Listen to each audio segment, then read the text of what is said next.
All right, just like that, we are back coming at you for the first time here in Utrecht as the World Tour 2022 has reached its 7th stop.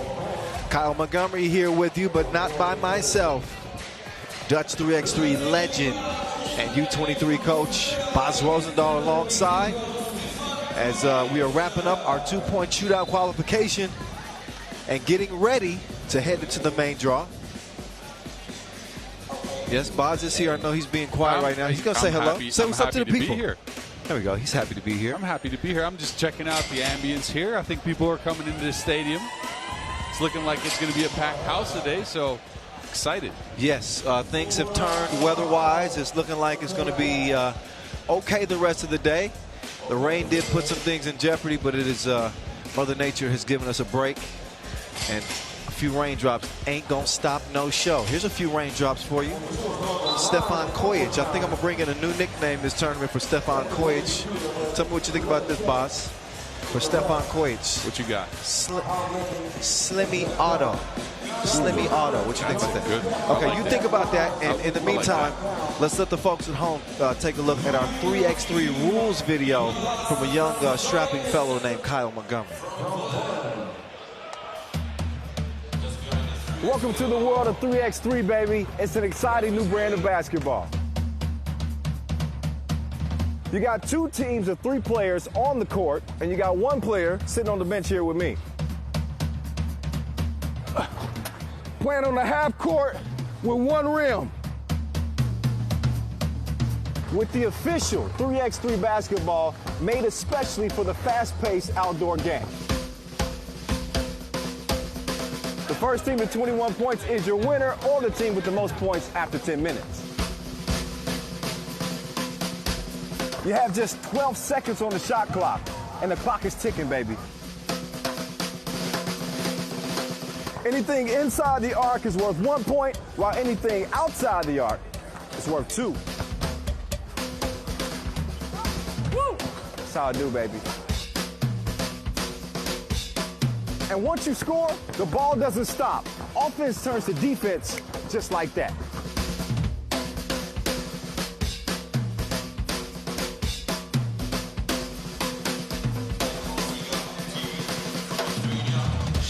It's a 10-minute sprint.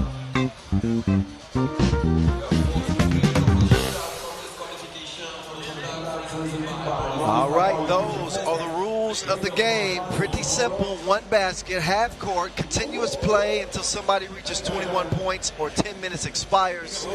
And we spice things up with a 12-second shot clock. It is quick, it is epic, it is Olympic, and it is here in Utrecht for the very first time as a Masters. Did see a challenger here last year where I heard Bas tell us earlier about how Dimes went off and Amsterdam, and they won that one. They won that one, right. and Dimes was incredible. I think he had 53 points in the tournament, if I'm correct. I might be mistaken, but he was everywhere. Floaters, 2-pointers, crossovers, layups, he had it all. Yeah. And again, you know, I'm not biased at all this tournament. I'm just hoping he can bring the same energy. And we will see Dimes and his Amsterdam team in action later on today. As again, we're getting ready to head into the main draw. That'll be Pool C action as they're against another Dutch team in that group, IJmuiden, hometown of Big Bas Rosendahl. Yes, sir. Also Belgrade and Partizan in that group. That is not going to be a gimme group, but I do think that Amsterdam and Belgrade Partizan are going to be the favorites in Group C. We'll get into our diagnosis of each group once we wrap up the shootout qualification.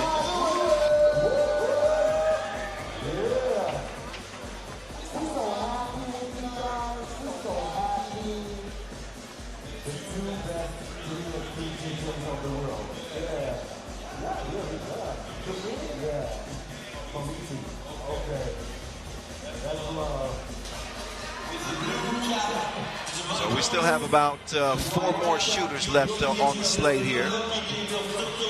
And they got 5 balls apiece each rack. The top 4 scorers go on to play tomorrow where they could potentially win up to $10,000. You know what it takes to win the $10,000 in the 2-point shootout?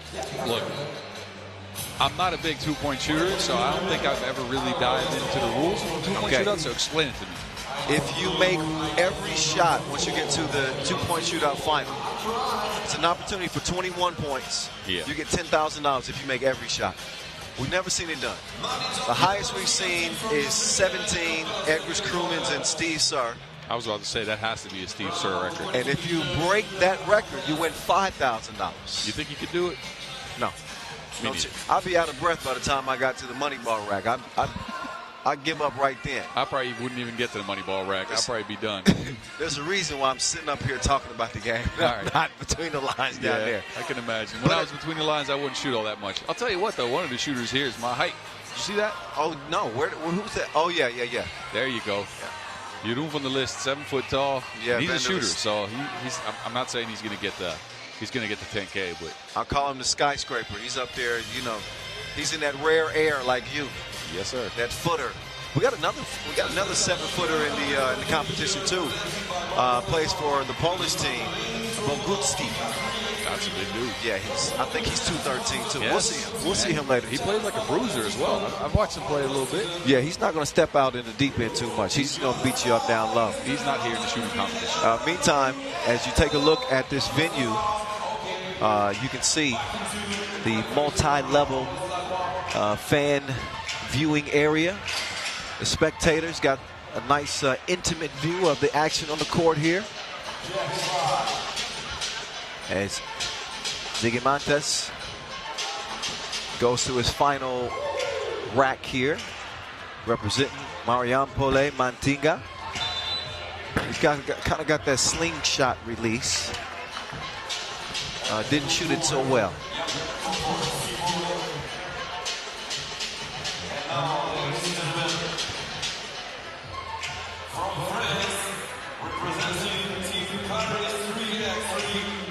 Not to get technical here, Lou. I've tried this before, right? Shooting competitions, just for fun and practice. I'm never sure what side of the rack you're supposed to be standing on or what side. You can choose. It's weird, man, though. Like, once you start thinking about stuff like that, you just get lost. Yes. It's the technical aspects. Oh, you might think too much, too. Okay. Okay, starting to heat up here a little bit. Okay. 3 on the first rack. 5 attempts here on the second rack. Oh, he's cooking now. Okay. He got all the burners on. I'm starting to smell something in the kitchen. All right. 7. All right, we have a new clubhouse leader.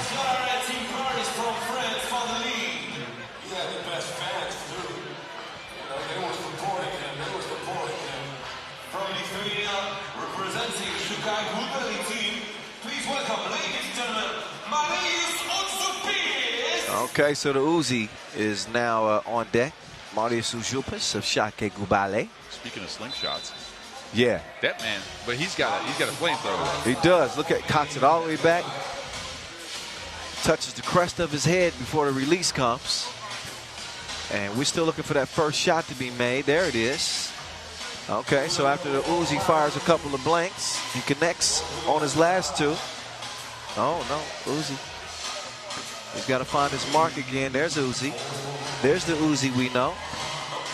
That one spit out and knocks down the last one. He's going to wrap up with 5 points. And again, I believe the pole sitter is 7. 7 makes.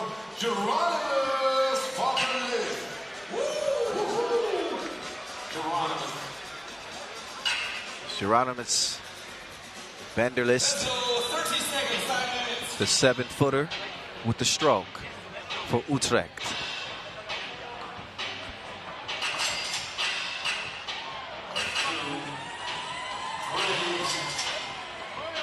Oh, that man's stroking now.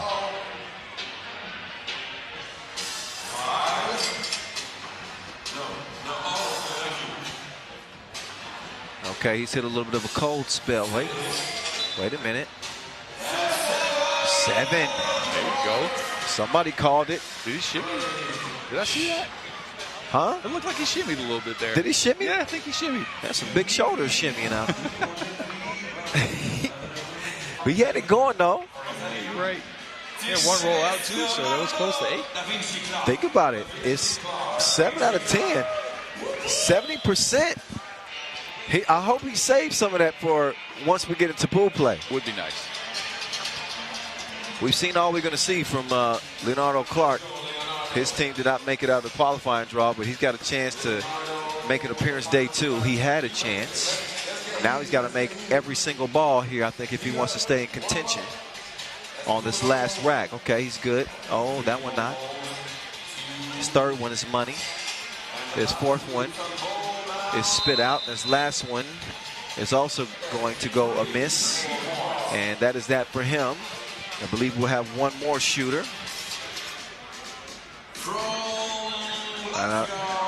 Team Paris' Alex Villarreal. He's also a front runner with 7 makes. Those are 2 high scores.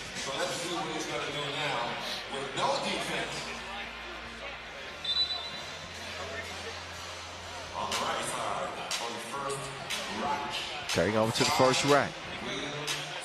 Sides might still be hot from the game, so we'll see. I'm saying we saw some of that 2-stroke that he showed us in the qualifying draw. He's up to 3. He needs at least 3 here to secure himself a spot. Oh yeah, 6. Oh, 6. I do think 6 is probably going to put him in a good position to potentially get in. We're going to know officially. Here momentarily, we're going to know officially. But after one last shooter, Matthias Lenortner representing Vienna. Austria stand up. He's the last gunner. First stroke was broke. Back iron. So Lenortner not feeling it on the first rack. He'll move to the second rack. Left wing, wrist work. Swish work. Oh yeah, he's getting nothing but nylon right now. All 5, count him up. He's going to wrap up with 5. He got up to a cold start, and that might cost him a trip to the 2-point shootout final tomorrow, but we will see. Nothing official just yet.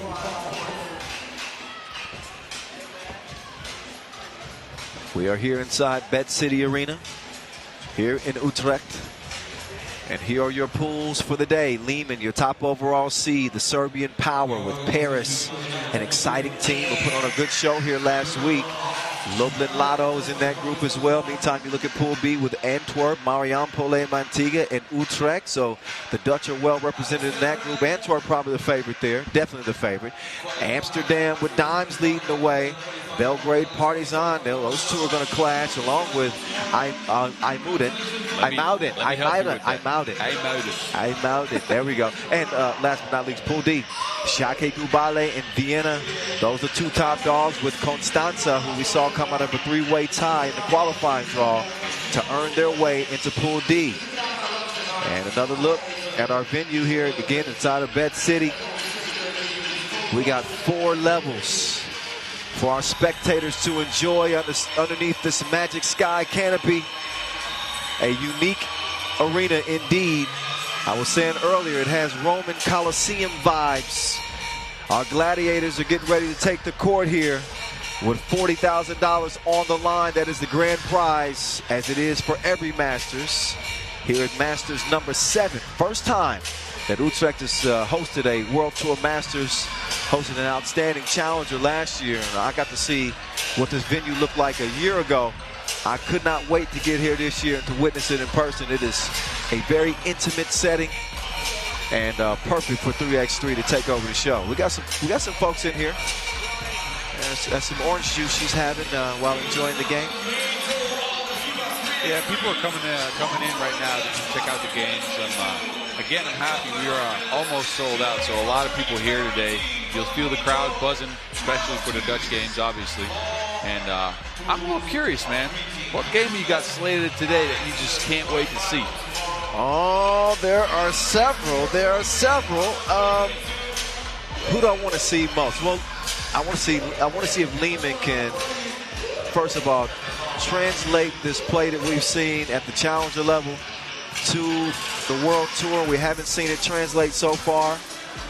So I'm looking at, let's see, Liman Paris could be interesting. Liman Paris could be interesting. You got a closer look at that Paris team. And obviously I've been waiting to get a look at Utrecht. And I got to see Worthy. I got to see if Worthy is worthy of all the praise. I just can't wait to see if you bring out a nickname. Like, again, Utrecht Antwerp. Ooh, yeah, that was going to be good. That's going to be a good one. Oh, Amsterdam Belgrade Partizan will be another good one. So those three stick out for me on the slate here in the main draw. All right, in case you're just joining us, where have you been? You get a tardy, but we forgive you. Come one, come all. It's time for 3x3 action here in Utrecht to begin in the main draw. Kyle Montgomery, a.k.a. The Voice, here with the Mountain. Yes, Mats sir. Rosendahl. As we get warmed up and ready to get it rolling, happy to have you here with us. I want to thank our ball and apparel sponsor, Wilson, our official timekeeper, Maurice Lacroix, our partners in bringing you this 7th Masters of the season. 3x3 unites. We are united. Yes, sir. Finally. We tried with a challenger last year, and now we're here, man. So here's Team Putty. Team Putty. They take the court first. Alex Vierarek.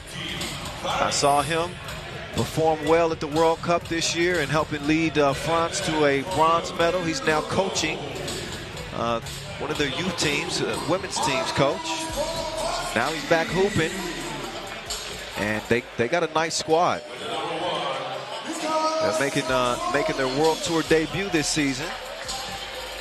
Just played in the Hilversum Utrecht qualifier last week and won the whole thing. They're on a spot to play here today.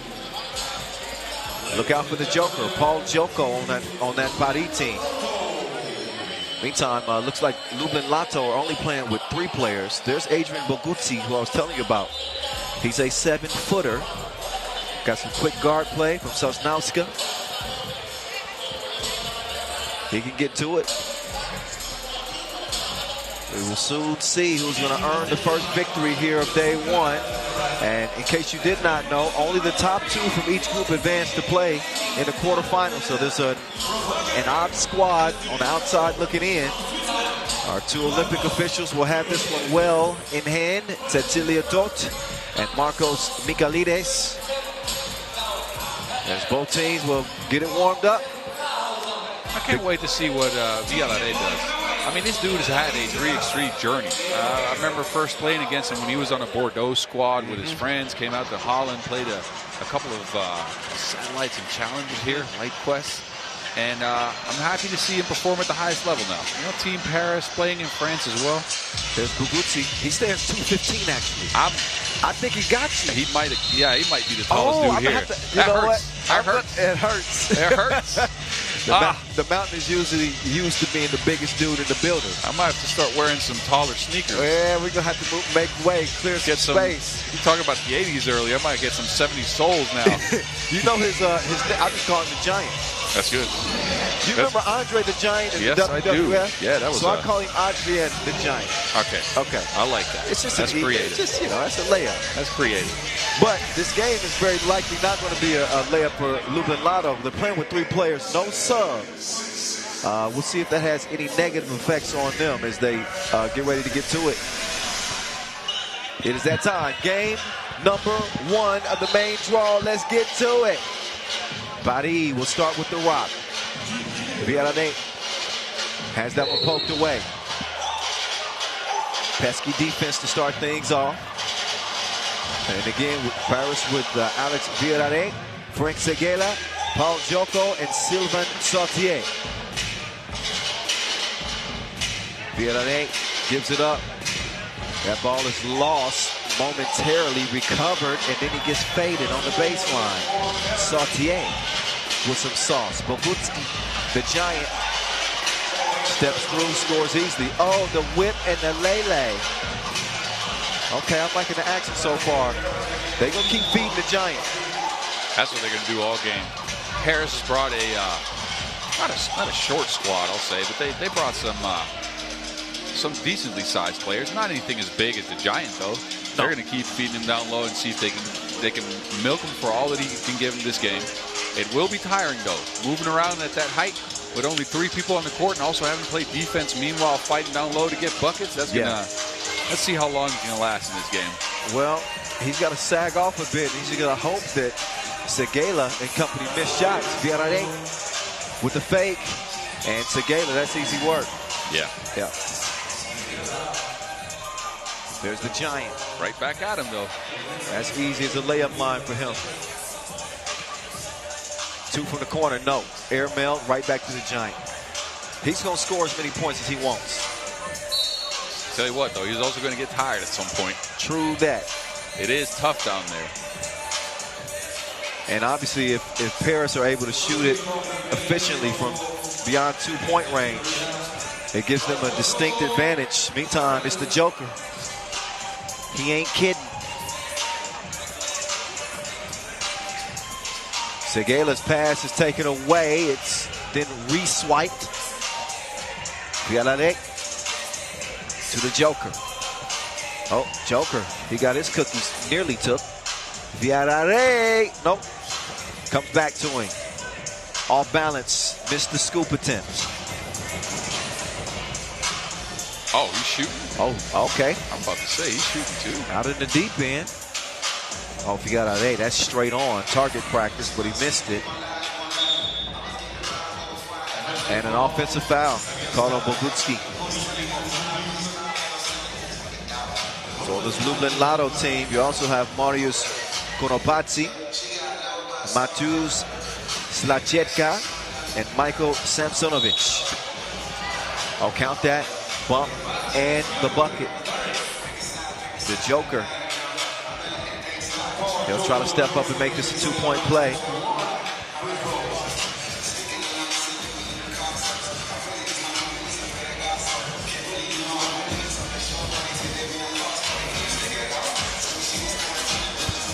Oh, Joko too strong on the free throw attempt. Just in the flashes that I've seen from him, he's a gold medal winner at the 2016 U18 European Championships, Paul Joko. So he's got some 3x3 history. Now he's playing obviously at the senior level. And I'm told by the coaching staff, Kareem Soshu, he says, look out for the Joker. This dude can play the game. Ball goes over to the poles. And no choice but to foul as the Giant was setting up shop. That's a heck of an assignment. See if Sautier can hold his own. Meantime, Samsonovic, no.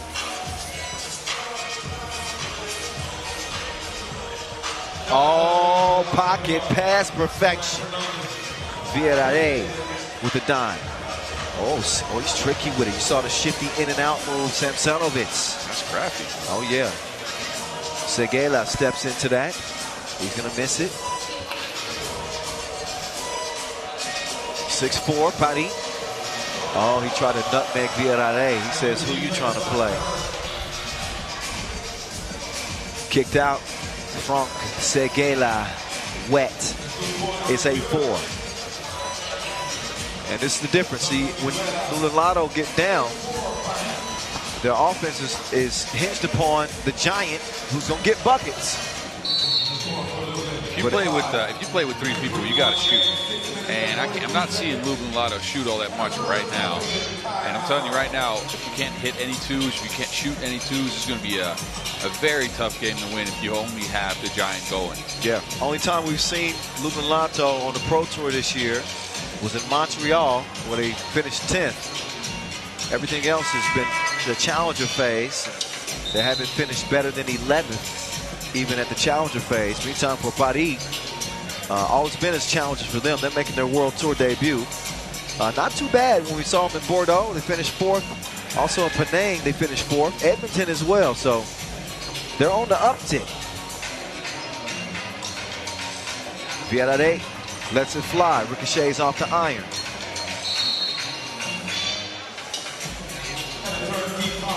And a 13th foul on Team Paris. Michael Semsanovic will start the possession. The Giant moving some furniture down here. Get out. He's telling him he's too short. Too little. Everybody's too little. Yeah, I might even be. That's what I'm going to say. All alone. He's feeling lonely after that shot. Yeah, my bad. It's cold. It's windy. It slipped. Hey, at least it looks like the rain has stopped, though. The rain has, knock on wood. We got to make sure it stays that way. No, it's still drizzling a little bit. I was too quick with it. Joko kicks it. Oh, Segela, he gets fouled. I thought the hesitation was because he wasn't certain he wanted to shoot it. It worked out. Segela, a bronze medal member of that 2022 World Cup team. An emotional run to a medal for him and his teammates just a couple of months ago in Belgium. Trying to get that success to translate here to the FIBA 3x3 World Tour.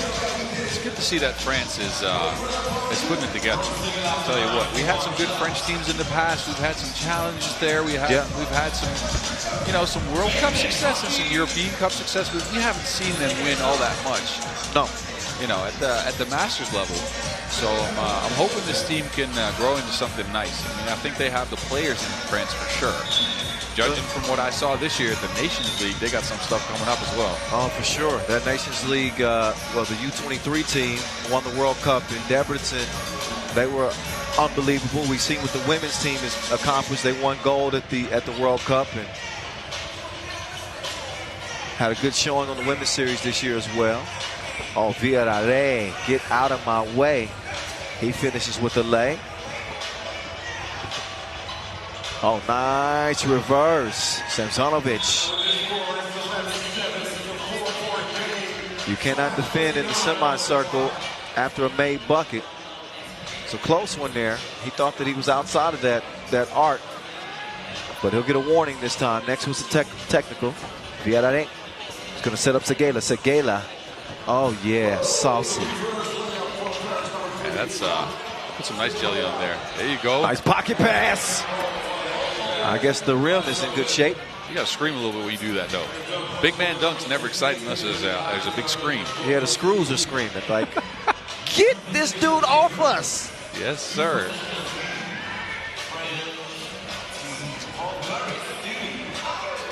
Four-point lead for Paris. Joko pulls it. Off the iron it goes, and a foul called on Green. Villarreal gets whistle for that one.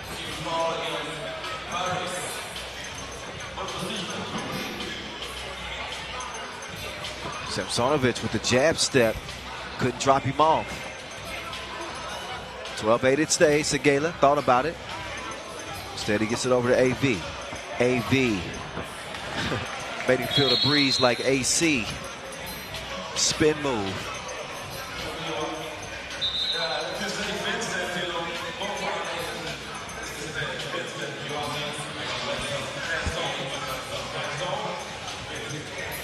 Five-point lead for Paris. As we reach our first break in the action. Badi has been able to keep Lublin Lotto at bay despite the dominance of the Giant. And you can't fight twos with ones. That's like bringing a knife to a gunfight. Or a spoon to a knife fight. Facts. I think after this you'll see the fatigue setting in for Lublin Lotto as well, because again they're playing with three people, and they're not shooting all that many twos. So let's see how they do in the last half of the game here, as the Giant goes right back at it. Yeah, he's an unstoppable force. Offensively. Defensively, maybe a little bit of a liability in some cases. Semsanovic. 2 flicks to the wrist. Oh. Good save. Uh-oh. Now Green's going to know what to do with it. Joko puts it in. Semsanovic. This dude is shifty. Got a good look. Did not knock it down, but a 3-point game. Segela with positioning, and he's going to get the score. Bump in the bucket and a little flex. Samsonovic is checking his beak. He took a shot there. Let's take another look. Oh, yeah. Maybe the elbow just grazed him a bit. Anyway, it looks like he's all right. No loose teeth. One of the best things you can do when you start playing 3x3 at this level is either get dentist insurance or get a mouth guard. Yes, sir. Segela. That is good. That is the first of 2 as Lublin Lotto picked up a 7th foul. I see Maya and Noah in the crowd here, sitting on the top level. That's Martin Huishan's 2 lovely daughters. Yes, sir. They were there smiling. Speaking of Dutch 3x3 legends, Martin. Oh, for sure. Been at it since 2011, I think. Oh, I know. It's good people. That's my guy. Yes, sir. Bogutsky. Whoa. Slick shots it. He had to late in the shot clock. But Paris with a fairly comfortable lead. They lead it by 6. Viera hands it off to Segela. He had the giant lost in the wilderness, but he couldn't splash. Segela with the up fake. He's got Viera in the corner. Now Viera with the up fake, step back. He lets it fly. Segela. No. Adrian Bogutsky to Samsonovic.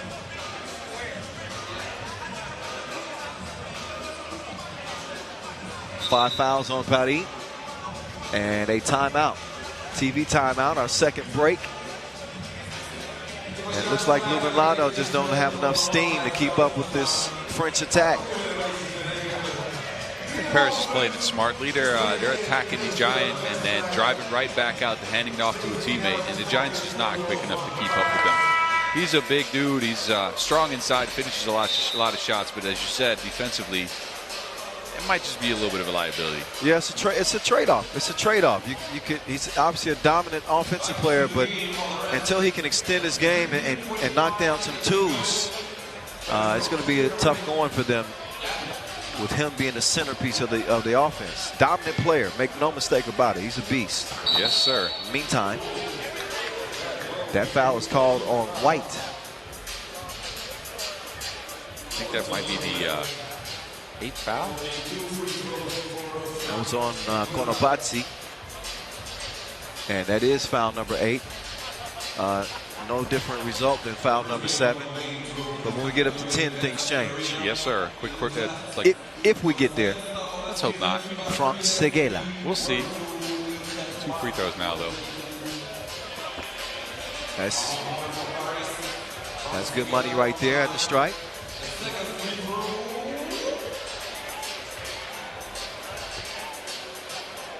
Segela, just 25 years old. Bright future in front of him in 3x3s. He's going to knock that one in. Samsonovic, 2 from the corner. No, the Giant gobbling up the rebound. He cannot put it up and in. The Joker tries to get it down low, but Segela was camped out. 3 in the key is called. Change of possession as Lublin Lotto will take back over. Marius Konopatsi. He's going to take it up on Segela. Couldn't get it to go.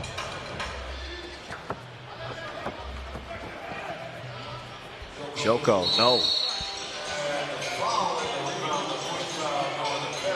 That foul on Segela. So Paris with a 6. They have no more to give, but right now they're giving Lublin Lotto the business. An 8-point lead. They ain't got a whole lot to worry about. Nah, as long as Paris can keep attacking, Lublin Lotto will probably get a couple of 1 points through the Giant, but nice feed leads to the throwdown. That's sneaky bunnies right there. I didn't expect him to dunk that. Sylvain Sautier. All right. Something to look out for. If he can jump like that off 2 legs, then what is he going to do with a runway? I'm saying he's showing some athleticism. He's kind of bouncy.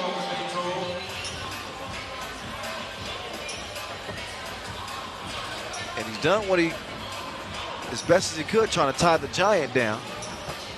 Samsonovic, spit out by the rim. Bogutsky He has it poked away. He wanted a foul, and now he's being warned. Did I look like that talking to the refs? Yes. All right. It was the passion that came out of you. Want it, you know? I understand him, though. I get where he's coming from because there's a lot of physicality down there. And obviously, you know, he's the most physical dude there, but you don't want people to push you and shove you all the time. But and as a big, it feels like you get called for everything. Oh, yeah. And guys are beating up on you, and you don't.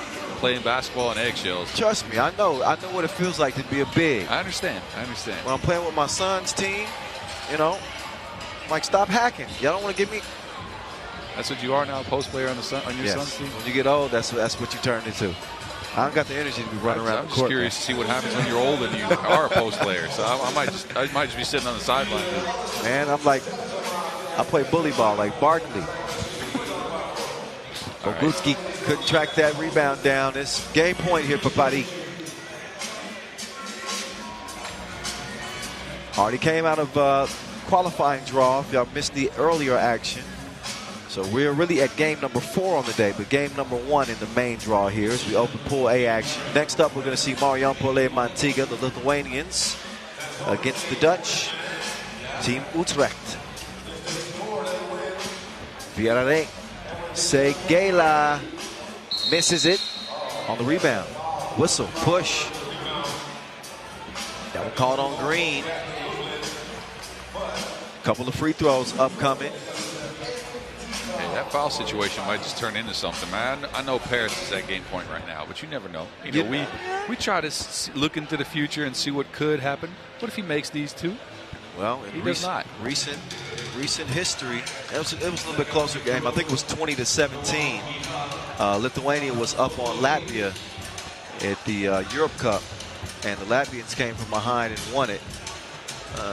Lublin not in nearly as good a position, trailing by 7, but things could change. We'll see. Whoa, there's a two-ball corner pocket. Makes up for missing 2 free throws for that. Hey, he brought his pool stick. But, oh, it's game point. Vienna. Nope.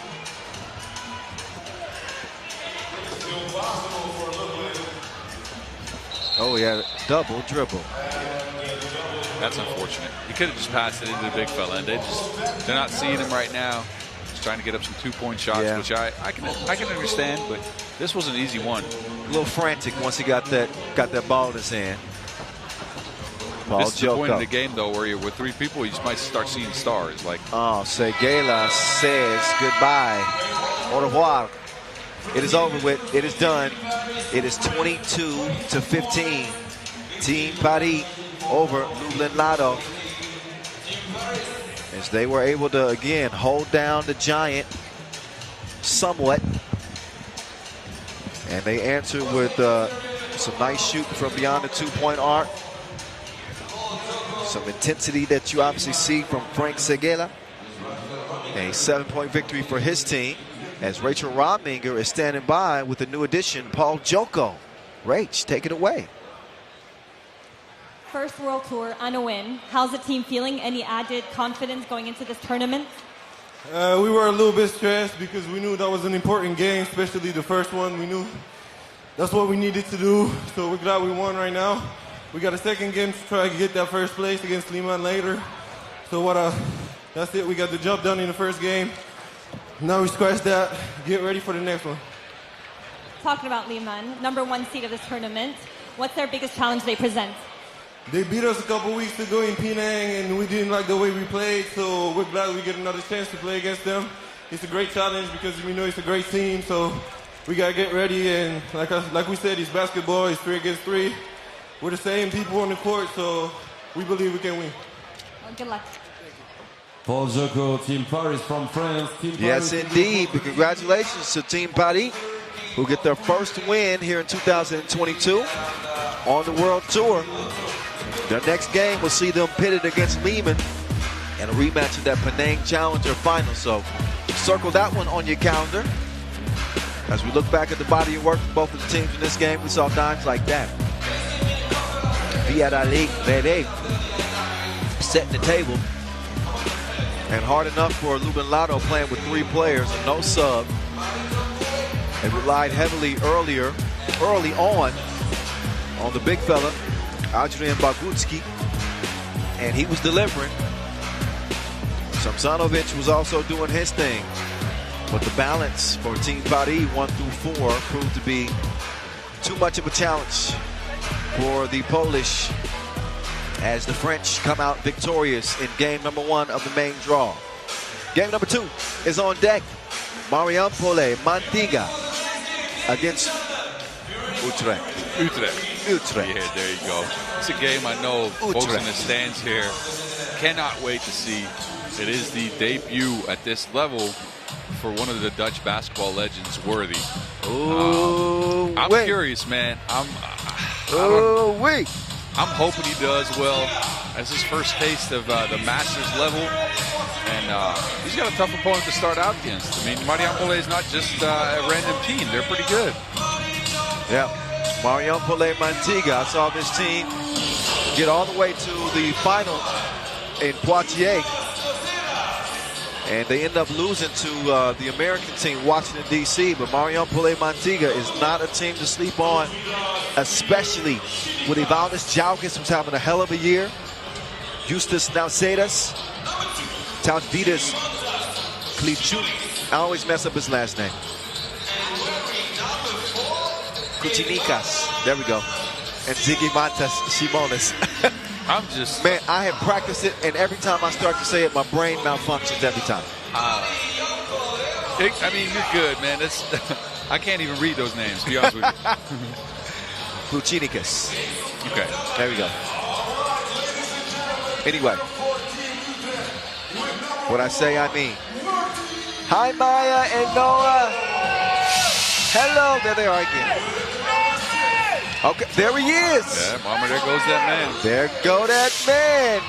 Worthy De Jong.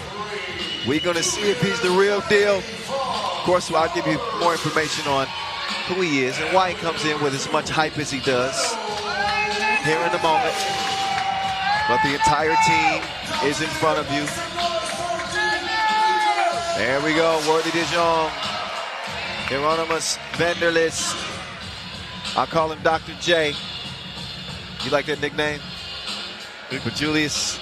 He's got the same big hands. He can dunk the ball. I don't know if he has the sauce like that though. No, maybe not. I don't think a lot of people do though. Oh, and of course Leno Vidovin. Leno Vidovin, he's been playing 3x3 for a good bit now too. Yeah. He may be promised not to say this all too often, but he's a fresh dad. Oh, is he? He is, man. Oh, congratulations, Leno. I promised him only to say it once. So that is new information to me. Yeah. And you're a new dad as well, so I am, man. Yeah, congratulations to you as well. Thank you. We've got a whole baby boom going on in the former and current Dutch 3x3 teams. So yeah, clearly y'all been busy around these parts somehow, some way. I might have not told you this, but Sjoerd from Vilstra, I know he's watching right now. He also has a fresh baby. The Flying Dutchman? The Flying Dutchman has become my guy? A father.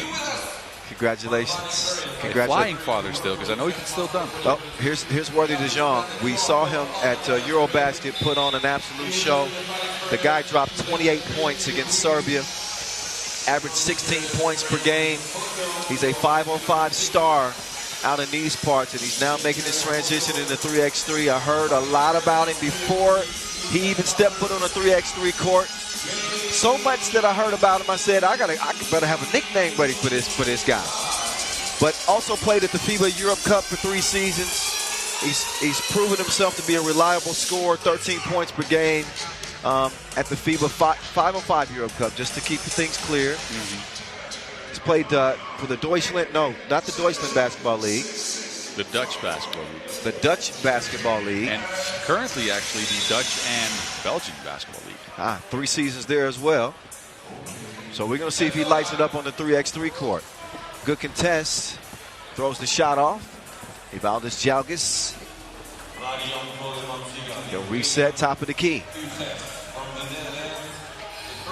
The slingshot release is missed. Shimonis couldn't hit it.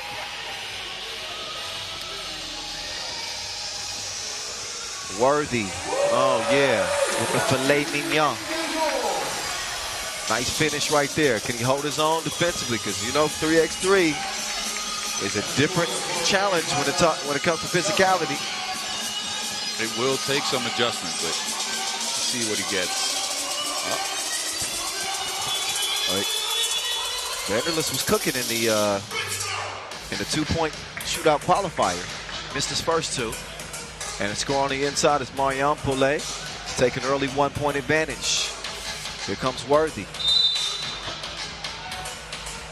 You can already see some of that shiftiness, that quick first step. I think he stands about 194, bouncy.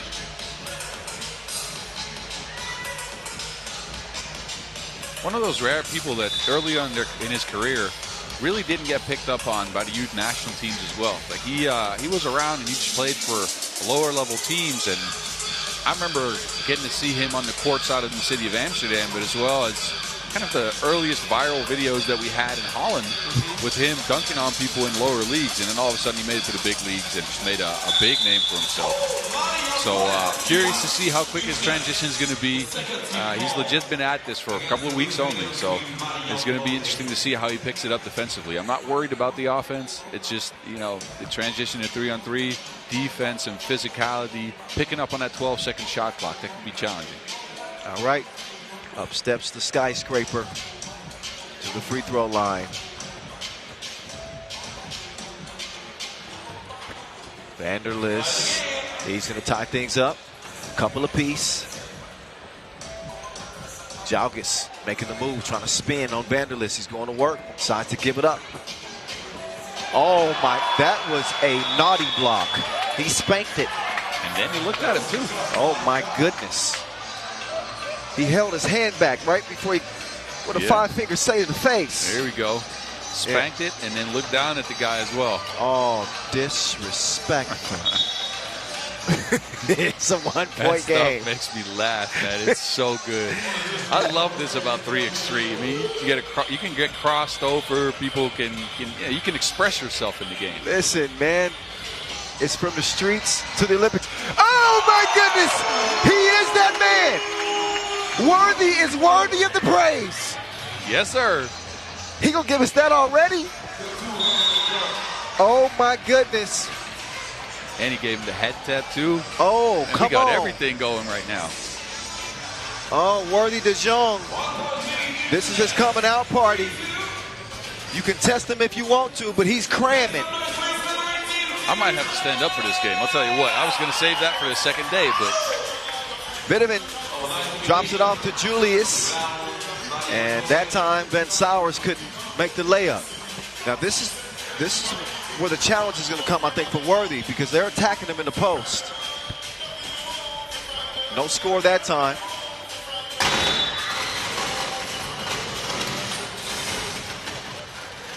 Something just fell. I don't know.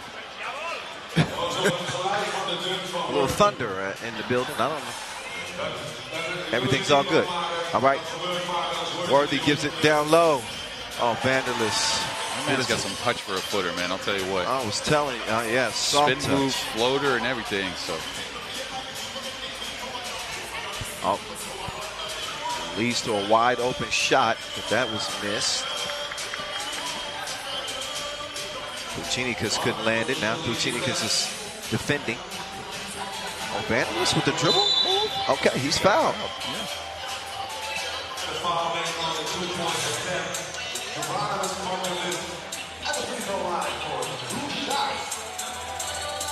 You can clearly see Jeroen or Hieronymus wanted to be a guard growing up. He was always taking a lot of shots, taking step backs, winning dunk contests even. I'll tell you what, I seen this dude jump over a motorbike. Really? At 7 foot, like jump and dunk from the free throw line. I mean, look how long his arms are. He can probably lean forward and dunk it from the free throw line. Yeah, you falling over as a skyscraper, that'll get you somewhere. Hieronymus Vanderlist, he will knock it in from the stripe as Utrecht lead it by 4. Leno Vitamin. Some pesky defense there. Kuchinikas with the steal. Kuchinikas making the move. He'll kick it. Jalgis. 2-ball. Corner pocket.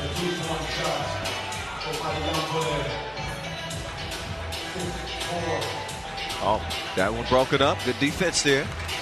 And a 6-4 contest. Jalgis. No, missed that one. Vidovin comes away with it. Vidovin. Oh, you fancy, huh?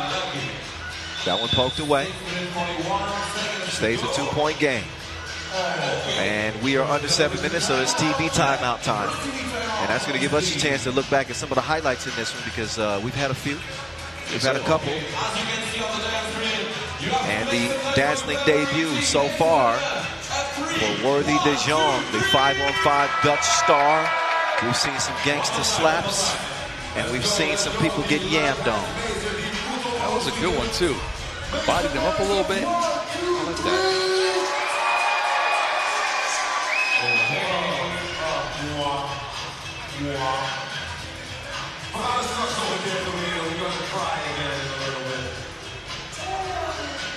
Ben Towers will start this possession for Team Utrecht. Worthy lost the handle on it. He's tied up in a shot clock violation. So obviously here in Utrecht, the Dutch flavor is apparent, not only with Utrecht, but IJmuiden and Amsterdam, who we'll see as well. Jalgis is going to miss. Worthy will come away with the rebound. Worthy. Put him on suspension. Abuse. It's a 3-point game. That might have been a sample of the move that I think is going to bring him a lot of success. You see how he bumped him with the body and tried to Euro? Yeah. He does that. He looks for physicality and then comes in with the Euro step. So, I don't know. Really didn't get it off all the way this time. He got a bucket, though. It's hard. You know, I've played against dudes that are like that. They are tough to guard because you can't predict what that next move is. They're twitchy. Oh, left his feet. Lucinicus couldn't land it. Vidovin will clear it himself. The new daddy has the pass broken up. O-U-S, first class, up in the sky. Just feel free to join in whatever you want to, Foz. Look, I'll tell you what. You heard Vince sing, right? If you want to get worse than that, I might have to bring out the voice. I'm not a great singer. Okay, fine. Ever since church choir when I was a little kid. All right, I won't peer pressure you. There's Jalgis going up to get down. Yeah. It's up to the viewing public and all the folks back in the truck to judge whether or not you can sing. So you're going to have to do it at some point today. That's a part of your initiation process of being a commentator on the broadcast. I understand. I got you. We'll get to it at some point when I hear a fancy Dutch song, all right? All right. You guys won't be able to understand what I'm saying. Then That's good. all right. 2-point lead. Worthy, steps through. He's fouled on his way up.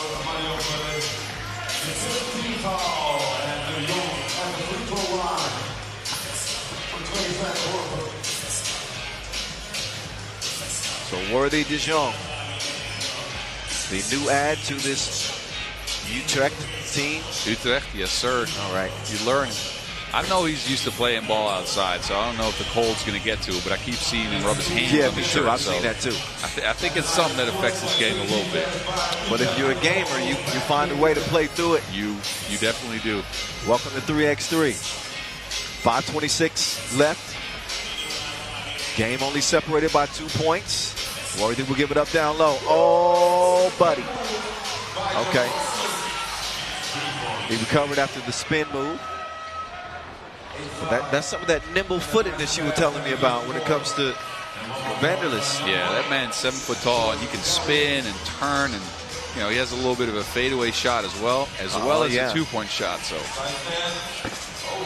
that stroke was broke that time. Not this time. Evaldes Jalgis. He's been relentless this year. Jalgis is playing at a high level for Marijampolė. Here's Worthy. Step back. Splash. 3-point lead for Utrecht. Kuchinikas couldn't land the two-piece. Now Worthy going back to work. Worthy, dribble move, poked away. He's got 4 to shoot in the corner. He airmails it. That might be some of that inexperience showing. You know what I'm saying? Like, this is one of those times where you really want to go back to a solid, like either a screen, a post-up, or something else, and he just kind of over-dribbled a little bit there. Tough defense there. Yeah. He stayed on his feet at least. And now he's calling for a sub. He's like, hey, this thing is fast. That's shot clock. That's only half the time I'm used to it.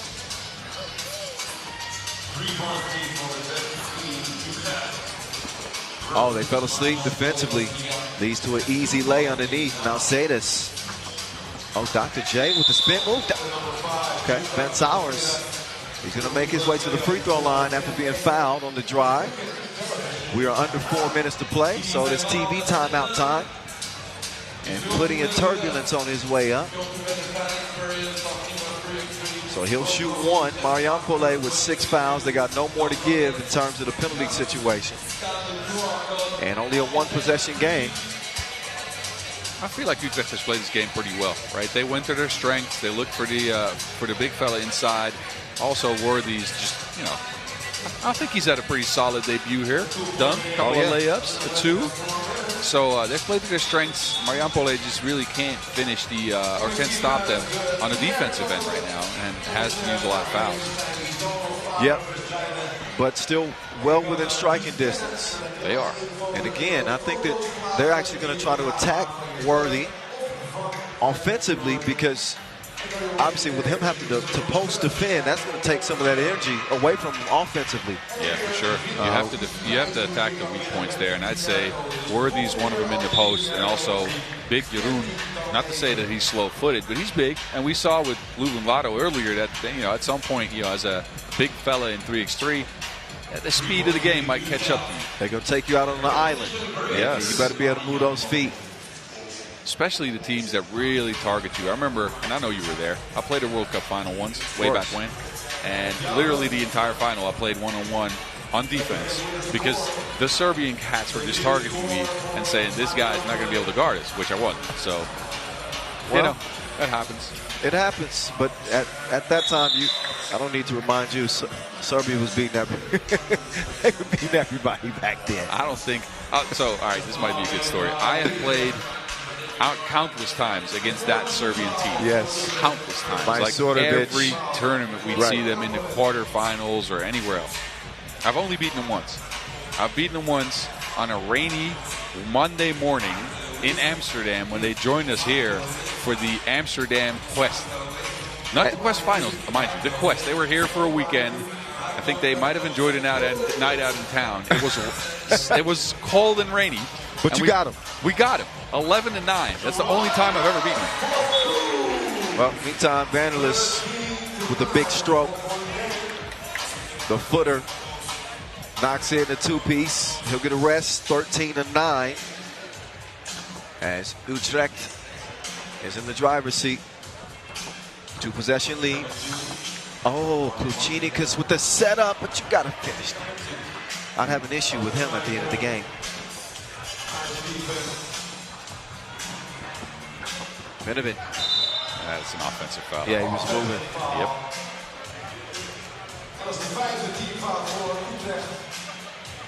So that is number 5 on Utrecht. Kuchinikas will start this possession. Jagras will give it back. He will give it up. That pass had too much protein on it. So that one's going to fly out of bounds. 2:47 officially left in our second game here in the main draw. Pool B action in front of you. Kyle Montgomery, Maz Rosendahl here with you. But, trying to learn from the best here. I haven't even told you, man, but I'm very happy to be here. I'm excited to sit next to the best to ever do it in 3x3 and just learn from you and see what you do in these. I'm the only one that's ever done it. It's like, yeah, you're right about that, but still, man. You know, Dad, you're my favorite dad. I'm your only dad. I'm just happy to learn from that, you, bro. man. I'm just happy to learn from you. Glad to be here. We've done this before. Oh, yeah, that scoop was flavorful. Worthy. They attack immediately after he makes the layup.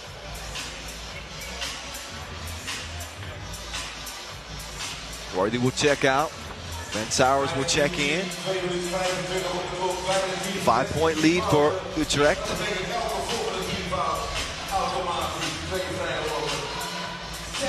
Jalgis Shimons fires a blank from Tulane. Rebound lands with the Skyscraper. Pocket pass. Oh yeah, they passed that with flying colors. All A's. 7-point lead for Utrecht. Good defensive hands in the flex. 8 seconden om die schot te stoppen. Goes for Marijampolė. 3.8 seconds on the shot clock.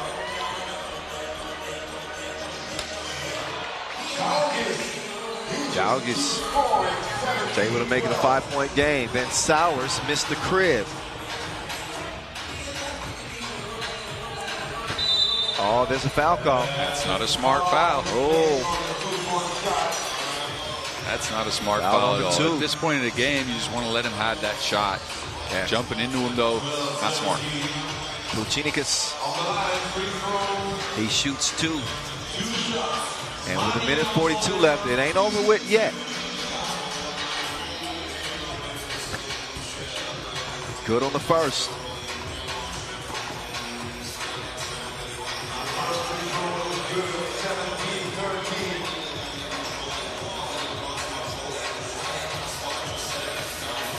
And the second one's good money too.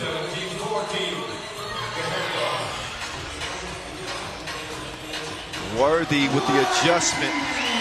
This dude is gifted. It's like it's holiday season. 18-14. Worthy putting on a show. So far, I think he's adjusting pretty quickly. He's a quick learner. Yes, sir. Now, this is where the trouble comes. Oh, maybe not. Okay, yes. Jalgis is one of those guys that I think everybody wants on their team, though. Oh, yeah.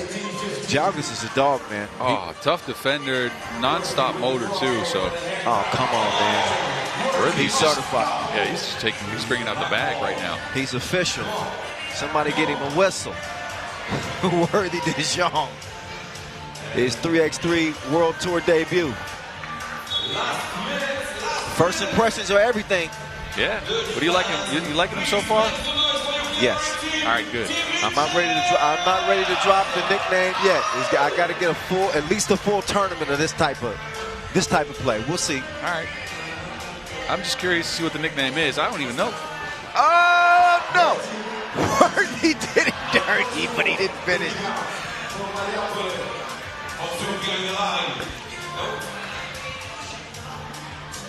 Okay, it's De Jong, right? Close. Fine. Close. But your Dutch is getting better, let me tell you that. Okay. So it's Worthy de Jong. De Jong. Jong. De Jong. Yes, sir. Okay. Worthy de Jong. Yeah, and we can go past all the names, but it's Worthy de Jong. Jeroen. So Hieronymus is short for Jeroen, or long, I guess. So the abbreviated version of Hieronymus is Jeroen. So Jeroen van der List, Julius van Sowers, Leno Witteveen. Man, that sounded so much better coming out of it. You know what? You take over the lead commentary role. I'm gonna sit back and just get my perspective.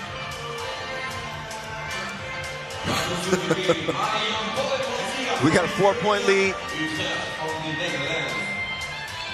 The Dutch in front, 2 points away from putting this one to bed. Worthy de Jong to the cup. I'm telling you, man, after these 2 days, you might be fluent in Dutch. You wanted to learn a different language, so.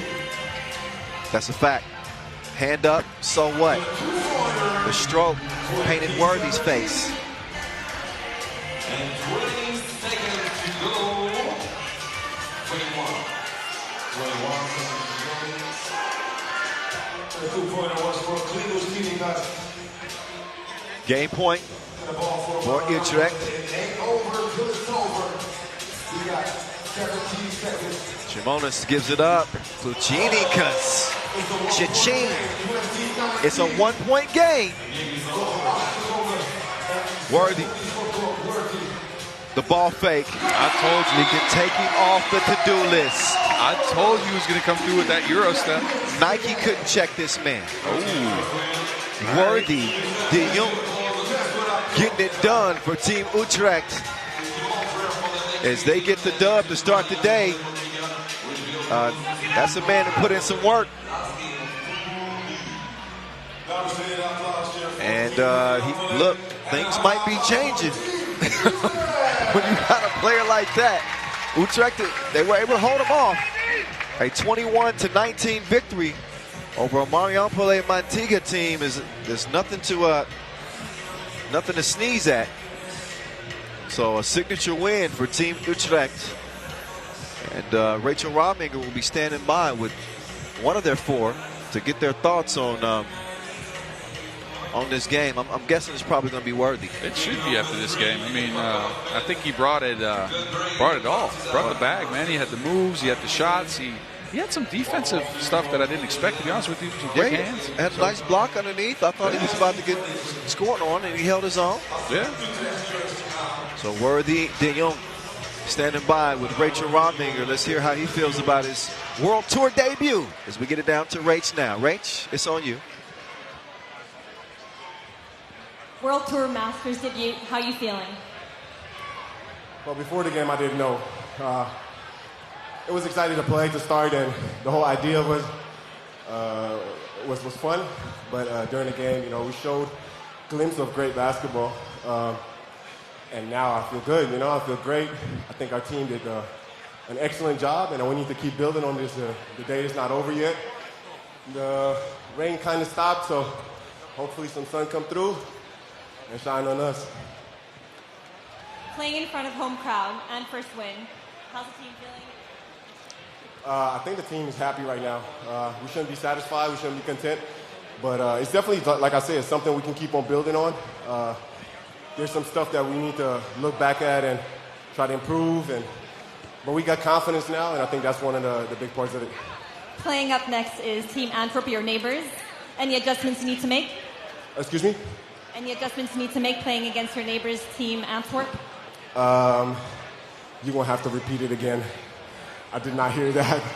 Come again. I'm so sorry. What did you say?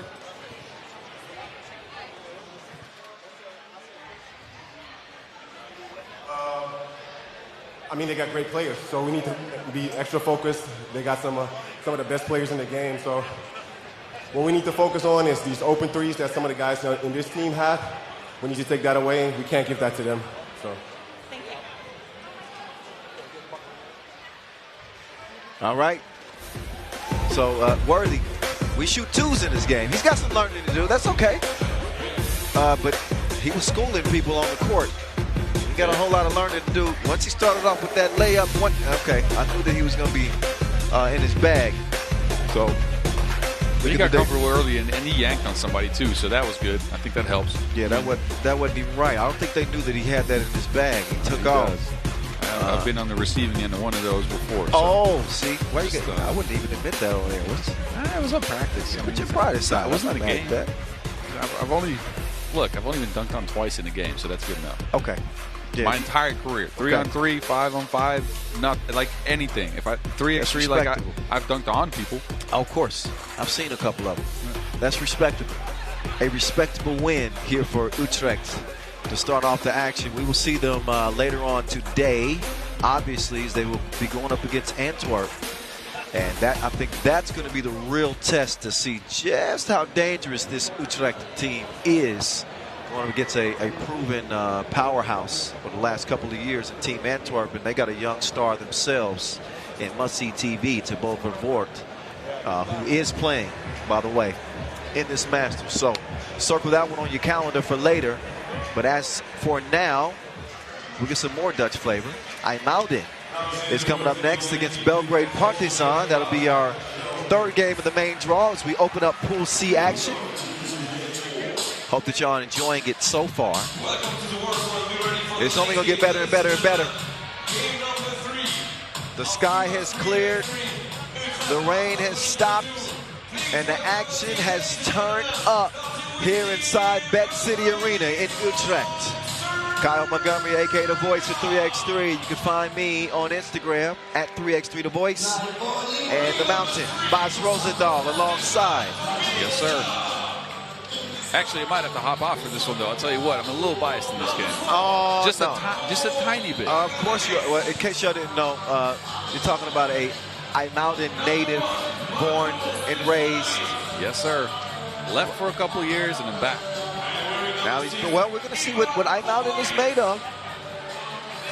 This is not going to be an easy game. I'll tell you that right now. I've seen Belgrade Partizan playing this year.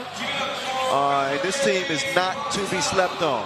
Marko Kakarevich, Marko Stefanovic, who leads the league in dunks, by the way,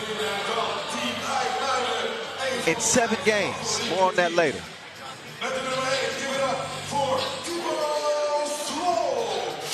And you can get us better familiar with this IJmuiden team. All right, so young fellow Timo Sloan and his brother Luke Sloan. So we got a couple of brothers debuting here. Okay. At the World Tour. Shea Adetunji and Norbert Tedesen rounds up the squad. And these fellas, they've been playing in the Nations Leagues, and they qualified last week, and they're so glad to be here. And I'm very excited, man. I can't wait to see how they do. I mean, I've talked to them a little before the game, obviously. I tried to help them prepare a little bit. All right. I told them what they could expect, especially since I saw Popovic in every version of the Belgrade team we've seen in the past, and maybe like 4 other teams. This might be the biggest journeyman in 3x3 so far. He's one of them for sure. He might have been at that first World Tour I played. I don't know. But he's come. Popovic has come back to life. Oh yeah. I mean, he's playing some incredible 3x3 this year, and he got the right supporting cast again with Marko Stefanovic. He's been a breath of fresh air, and there he is right there. Marko Stefanovic. He's played in 7 games this year. He leads the league in dunks. He leads the league with 10 dunks. He also leads the league in beers lost, though. Maybe so. I didn't recognize him when he got to the hotel earlier this like, week. Wait, where'd the beard go? It kind of looks like George Clooney a little bit. You're giving that out? George Clooney? That quick? Okay, I don't know.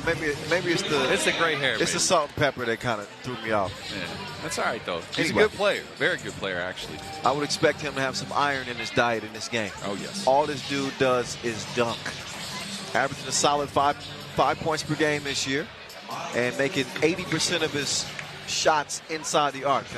He's taking some high percentage. There you go. Right. Let me tell you who else might catch a body here. Who's that? Norbert Tedesen, number 3 for IJmuiden. He's got some sneaky hops. Oh yeah? Yeah, he's got some sneaky hops. So again, I don't know, maybe. IJmuiden representing North Holland, about an hour, hour 15? Hour 15 northwest from here. Up here, yeah. On the beach. And, it's a beautiful beach, actually. One of the widest beaches in Holland. And I'm not trying to go all factual here, but okay, you're doing some promoting of the hometown. Oh, turnaround, Jay coming through with the turnaround. Have some. And there's Popovic streaking to the rim. He gets the layup. 2-ball from the corner. Splashing like a bird bath. Young fellas coming out strong. They're not scared. That's Adetunji, huh? Adetunji and then Norbert Tedesen from the corner. And Adetunji is, I think, one of the players to look out for in this IJmuiden team because he really gets them going when his shot starts falling. So I'm going to go ahead and see what he does. He's also one of the players that might just have a little bit of a mismatch down low. So they might start looking for him here. We'll see. Oh, that pass is broken up, stolen. IJmuiden in the green, in case you didn't know. Belgrade Partizan in the gray. Saw them get all the way to the final in Prague this year. And that's when I think people really started to take notice of Belgrade Partizan. Not to forget their runner-up finish at the ING Hamburg Challenger this year. Played in Lausanne as well. Didn't have nearly as good a showing as they did in Prague. Good D at the rim. We'll see if persistence pays off. And who ends up with the Wilson? Oh, wow. Oh, you lost what it. in the heck is happening around here right now? It's 3-1. I think, I don't know about you, but I think this might be the best iteration of a Belgrade team that I've seen. Agreed. Well, I have to think back. Mr. Crossover. Mr. Crossover was pretty good, though. Yeah. Yeah. You think back to... Don't want to count him out. But, right. but, I'd have to think on that. But you certainly got a point there. Mr. Crossover was very memorable. I'll say that. I don't know if they won all that much. Did you see him win all that much? No, they weren't winning a lot. They were competitive, though. Very, though. Very. I didn't like playing against them. I mean, I played against them a lot, but... Oh, I like that flavor scoop. That's saucy. Put some extra sprinkles on that joint. Chocolate sprinkles. That's what we do here in Holland. I'll tell you what. Oh, yeah? Yeah, I gotta get you a chocolate sprinkle sandwich. That's chocolate sprinkle sandwich. So it's toast, butter, and then chocolate sprinkles, and it is good. I'm telling you, it's like we'll get there. We'll get there. Okay. Don't worry. I'll show you. This conversation turned from a scoop to, oh my goodness, he got it sticky noted. It's called Avosla? Yeah, well, HiPRO. Yes. HiPRO. Yeah, you got to get that spit G going. I know. Meantime, Popovich doing what he does. He drives and scores. We got 5 to shoot here. Got to get something up. And a travel is then called. Possession over to Belgrade Partizan, who trail it by 3 here early. What you seeing so far in this one, Boz? I might have talked to the young fellas a little bit and told them to have some movement in their game. Okay. So they drive, they come back, they hand off, and they drive again. And that's what they need to do. Plus, again, being at the Masters for the first time, you got to be fearless. So that's what I'm seeing so far. And Belgrade's just having a tough time against their switching defense right now. So still early. Trigger is pulled, and that one comes up well short. 8. Back to IJmuiden. Oh, here you go. Wait a second. You didn't tell us this. Oh, I knew this wasn't on the scouting report. I knew this was coming. I knew this was coming. They run this play a lot. They thought of it themselves, too. That was close. It didn't go down. Unfortunate. Yeah, it was almost a play worth talking about. Close. Meantime, score on the inside. That'll get the lead down to 2 as we are approaching the 7-minute mark.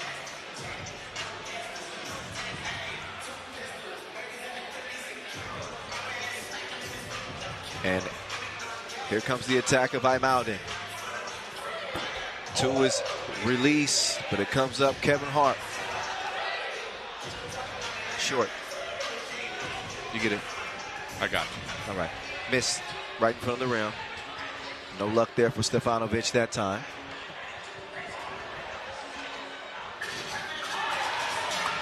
Young fella Timo Sloan coming through with the bucket. Oh, Torbica. He's going to take that one and score. Good patience. So we trade buckets here. Crossover to no, that's a foul. 2 shots. Shooting a couple, right? So Adetunji Che, the one that just shot, he's got a very, I don't know. You know how shooters shoot with an arc? Yes. There's no arc on his shot. And he is hitting, though. That is a flat shot. It's like a bullet.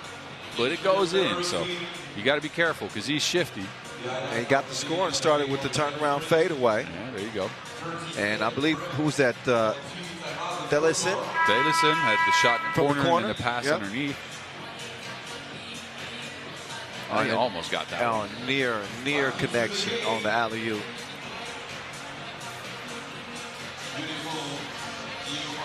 But competitive game through the first 3.5 minutes. Every trip to the free throw line is a big trip, especially shooting 2. And that one, Adetunji is able to put up and in. Adetunji's second one, no, goes begging.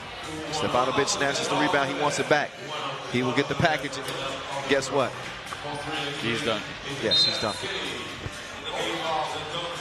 He is dunking. That is dunk number 11 on the season. And funny enough, Dr. Strange, Strahinja Stojic, is second in dunks. He's played 25 games. Yeah, 9 dunks to Stefanovic's 10 in 7 games. That's great. Another foul beyond a 2-point arc. Yes, sir. And it almost went in, too. Look at this. Yeah, and, you know. Rolled out. Popovich knows better than that. Yeah, you can't be doing that as a veteran, right? No.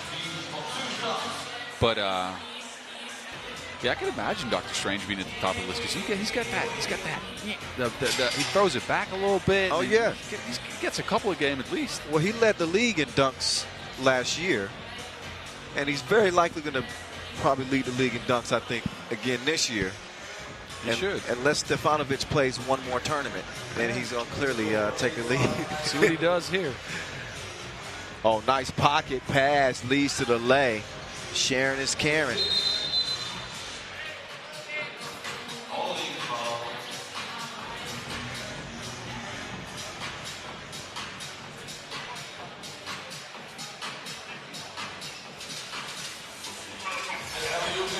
Oh, they almost got it again. They couldn't connect on the oop.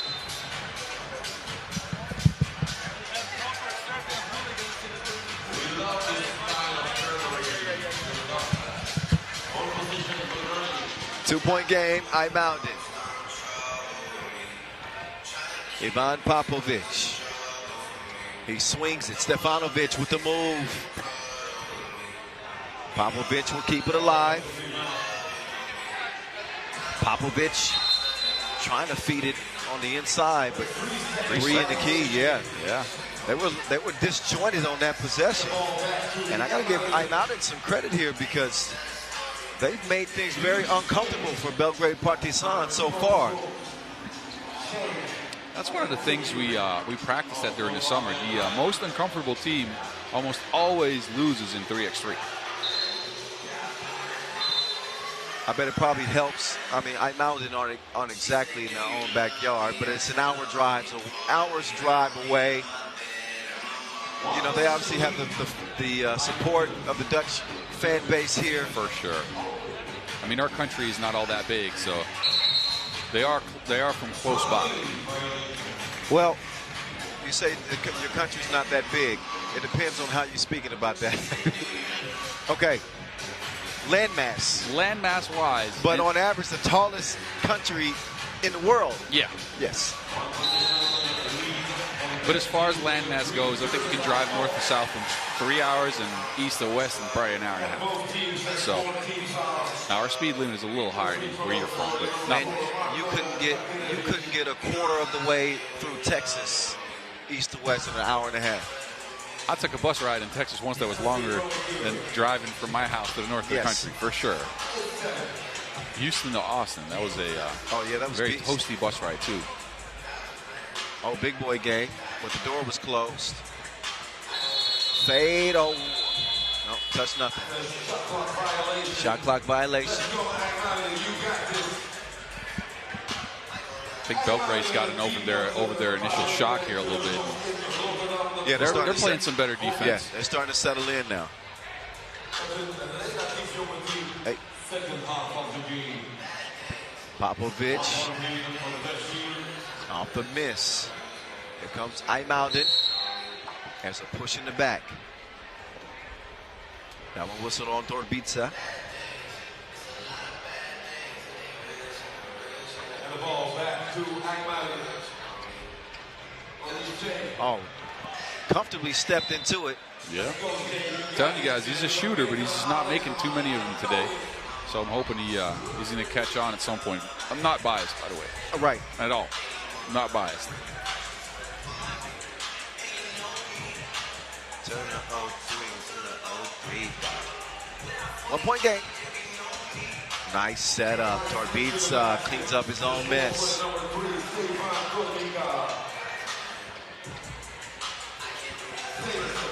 Underneath, nowhere to go in this. I think he might have shuffled those feet. Yeah, he did. Yep. Good little dance. Yep. So 8-8 as Belgrade Partizan has erased the early lead for IJmuiden. They brought the Dutch back down to earth for a moment. Thought about that for too long. Yeah, got to shoot that with confidence and no hesitation. Now we'll see if they can defend. That's easy. So quick feed to the cutting Marko Jakarevich. Oh, what a pass. You talk about threading the needle. And you talk about selling the bag. And again, Belgrade, number 4. Yep, Čakarevich continue to get to it. Stefanovic! Ooh. Yeah, he just added a body to his collection. Yeah, he did. And it was that count as a dunk, though? I don't think he touched him on that. Well, let's see. He got, that's a hard throw. He got slapped in the face. He did. I think he might have lightly touched the rim. Okay, we won't count that as a body. That's all right. Just you can see the veteranship of the Belgrade team coming through right now. So they got punched in their mouth in the first starter game. That's how it goes. They got punched, they caught one, and then after they just started playing to their strengths. So now they're taking them apart by stealing the ball, having some good ball screens, getting some good passes going, and pretty much overpowering them on defense right now. Yeah, they are the aggressors at the moment. Stefanovic, no problem. He switches it at the line.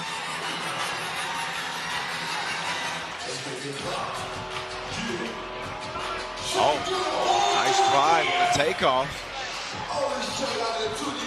Radatucci is going to get IJmuiden within 3. Ivan Popovic with the fake. Kicks it out. Another up fake, but there was one fake too many. Good contest. He had to pause for a second, and that cost them the possession there.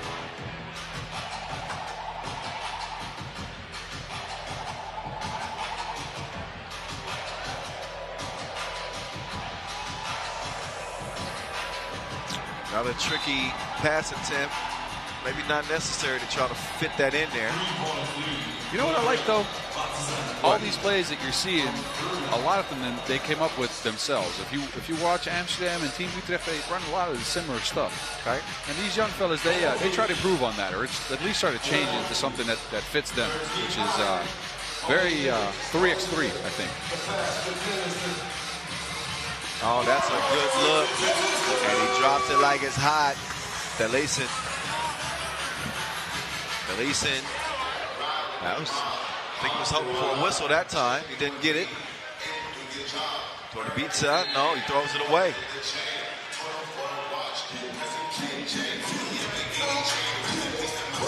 It's hard to get a feel for where the momentum is going in this game. You don't really often get that in there. I feel like it's always shifting towards one team and then switching to another team. And here it's in the middle a little bit. Well, at first it was IJmuiden. Oh, yeah. Who had kind of set the tone in this game. They were even trying tricky stuff on the backdoor alley-oops. Oh, yeah. But then Belgrade Partizan settled in. They assumed the 2-point lead.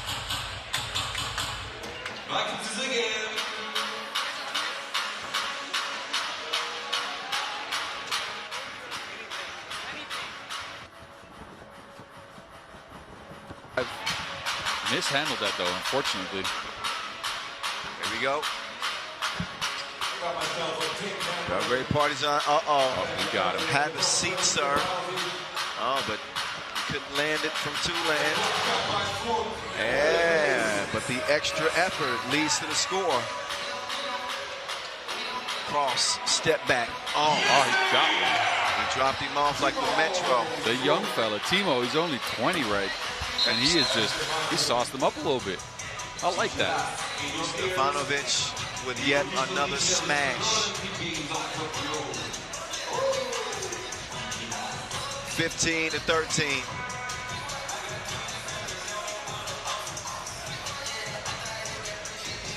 Belgrade Partizan in front. But a good contest here. As Popovic will step up and shoot the technical. Popovic not as present in this game as I thought he was going to be. He's gotten to the bucket a few times. Oh, that one mishandled. Good play. Unfortunate finish.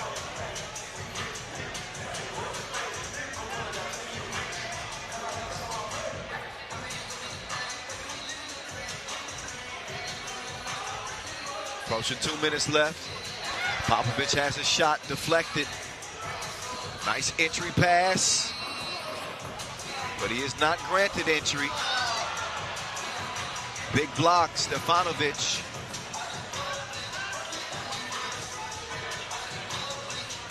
Now it's Popovic. As he was setting up, there's a foul called on IJmuiden. That was whistled on Timo Sloan. That might be youthful enthusiasm on that foul. He got a little physical. He gave up 2 free throws, so not a very smart foul at this stage of the game. No, not with 1:43 left. That puts him in the penalty. That's going to add to Belgrade Partizan's lead. It's up to 16-13. And depending on what Torbica does here, well, now it's a 2-possession game. And now Belgrade Partizan is actually whistled for a foul. That is their 6th.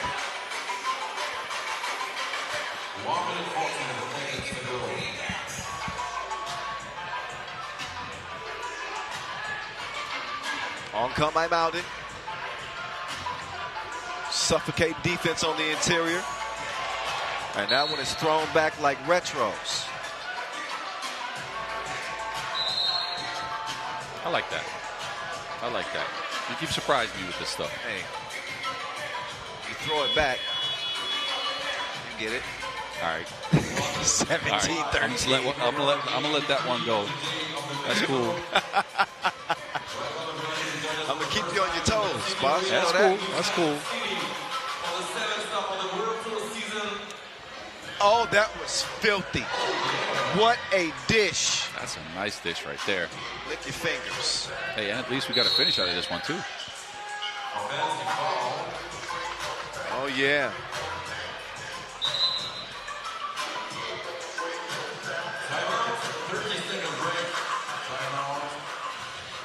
So how about Adetunji getting in his coin bag, dropping that dime.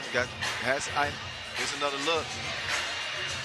Oh yeah, all up in his coin bag.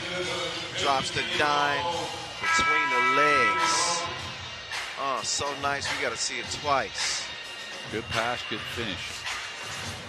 Good pass leads to an easy finish. Oh yeah, for sure.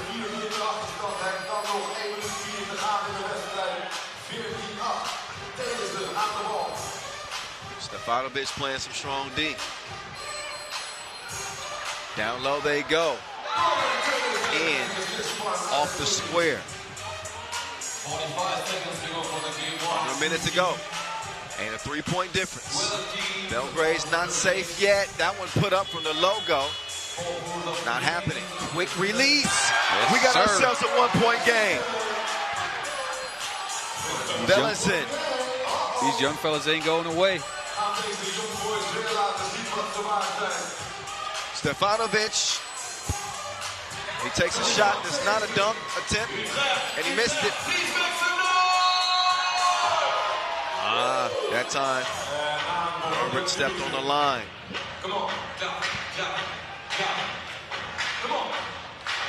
And I think he wants to challenge it. That's a smart challenge right there. You got 16 seconds left, and at least you'll get a breather. Might as well. If you got a challenge, why not use it? Why not? That's at least a 30-second breather you can definitely use at this stage of the game.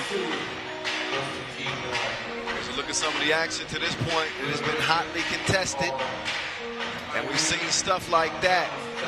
Filthy pass. And a strong score in the interior. It's IJmuiden. Not going to go away quietly. Tell you what, for a first time at the Masters level, coming from the Nations Leagues, I think they have had a pretty good showing so far. They're not going away. They're playing physical. They got some nice plays.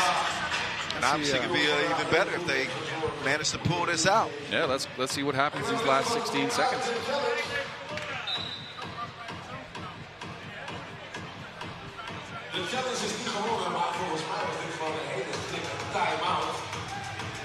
So here we go. 1-point game, 16 ticks to play. Belgrade Partizan in the driver's seat with possession.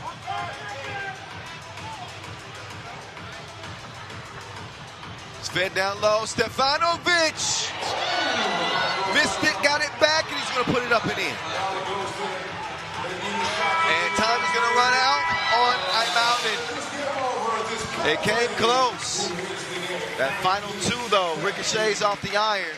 Final score will be 19-17, Belgrade over IJmuiden. again, something the young fellas can be proud of, I think. I think Belgrade ended up being the better team, obviously, because they're more physical and they have a lot more experience than these young guys. But for a first-time Masters showing, and again, I'm not biased at all. For a first-time Masters showing, this was pretty decent for the young guys. Yeah.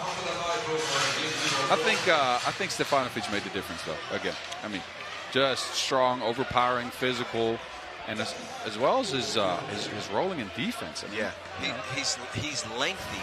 Yeah. And I think some people underestimate that. His wingspan, and that's why he's able to make things difficult defensively. But credit Timeout, and again got out to a nice start. But you really see what teams are made of in the last 5 minutes. Yeah. I try not to judge a game on how it starts in the first 5 minutes. Yeah, you're right. Because it's that last 5 that really matters. That's when that physical attrition starts to impact you. And that mental attrition also starts to, have an impact on the game as well. That's when you see the momentum shift in big ways and going towards one of the teams, right? And I think that's what happened in this game as well. I mean, Belgrade clearly got the momentum, got a foul, and that dunk, I guess, from Stefanovic. Right. He didn't touch rim. I don't know if that should be called a dunk, but I'm giving the young guys credit as well for fighting back in this game and making it a close contest down the stretch there. Just just some veteranship from Belgrade that pulls this game out. Good game by both teams. They will have another opportunity. Again, we'll see both teams in action later on today as Pool C action will continue. We got Pool D play coming up right in front of us as we'll get our first look at Vienna and our qualifying draw winner, Constanta. They'll lace them up and go toe-to-toe. That way we'll have seen each group at least for one game. It's time to get to it. Constanza came out of a three-way tie in the qualifying draw with Ventspils and Venice, and ended up winning by seeding, ranking, and they land here in Pool D.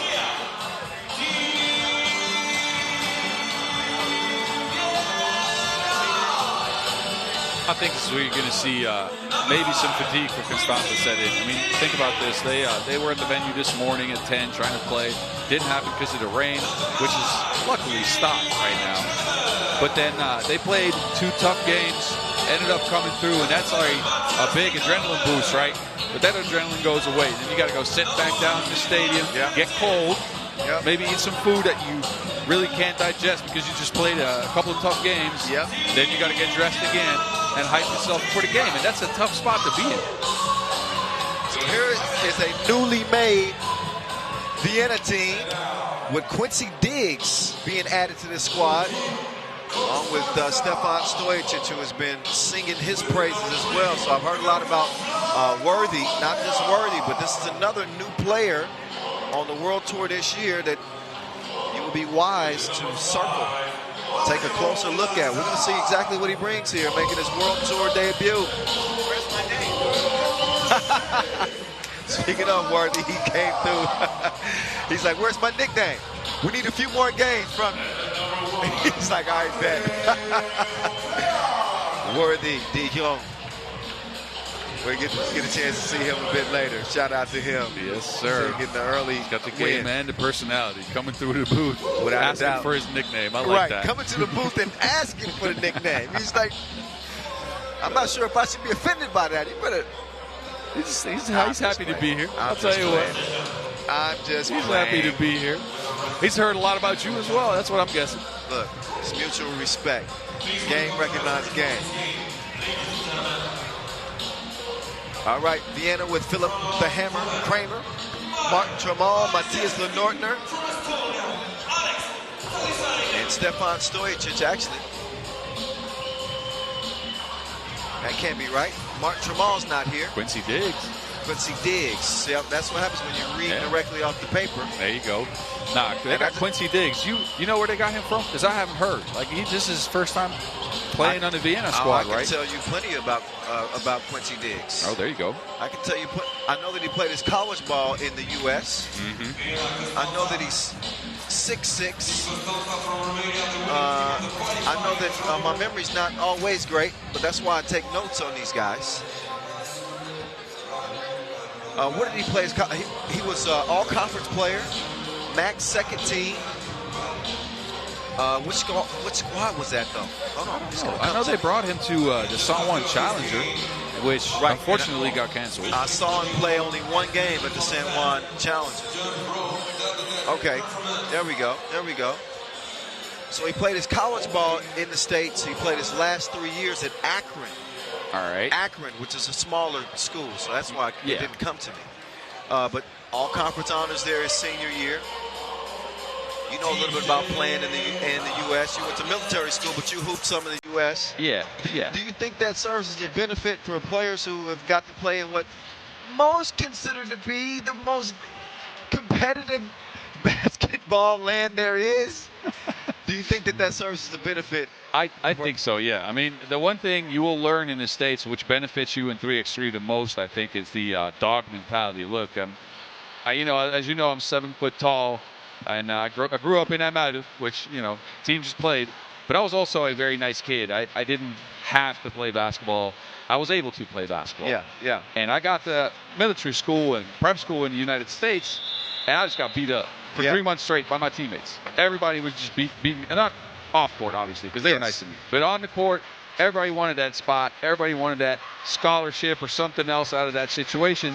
So people were just going ham practice, and I was nice. Right. I'm a nice kid, so I'm coming out there. I'm shooting a couple of 3-point shots because it's 5-on-5, obviously. But I'm just easy. Like, I'm not going hard on defense. I'm taking it easy on my team because they're my teammates. The mentality is different. The mentality is different. Such a big switch in mindset for people coming from over here to a situation where you're fighting. Right. You're literally fighting with your teammates. Yeah, for some of those, and trust me, I grew up in the hood, and for a lot of those players coming up in those circumstances, it's all they know. So they drink it, they sleep it, they eat. Yep. And it translates on the court. Anyway, we're going to see what translates on this court right here. It's back to the action. We're in Group D play. Vienna, Constanza. They're going to give the ball up. Mr. Robot, he's been refurbished as he's been killing this year.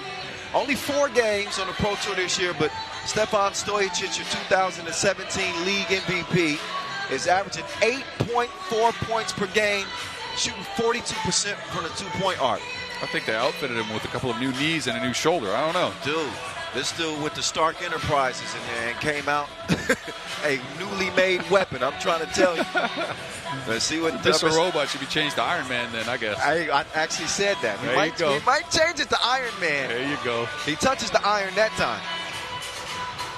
But Constanza, they're going to give it right back over. But I think that, again, I'll keep looking at the post players here, but I think the matchup between Kramer and Lazar is going to be interesting. Lazar went inside on the first 2 games that they played today. Went down low on the block and tried to punish people with his height and his strength. But let me tell you, Kramer is a big physical dude. So that's why we call him the Hammer. Yes, sir. And he's represented the Austrians. He's a capable big with great touch. He can even body you as well underneath. As Mr. Robot will open this possession for Vienna. They get it over to Quincy Diggs. Diggs, a little bit too antsy to get to that drive. Lost it out of bounds. In the limited action that I did see him in the Puerto Rico Challenger just last week, he was impressive. Good shooter, good size, active on the glass, committed defender. Oh, good. It was a good hustle. Vienna ultimately unable to retain the possession.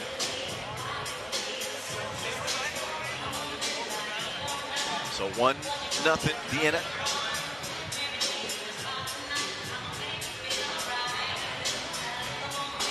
Oh, nice finish. There we go. The drive. High off the glass, too. Yeah. That's a tough scoop. And there's Lenortner. Oh, he blew it close. Up fake. He's going to clear some space and put that one up and in. Oh, deep 2. Count that. The double dip from Stefan Mener. I'll tell you something. I don't know what they feed the Austrian players, but I remember Lenortner as a shooter, and this dude just got jacked. Yeah, he is seriously jacked. Kramer as well? Yes. You got to be built different if you're going to play 3x3 and have success. That's a smart play. Patience pays off. Manier gets the score. Mr. Robot to Diggs. Diggs. He's going to make the move, and a blocking foul is called.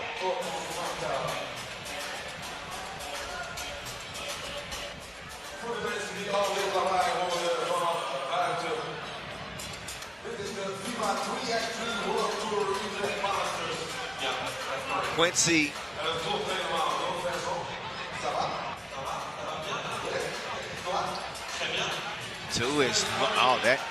No rim needed. All bottoms that time. Korpodian gets it done. Now we'll see what Diggs can do on the baseline. Oh, beautiful reverse. That was MJ-esque. Throwing out MJ already? But did you see it? That was full extension. It was nice. I'll say. Maybe he wasn't floating quite like right. Mike, but you're right. Come on, man. I'm not quick with the MJ comparisons. That's for special people. I just call it like I see it. You're right. 6'5". That was broke. There's a foul off ball, but you'll see on the replay if we get it, whether we get it now or we get it later. Here it is. Take a look. Ooh.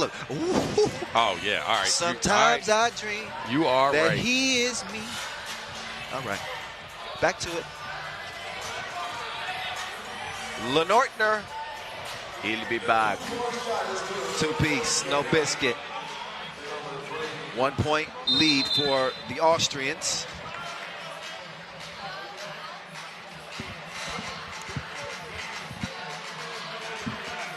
They've taken lead two without really involving Philip Kramer here, so I'm curious to see what they're going to do in the second half of the game. We shall soon see. We haven't quite made it to the midpoint yet, just 7:14, so not even 3 minutes into this game. Pretty good pace to start, 7-6. Constanza with the possession here is Korpodian. He'll start the attack. He wants to get it down low. Mr. Robot holding his own. He had him on lock. Whoa. Double foul call. That's a nice battle going on. I like that. That's a good matchup.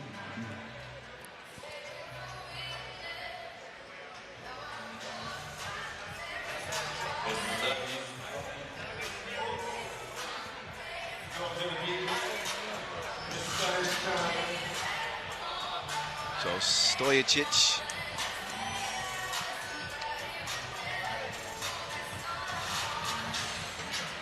He's waiting for the Wilson to start the possession for his team.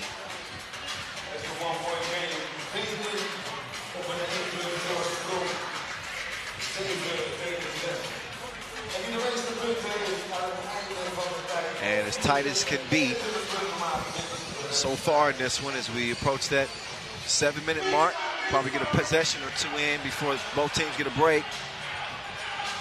Quincy's shot goes awry.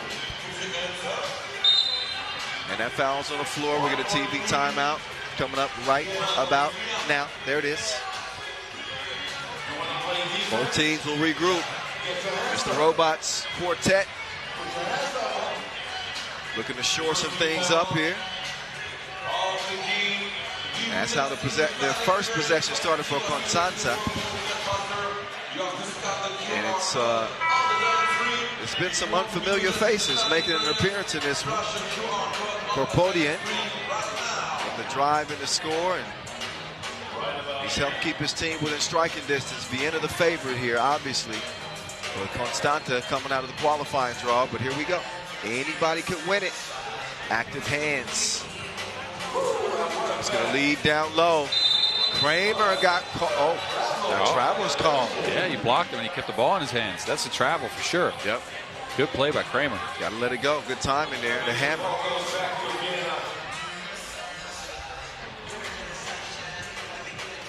Kramer will give it up.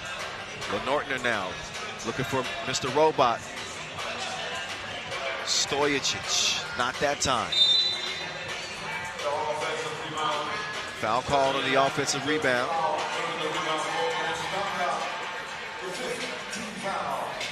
Andre Oprion is a little short on that one. I can imagine. Kramer's got long arms, a little bit stronger, so he got that rebound. Here comes the hammer. Oh, yeah, he brought his toolbox. He's going to work. Strongman drive right there. No doubt about it. Speaking of strong men, nice drop step and the score on the interior. Mario Adrian Lazar. Lenortner, no hesitation, but the stroke was broke. Rebound goes to Constanza. And a travel is called. Nice demonstration from official Alex.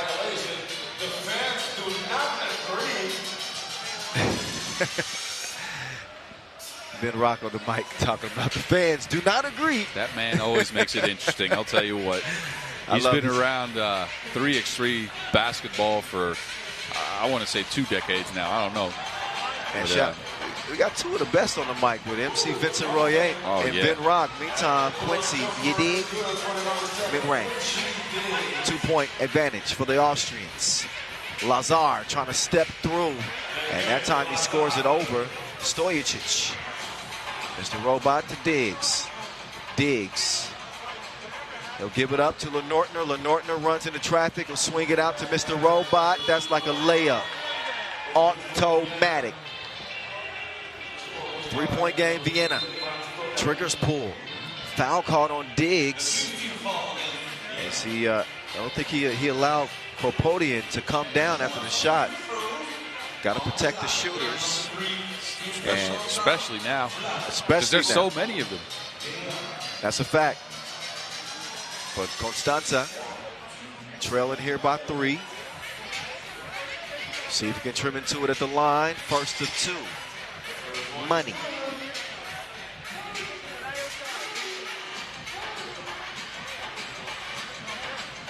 And the second one is good as well. Vienna, they've made the Final 4 in the last 6 events that they played. As Stojicic streaks to the rim, finishes with a lay. They leave a shooter, and that's going to cost them double. Can't do that. Constanta not going away.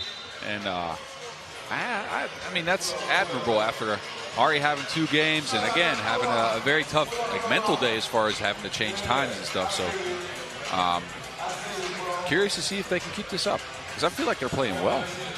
Yeah, I would say I'm even more impressed, actually, with Constanza. Keeping up with the Vienna team is, I don't think teams are exactly fearful of Vienna, but Vienna have proven themselves to be a contender.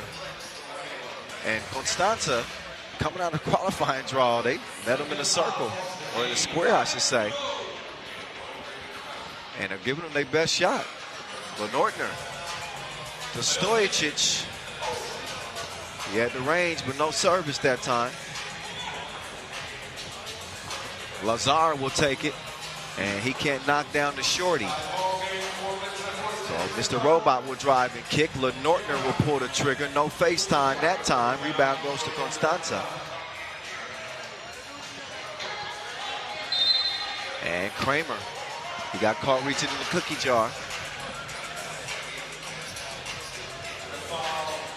All even at 12 apiece. And looks like Vienna want a timeout. They want to talk it over. Take a look at the fan wall. Oh, yeah. That's me and the media trio.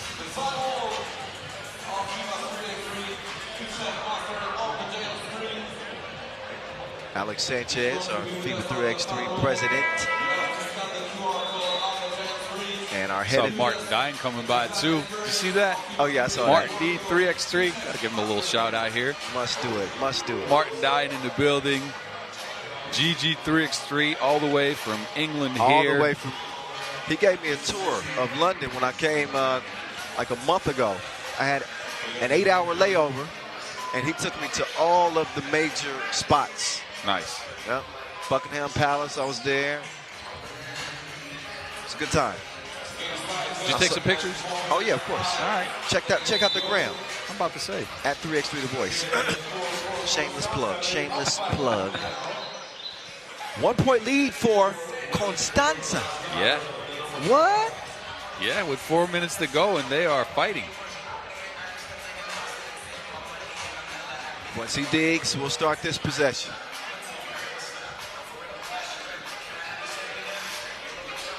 Diggs, baseline. Foul on White, off the ball. That's 2 free throws. Yeah, that's not the best foul. You're right, a couple of free throws upcoming after this TV timeout, our second and last TV timeout. Each team gets 1 timeout, by the way. Vienna's already used theirs, so they won't have any to give. Constanza still have 1. And we'll see how they utilize that in the last 4 minutes of this contest. A 1-point advantage, though, for the Romanians. And if you're just joining us, welcome. We're here inside Bet City Arena. We're calling it, well, I say we, but I'm calling it the Pit. There you go. There you go. What go. were you calling it earlier? It's like a fighting cage, man. It's like a it's a big cage with fights on the floor. I like it. Maybe I like the cage better. Maybe we'll go with that. I'm going to go with the cage. You can go with the pit if you want to. I appreciate the assist. I'm going to steal that and take credit for it. All right, let's go. This is my assist for the day. 7-foot point guard. There you go. We in the cage. It's going down, as the free throw does. Kramer is able to knock it in. O'Brien. That pass just a little bit too long, off target. So the ball will go back over to Green. Mr. Robot. And maybe the best shape, some of the best shape of his career. He's made himself into a specimen.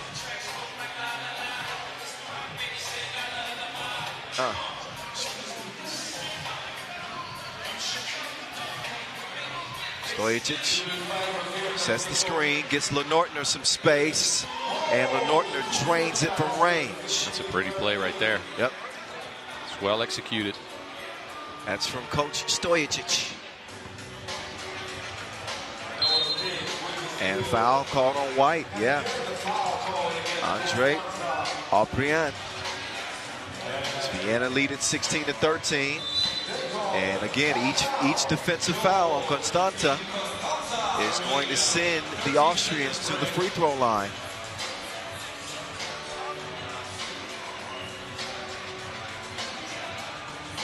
So another break for each team.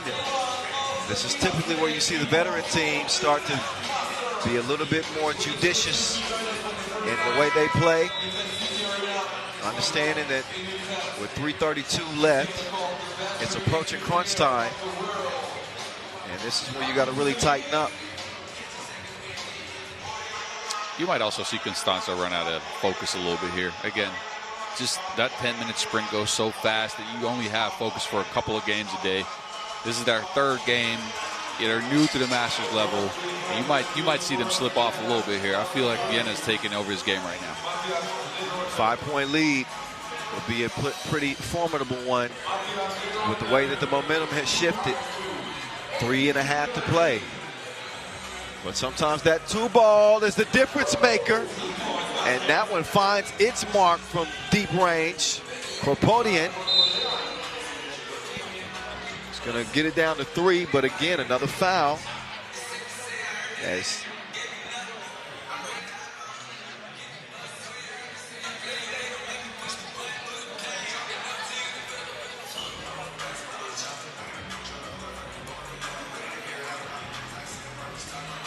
Quincy Diggs, hailing from Wichita, Kansas.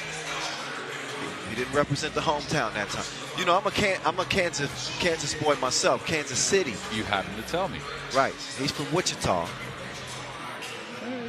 You gotta root for him then. Well, right?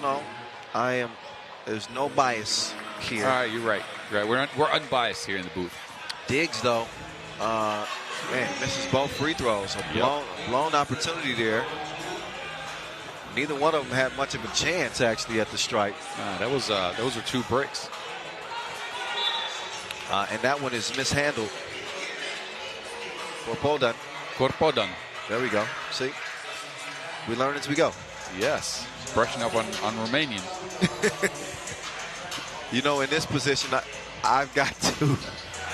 There's so many different cultures. I get to brush up on my Romanian soon, too. And I think you might be too as well. That's true. Teamwork is making the dream work, though. 19-15. That didn't work out for Vienna. Oh, Stojacic is wanting to challenge that. Oh, there you go. From up here, though, it definitely looked like it went off of Stojacic, but he's going to challenge it. He might just want a breather. I don't know. Yeah, Again, yes. Sometimes that challenge is just that. Yeah, you can use that just to get a quick, like. He got away with a shuffle there. That's we got to put that in super slow-mo. I don't know. What's your instinct telling you?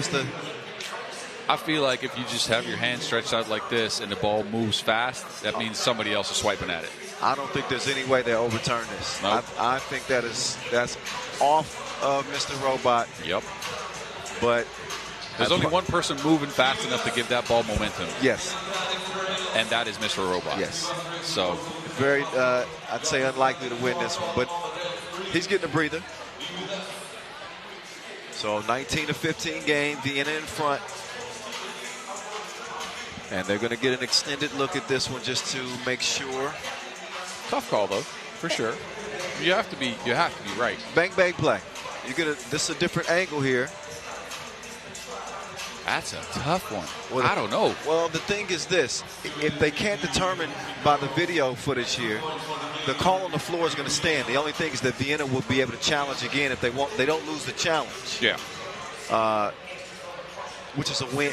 Which is a win for them in a way because look, they get a breather here, and they still get a challenge in case they want to do it again. Yeah, that's if the footage is deemed unclear. We'll find out. Meanwhile, I'm happy I'm brushing up on Romanian though, because I'll be at the Under-23 World Cup in about a week and a half here. Oh, good. In Bucharest. I won't be there because I think that conflicts with one of our Masters. Oh yeah, you're right. But man, I think back to that 2018 Europe Cup in Bucharest. We had it inside the circus, man. I think it might be the same venue. Yeah, that's a dope. I didn't go. I didn't go that year, so I'm happy to go. Yeah, man, you're gonna enjoy it. Obviously, if you guys win, you're gonna really enjoy it. Oh, for sure. Oh, for sure. Well, let's not go. Let's not call that early. Oh well, somebody just called game. Blouses, Vienna. They win it on the right wrist of Matthias Lenortner, who put him to bed. Tucked them in tightly. That is it. So Vienna are going to start things off in the win column as they outlast Constanza 21-15. And we have now seen group play in every group. Yes, sir. And Vienna coming through with that play like they did earlier too. I think it's the same the play they drew up out of one of the timeouts, and they got an open shot for Lenortner. And he knocked it down. He got the game. Well, that's why I got to tip my cap to Stefan Stojacic, who he's a player coach on this team. He coaches the Austrian national team as well. And he's really transformed the way that they're playing, given his experience and all the success that he's had in 3x3.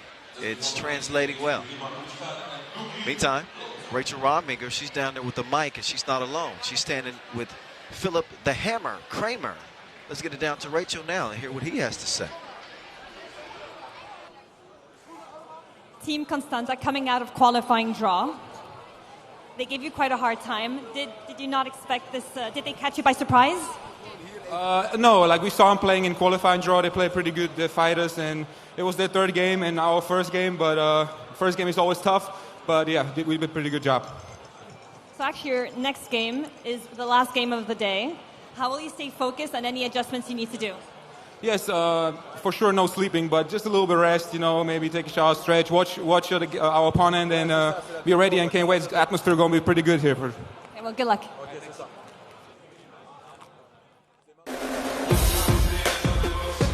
All right, so their work for now was done, but their work for the day is not done. We'll see Vienna and Šakiai Gulbelė close day one. Of course, we got some big dogs still on deck as well. We'll see Amsterdam hit the court. We'll see Liman in action as well. And, of course, we'll get another look at this exciting Utrecht team against Antwerp. That's coming up game after next. Liman is actually on deck as they'll go toe-to-toe with Lublin Lotto. We'll look back at the highlights in this one quickly as Quincy Diggs tries to get comfortable with his new squad. They end up pulling away by 6 late, and Vienna proved to be the stronger of the two. Constanza coming out of the qualifying draw and just did not have quite enough.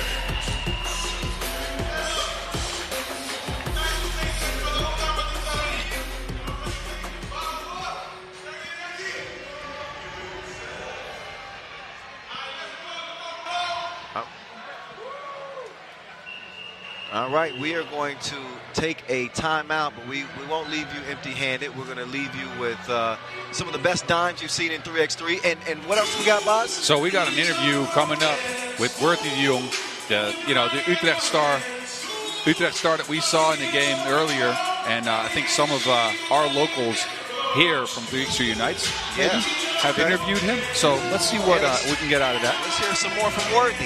Yeah. We're here at 3x3 World Tour in Utrecht with Wordy de Jong, his first big 3x3 tournament. And what are you expecting of this tournament? Well, a great experience for sure. I think there's going to be great teams, great competition. Hopefully we can make it out the pool and make it to Sunday. I think the vibe is going to be extremely well. I think Jesper and the crew did an amazing job in putting this together, especially after the results of last year. So I think it's going to be a great experience. And what's your main goal as a player here, coming here for 3x3 and showing yourself on this stage? Well, like I said, it's mostly probably going to be gaining experiences, especially this is my first big tournament. I hope to learn a lot, help my team as much as I can to like I said, make it out the pool. Yeah, I think that's one of the things that I hope to gain from this. Yeah, and this is your first time in the stadium. What do you think? What kind of stadium is this for you? I feel like it's really unique. The booths are amazing. I think, like I said, they did a great job putting this together. I think everybody will get the full experience here. The seats look really good. The view is going to be insane. Having everybody so close to the floor gives a great experience, great feeling for the players too. So I think it's going to be amazing. Yeah, well, good luck, and we hope to see you Saturday and Sunday. Thank you. Thank you.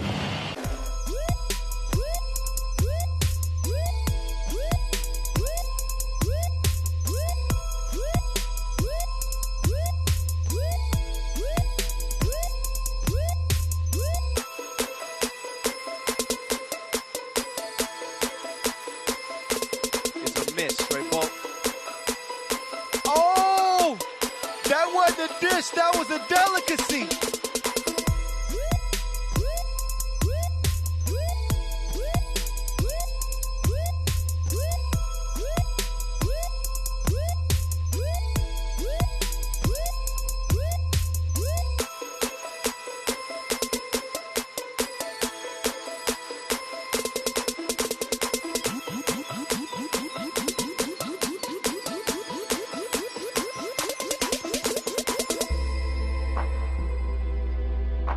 Hit that one from the parking lot. Off the glass, saved behind the back like an informant. 19-8.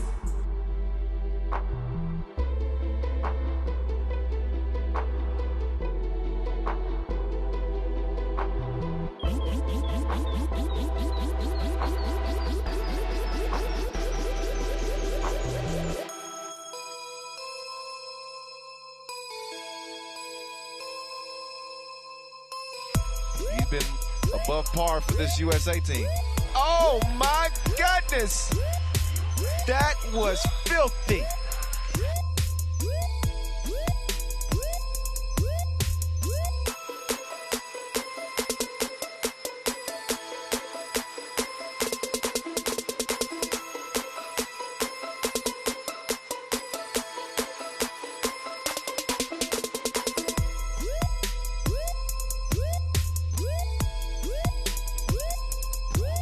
Fall away hook is a no-go. Pajalic on go mode. He flips it over his shoulder. Sharon is caring. And they connecting like a Zoom meeting.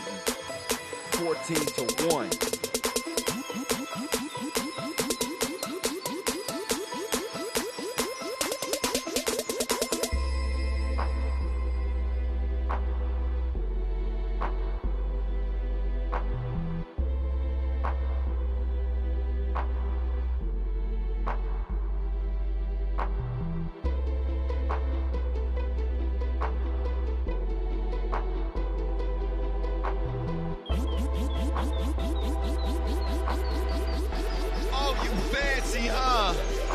No-look feed from Soka sets up Melo.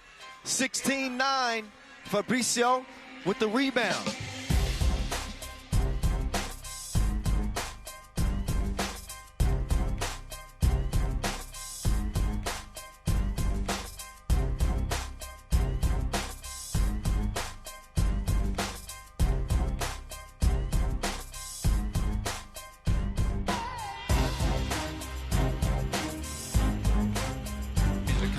She ain't scared.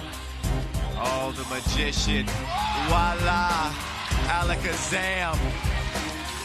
The only thing she hasn't done is disappear.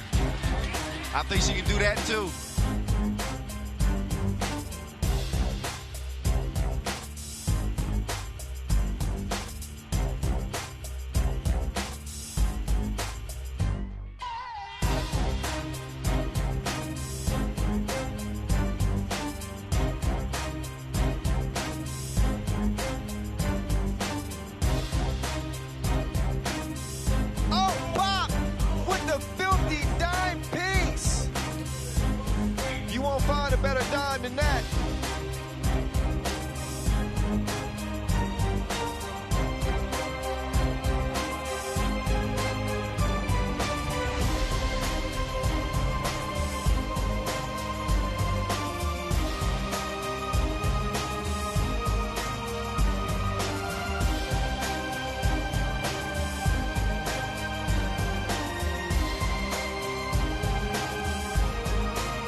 Left lonesome.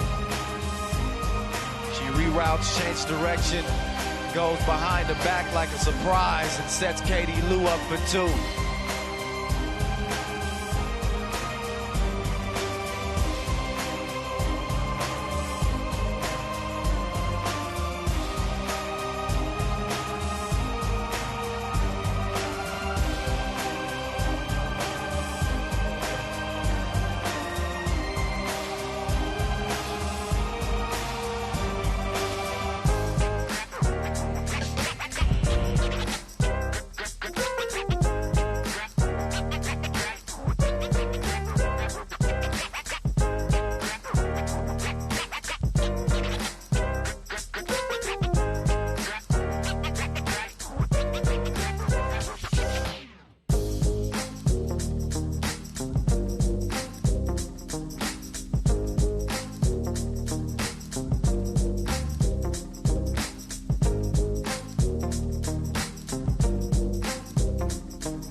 All right, the break's over. It's time to get back to the action. We will see Lublin Lotto for the second time today. in earlier action. They came up on the short end of the stick against Team Paris. As we get back to Pool A play. And they'll go against the top dogs here. Liman, not only the favorite in the group, but maybe the favorite here in this tournament. Even though it is wide open, they are the 1 seed. They are Serbian power. They have won 5 straight at the challenger level, 25-game streak. But it has not exactly panned out for them on the Pro Tour so far this year.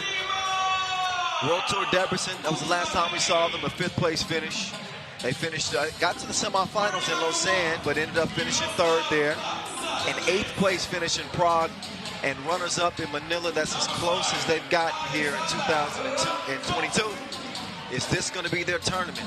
I think for Liman, that's kind of a disappointing lineup, right? I mean, you have to have a high standard with their background and their history in the game. So I'm sure they're eager to prove themselves here. Well, they are the defending World Tour final champs. Make no mistake about it. They come out with Miroslav, the hitman Pajšić, Alexander, Lockdown, Ratko, the Manimal, Mihailo Vasic, and Stefan Slimy Otto Kojic. He's been waiting for a nickname. I had to run it by him yesterday. I said, what you think about Slimy Otto? It's a playoff of semi-auto. You get it. You got it. And I got to say, I like this one. Okay, I like this one. Okay, I got your signature. All right. I still need a few more. All right, here comes Lublin Lotto with 3. They're playing with 3. With Adrian the Giant, Bogutsky, Martius Konopatsky, and Michael Samsonovic. That is their trio. It's not going to be a big surprise, their offensive attack. We know what they're going to do. They're going to feed the parking meter. That's what I'm telling you. They are going to feed the parking meter. Is that what we call it? That's a big parking meter. That's what they used to say back in the days when I played in college. And I had a good practice. They'd be like, hey, feed the parking meter. Hey, I just get the ball all the time. He's a telephone pole, dude. That 215. That's a throwback, though, feeding the telephone pole like that.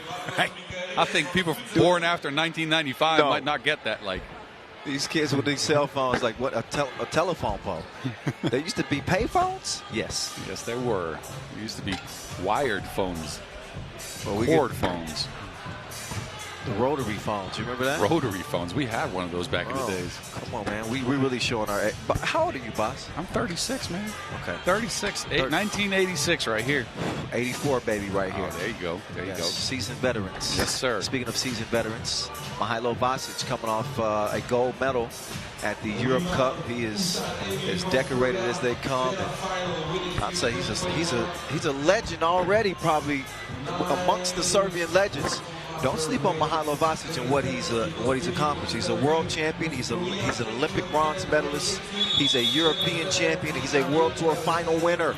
Yes, sir. And I'm telling you, this guy is so good at giving up his body to get a score.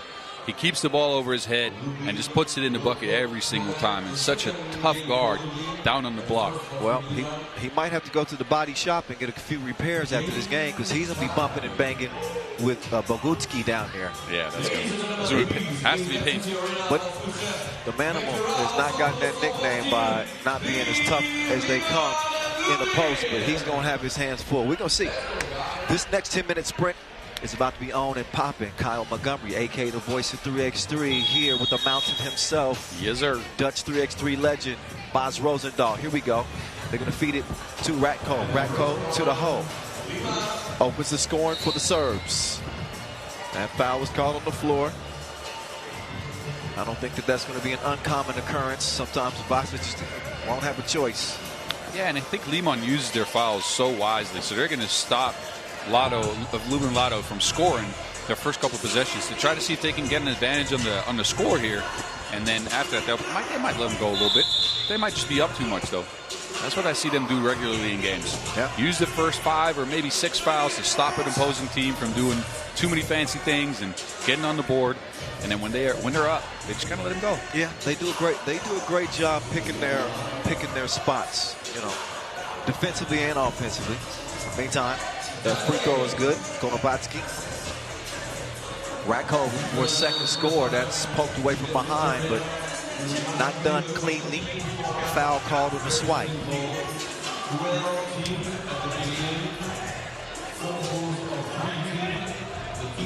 Vasquez will start this one off. The hitman swings it over to Slimiato. Fires a blank that time. Pasha with the save, but to the wrong colored jersey. That 2 was released, and that's missed, and a foul on the interior on the rebound.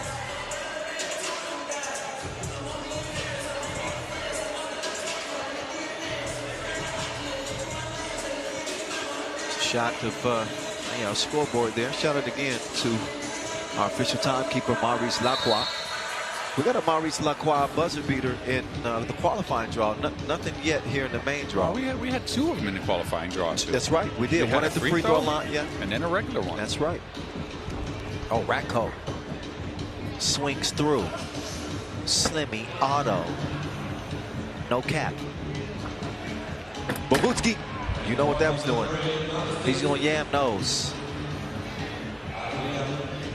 Kojic starts the beautiful passing sequence that leads to the Ratkov lay. Ratkov was my defensive player of the year last year. We give a lot of credit to the shot blockers, which is obviously deserving. But the perimeter defenders, maybe they don't get enough credit, but I think that Ratkov is, if not the very best, he's certainly amongst the best. Oh, what a pocket pass. Nice setup for the lay. And you say, defense on the outside here, but Ratkov is strangely strong. I'll tell you that. True. You know those people that don't look that strong, and then you try to bully them a little bit, and then you can't move them? Yeah. He's one of those dudes. That's a fact. Trying to feed the giant. He's getting a healthy diet of the Wilson. If he can keep pushing throughout this game, we'll see if he can keep Lublin Lotto in it. Semsonovic took Ratkov to the hole.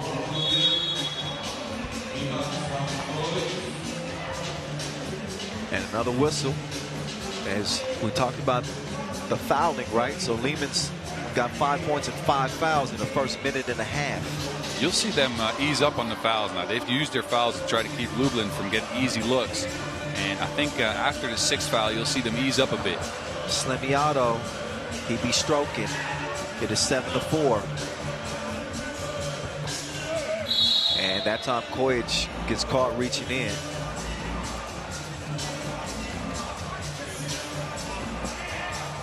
So Kojic, no argument from him. Also a decorated Serbian player. He's got 8 World Tour wins. Liman, the second most successful team in terms of Masters wins in 3x3 history. As Bobutsky could knock it down from the free throw line, stays in a 3-point game. Kojic, that one comes up just short. Bobutsky, that ain't even fair. 2-point game. Now Kojic trying to get free. Yeah. He was being held down. He was being hugged. It's like trying to play basketball through a wet towel. Right, Semsonovic. That was just an act of desperation. The hitman. For Slimiato, you can't leave that man. Are you kidding me? Nope. He's gonna shoot the lights out. They ain't gonna be able to see. Oh, Pasha! He got his world rocked. That's bad. That's very bad. He was moving like Bambi out there when he first started. You saw that? I saw that. Them ankles were wobbling. 10-7.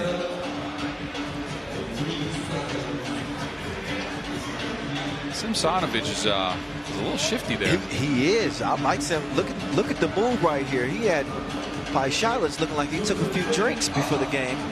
We might see Paishalis come in the game tomorrow with some braces on. He looked inebriated. It's 10-7.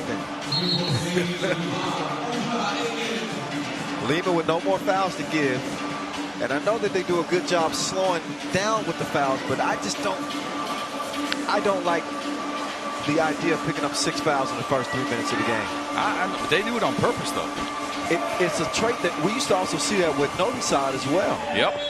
And it influences two things, right? Speaking from, playing out there and playing against these guys for a couple of years, it influences, one, the mindset of the opponent. So Lublin right now is feeling pressured. They're down a little bit. They got back to 10-9, but it's still, you have to stop Liman. And Liman is good. So you feel pressured a little bit, and then you go play more physical yourself, so the fouls will even out. And then it also influences the referees just a little bit because it's physical play. True. And the referees get used to it. And then when you start playing less physical and the opponent ups the physicality, they're going to get the fouls. Yeah. So, but I think if you're Lublin Lotto, I think this is where their offensive strategy plays to their benefit, because now you keep feeding the giant.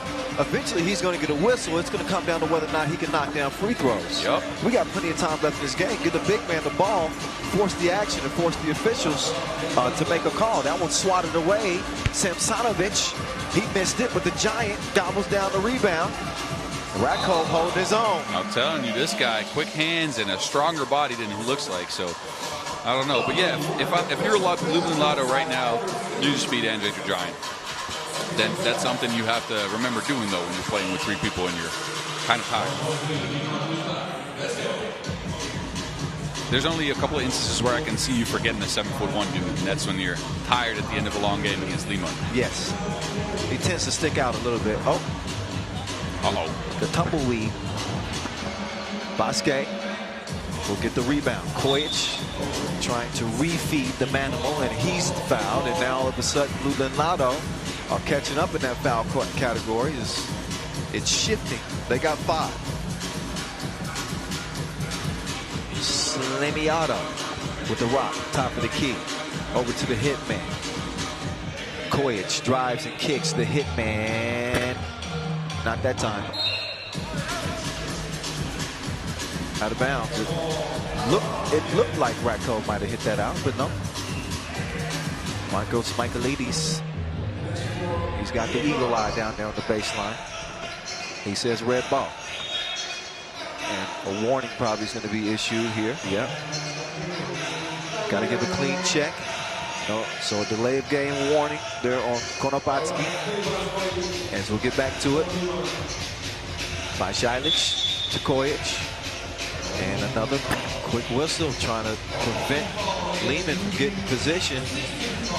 Now Lublin Lotto is now up to 6 fouls themselves. Neither team with the benefit of being able to foul without free throws ensuing. Oh, nice touch pass. Ratko. Tricky move. Leads to the layup. Samsanovic pulls the trigger, but that stroke was broke. Kojic gives it up to get it back. Kojic thought about it. Now he's going to swing it. And the hitman. That's a quick move, yeah. I like his game so much, man, because he's got a shot. He's quick. I don't think he's that much of a liability on defense, even though he's a little bit short. So, I don't know. I like that pass I just saw. Oh, yeah. Kojic to the left is going to finish right at the rim. 13-10. Liman down to Adrian the Giant. Hey. He is taking no prisoners down there. Spiked that on him.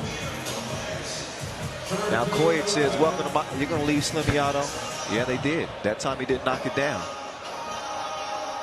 By Šajlić. He's got it back. By Šajlić playing incredibly here of late. Got MVP and the named challenger, by the way. Samsanovic. Oh, they double dared him. He does not complete the challenge. Ratko. He will swing it. Kojic all day long. All net, all wet. As it's 15-11. 2-ball corner pocket. No. Ratko will snatch down the rebound. Kojic now going to work from the left wing. He's going to get it up top by Šajlić. He decides to let it fly. Ratko stays active. And he's going to come away with the Wilson. They'll reset. Back over to Miroslav. The hitman, nobody home. That's because Ratko was held up. Samsanovic had a handful of jersey, and that'll be the 7th foul on Lublin Lotto. And that then puts Alexander Ratko up on the line. As you can see, Liman's playing with so much discipline, man. I mean, they fouled 6 times in the first, 2 minutes of the game. and they haven't fouled since. It's you know, we're at 4:30 mark right now, so they and Lublin Lotto is actually in the bonus right now, so their strategy is paying off. There's the Olympian. Radko will get it back, and he makes good on the follow-up. 5-point advantage for Liman. That time Radko got put on the bucket list. It's a nice strong drive. Radko to the hitman. Does not hit it. Samsanovic, he's got it cleared. He's got the advantage. He's going to cruise in. And Lublin Lotto staying competitive here as we approach the 4-minute mark. It's 16-13. Paisalic will swing it over. Vasquez, he hasn't hit one all year. And he's still empty. 0 for 12 from deep range, believe it or not. I was looking over some stats this morning, and I noticed that Vasquez had made a single 2-point shot this year. I can't believe that, though, because he's not a bad shooter. No, he's not. He's not. He's a big that's got good touch, but for whatever reason, I mean, he's only taken 11 attempts this year. That's not too many, but still, you usually see him hit like one at some point in the tournament. Right. You'd expect him to get out of that funk, though. Yeah, you expect one, and but his team actually have not shot it great. They've made 28%. 28% in 3x3 actually isn't bad. The league average is right around 30%. So, Adrian the Giant. He is abusing people down here. It's a big man right there. Vasquez is having trouble, even though he's usually the biggest guy on the court. Or one of the. One possession game. Credit to Lublin Lotto for sticking in this game with 3 people. I'll tell you that. No sub. Against the #1 seed. Samsanovic, nice move past Kojic, and he throws it in reverse. Oh, now he's in trouble. That's easy eat for the Manimal. And that was thrown away. Trying to do a quick clear, and they waste the possession. Ball back over to Liman, Huishan. As Kojic will get it over to Paisalic, back to Kojic. Slimiato got the friendly bounce. He's got more twos than the elementary pencils. 19-15. Shot it from the neck, too. Kojic will give it up. They want to get it down to the post office. Oh, offensive foul called on Vasquez. Yep. He knows, too. When he's smiling like that, you know he knows. Yep. All it takes is that slight elbow. Any overt movement, whether you're swinging an arm or an elbow just comes in, you're just begging the official to blow the whistle. Oh, yeah. And he's smart. You know when Vasquez is doing that, right? He's putting that left leg back. He's starting to look over his shoulders. You know it's coming. And Samsanovic here is smart. And he just stands in his way and gets an offensive foul call. Awesome. Savvy play for Samsanovic, who is he's only 24 years old. But that's being in the film room and understanding your opponent. Good play. And it ain't done yet. Yeah, it's never done. It's 3x3. It ain't done yet. 19-15. Let's go. Adrian the Giant. Samsano swish. 19-17. That was a big deuce. Like a dinosaur did it. Wow. Wow. Did you get that? I got that. I got that. All right. I dug deep in the bag. It's organic. It just whatever. That's all right. I mean, keep being amazed here. Kojic will pull up, hand up, throws the shot off. Samsanovic with the rebound. Things gonna really tighten up. Oh, good contest there from Vasquez. Samsanovic is there. That loose ball ends up in Liman's hands. Radko with the up fake. He'll kick it over to Kojic. Kojic with another two. He's lighting it up like LEDs. And it's over with. 21-17. Liman Huishan An absolute shooting clinic by Slimmy Automatic. Stefan Kojic leads Liman to a 4-point victory over Lublin Lotto, who will not be playing tomorrow. We know the two teams that will be moving on out of Pool A. It'll be Paris and it will be Liman. They will lock horns later, but that will only decide who the top seed out of the group will be. Lublin Lotto come up empty with their 3 players. Better luck next time.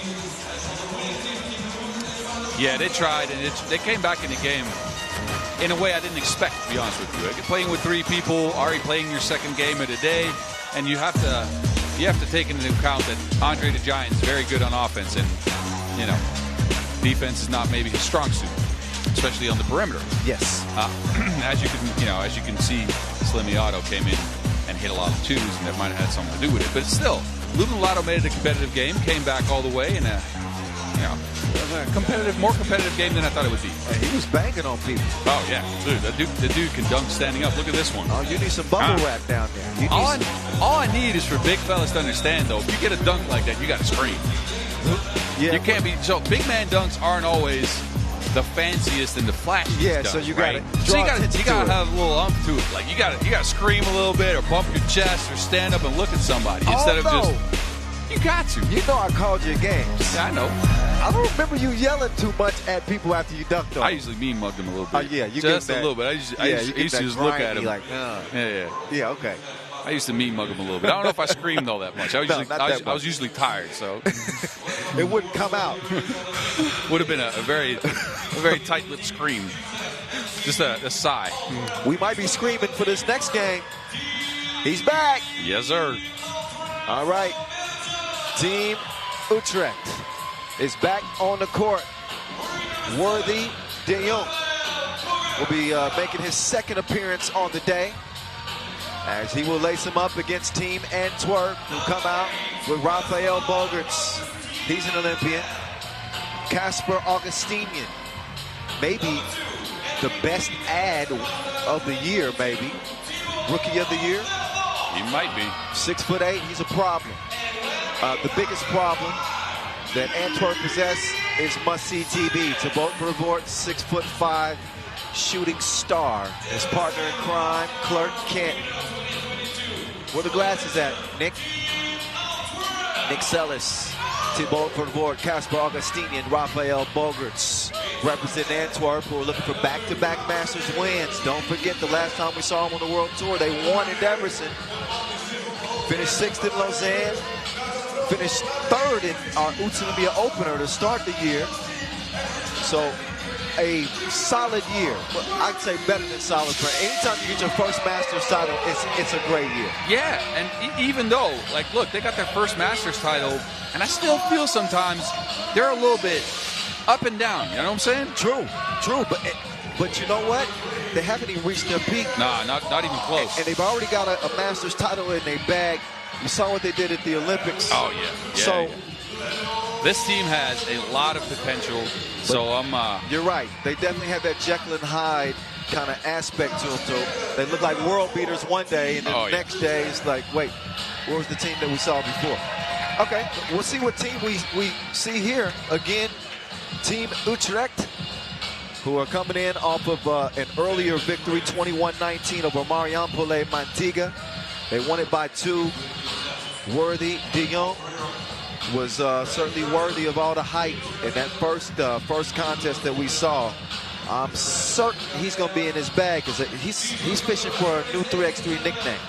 He's going to force me to give it to him after 2. He's going to come up after this game. Oh, yeah, he's going to come up again. He's going to ask you. You got that nickname yet? Yeah, he might bring the whole squad, though. Oh, see, that's too much pressure. I got a big bodyguard up here. You can come up here if you want to. Yeah, I got you. Don't worry about it.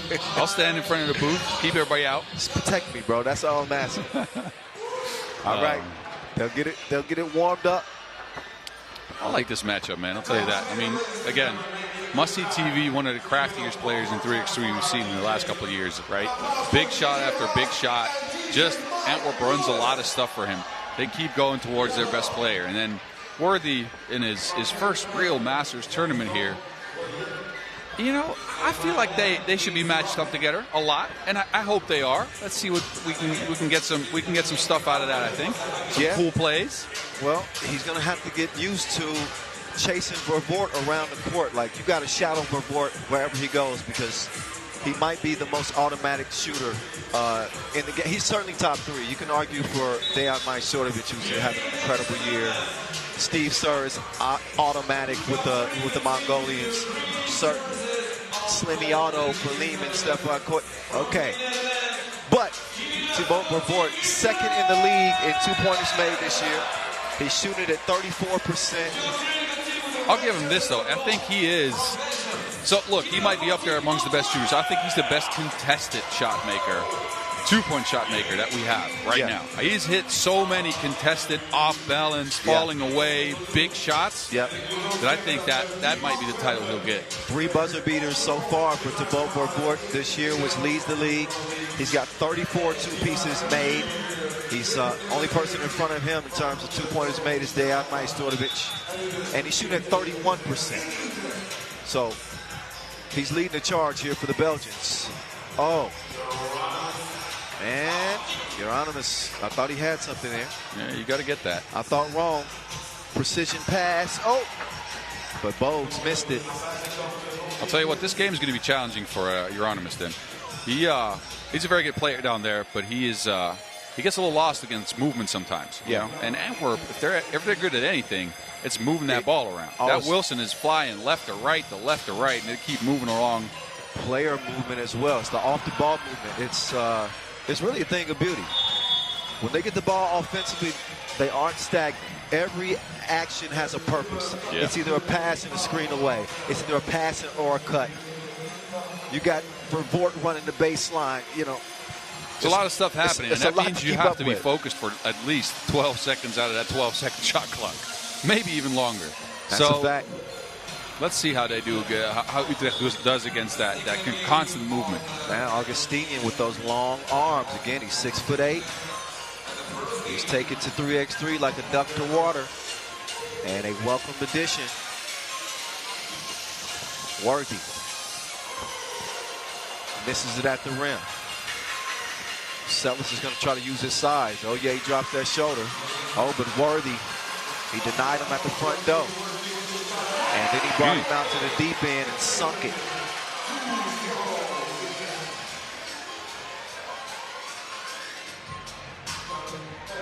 So 2-0. Utrecht are going to draw first blood. Vervoort to Sellis. Waiting on the screen from Augustinian. He's going to get it. Uh-oh, watch. Yo. Hey! Never mind. The oop attempt was just slightly off target. He can catch some of those with one hand, too. I mean, I've seen a couple where I'm like, how are you? Look, he tries it again here. Yeah. How can you catch those, man? That's a tough catch with one hand. You got to have some big mitts to catch those. Athleticism. Yeah. And big mitts, you're right. Bogues lost it.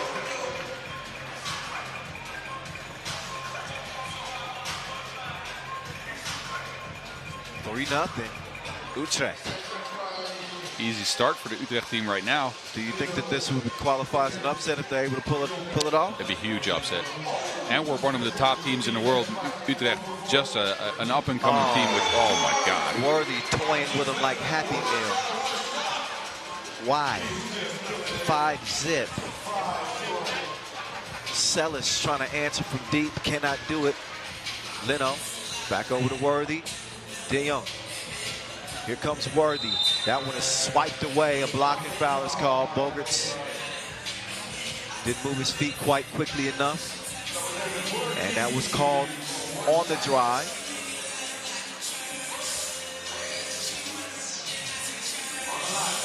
I'm happy to see Bogarts back on the squad here, man.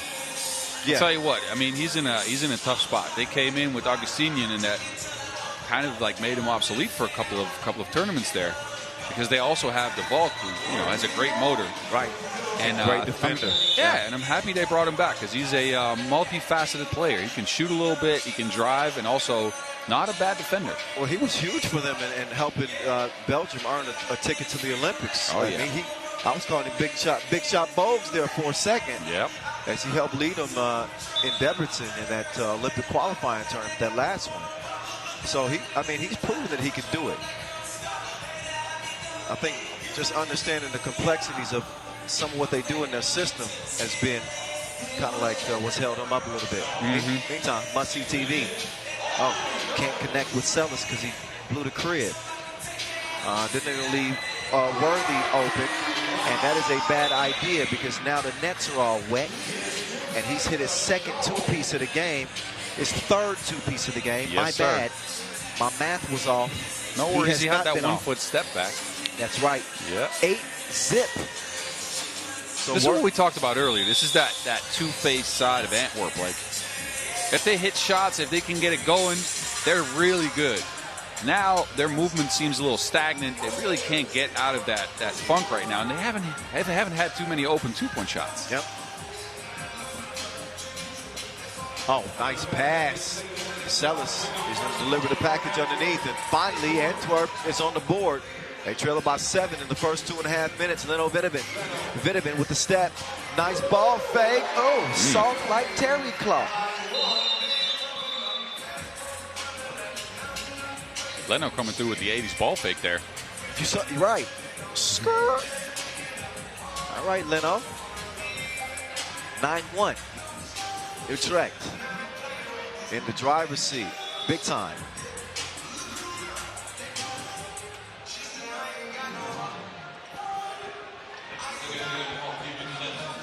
Here comes Voort. Must-see TV. Trying to get in his bag. He's going to finish with the lay. Oh, now Voort might be in trouble. Vanderlis. He had the wrong flavor scoop. Now Voort to Bogues. Bogues back to Must-see TV. Must-see TV. Didn't have a signal that time, but that's because he was fouled by Worthy. We got a TV timeout as we're under 7 minutes. And we'll see 2 free throws upcoming for Voort as his team is trying to weather the storm here. Now they've seen Worthy in the forecast so far, and he has brought rain and thunder. We saw some thunder earlier. Don't be saying that stuff right now. Can't be talking about rain when we had some delays earlier today. I'm just happy I see some blue sky underneath the Magic Sky canopy here. I think we are safe. The only rain that we're going to see is what Worthy is bringing. All right. For now, or maybe Must-see TV. I'm telling you, I'm trusting your word in this. I should have said the only rain we've seen so far is from Worthy. We don't know how the rest of this is going to play out. Yeah, you're right. Because Voort can heat up quick. I'm talking about 3, 4 twos back to back to back to back. Yeah, that's one of his qualities, that he can get hot, and then they'll stay hot. So, and then at the end of the games there, that's when it matters most. That's when he usually gets catches on fire. So we'll see if he does at the end of this game. Well, it was not so hot at the line. Splits a pair. 9-3 game. Here comes Worthy's able to draw the foul. That is a savvy play. I watched Chris Paul do that when I was with the Clippers for 4 straight years. Just catch a defender in a bad position, hand in the cookie jar, and you elevate. Yeah, you reach up. KD used to do that too with the swing through. Yep. Worthy, DeYoung. He's going to knock down the free throw. And he's responsible, I believe, for 8 of their 10. He might be, yeah. Who else scored?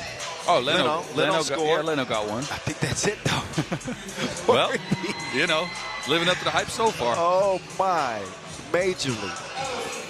8-point game. Worthy, he's a smooth criminal. Dime time. Oh, there we go. Finishes with the hook. Must-see TV. That stroke was broke. Leno, he'll clear it. The skyscraper over to Worthy. Worthy, in and out. Oh. Throws it away. Would have been nice. Augustinian now baseline. Ooh, I was looking forward to that confrontation at the rim. Oh yeah. Yeah, me too. And he had to poke it away. Didn't know who was going to win that. Come on, to ruin all the fun we were about to have. That's all right.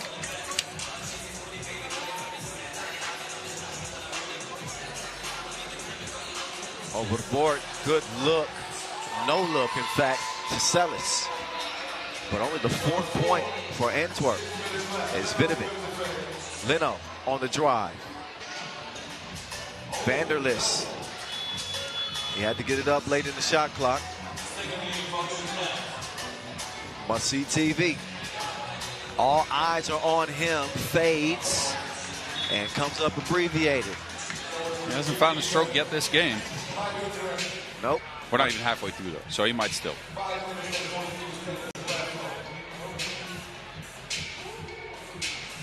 So yeah, it looks like Utrecht has not been impressed with must-see TV. They're looking for different programming.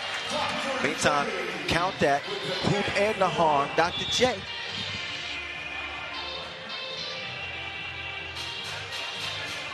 It is a 9-point difference. Team Utrecht, who could become a major player on the FIBA 3x3 World Tour, all on the heels of dimes like that. That's just filthy. That's mean. He needs some hand sanitizer. Come on, man. over the shoulder dimes. Yeah, this team has the potential and all the players to be great, and they needed Worthy to come in and be himself, pretty much, to elevate their level to what I think they were always capable of. A player like Worthy, though, will make it a lot easier. Even in his first tournament here, his first Masters tournament, he's showing that he's got all the skills to be a factor in 3x3 play. That is without a doubt. It's a 10-point game. Miss at the rim. Dr. J over to Worthy. Worthy, cross, splits the defense, is poked away.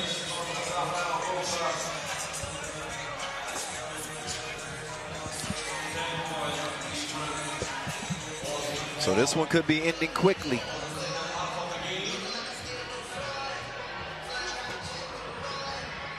Spin, hook. I know he's got that in his bag. Yup. I even talked to him beforehand, right? Just to get a feel of where his head was at. And he was like, oh, I'm gonna try to bring out some new moves for this. So he's working on some stuff that we haven't seen before. I'm curious. Best rule, red ball. They thought about challenging it, but they'll think again.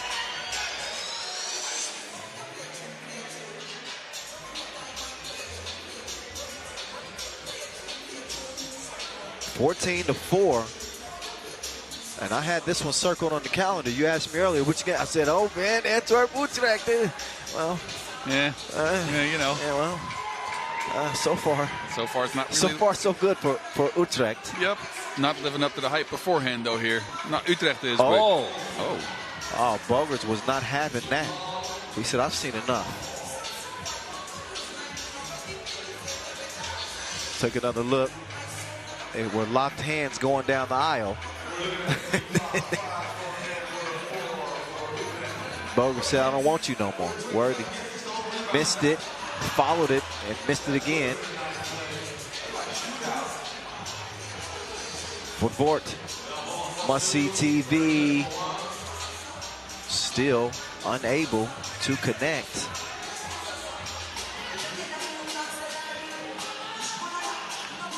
I'm about to say, shoot that big fella. He got range like a Rover owner. It's 16-5. Oh, you like that? I like that. I like that. 11-point difference. 4:24 to go. We don't know where this game will end, but it's for sure. I mean, if Utrecht wins this, that's the upset of the day to me, right away. Antwerp coming in, favorite for sure in this matchup. Oh, he took him to spin class. You're gonna learn today. Meantime, it's Sellis with the floaty, but that is only a 6th score for a really talented offensive team. They have not been able to keep pace with Utrecht.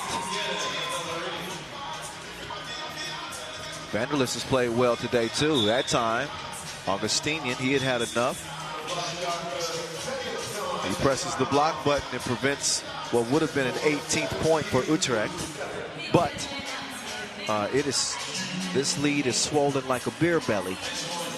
It is quite a comfy lead for Utrecht, even though there was a nice defensive play there. Not nearly enough of those for the Belgians. Yeah, you're right. It is never over, though, especially if you have a player like Must See TV on your team. He can heat up quickly, and they can get back into this game because there's 4 minutes left. So true. But Antwerp, look at the foul situation. Oh, my good. He threw it up like liquor on an empty stomach. 18-7. Vanderlist is balling today, too. He is. He's really elevated his level in the last couple of weeks and months here. So, Worthy left alone.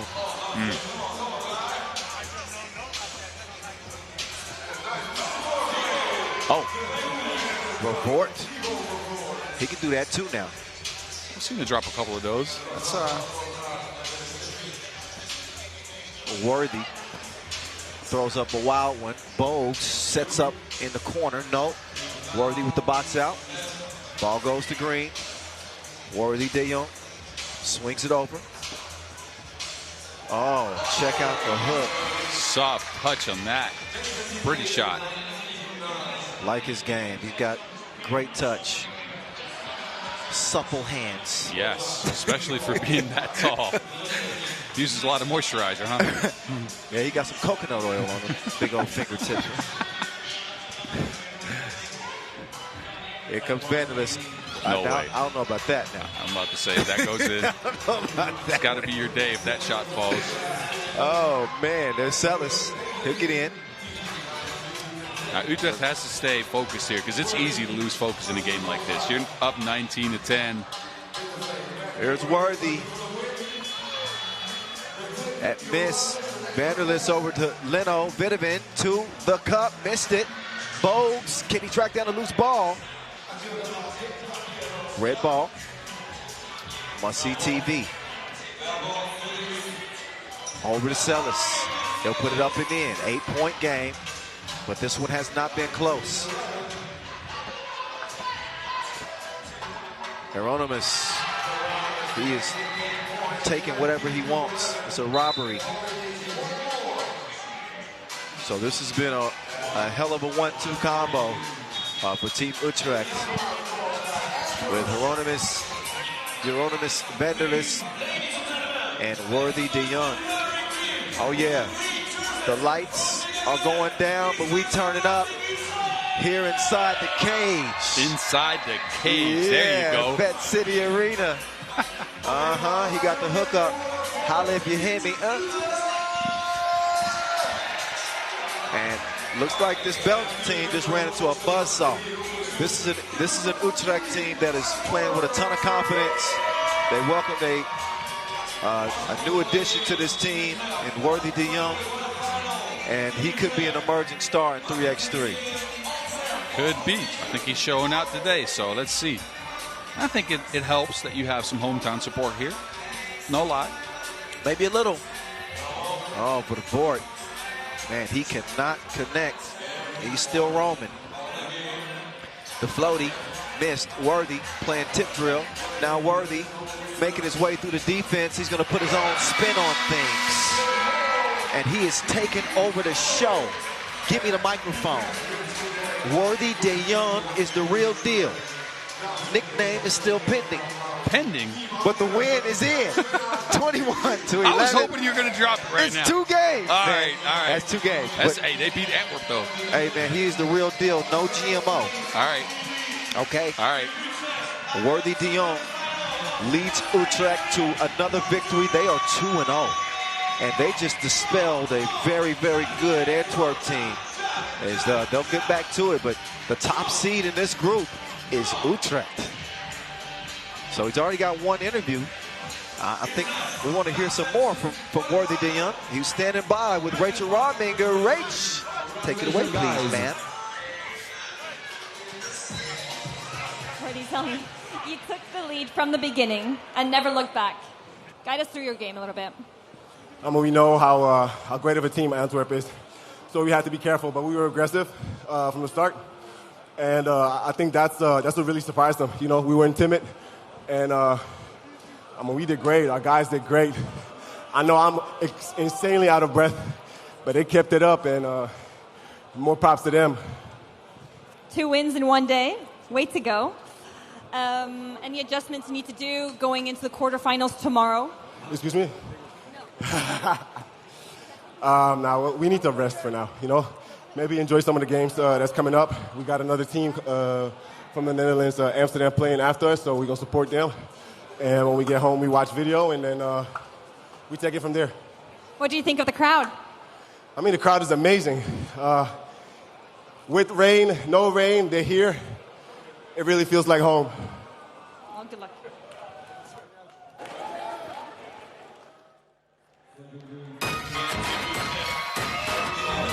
All right, don't look now.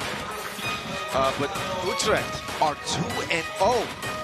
The class of their group, Pool B, has been decided in terms of the top seed. But look, this is going to be a worthy highlight early on. This dude was in his bag. He was in his Gucci bag. We talking about some exclusive game from this dude. He got him started, set the tone, doing stuff like this. Well, maybe you didn't see that, but we did. Yeah, we saw it live. I'll tell you that. The dish, the 2 pieces. He had scored 9 of the team's first 10 points, and then we see Euronymous get in on the action as well. And this thing was never in question. From the opening 5 minutes, they cruised to a 10-point victory. They can go kick their feet up and get ready for the quarterfinals tomorrow. Meantime, Antwerp will get back to business. We'll see them later against Marijampolė, Mantinga. Those two will battle it out for a spot on day 2. And so heading down the final stretch of day 1, we got Amsterdam and IJmuiden coming up next. That's, of course, after Worthy finishes his now second back-to-back interview. So yes, sir. I got to give it up to the big fella, Euronymous, though. The man showed everything. He had a fall-away shot at the end of the buzzer there. That was tough. But he had a 2, he had a turnaround, he had a hook shot, he had another fancy hook shot, a couple of block shots. So he made life difficult for the Belgian Cats. That's what I was saying. It's like you got a 1-2 combo like that, and anytime you got a footer that, you know, not only dominate on the inside, but can get it done on the outside as well, then you got a problem. You got a problem to deal with. Meantime, we're going to see if Amsterdam proves to be a problem. So this is a battle between countrymen. Yes, sir. IJmuiden and Amsterdam. 30 minutes apart. 30 minutes apart. I'm going to take your word for it because you're from here, you know. Yes, sir.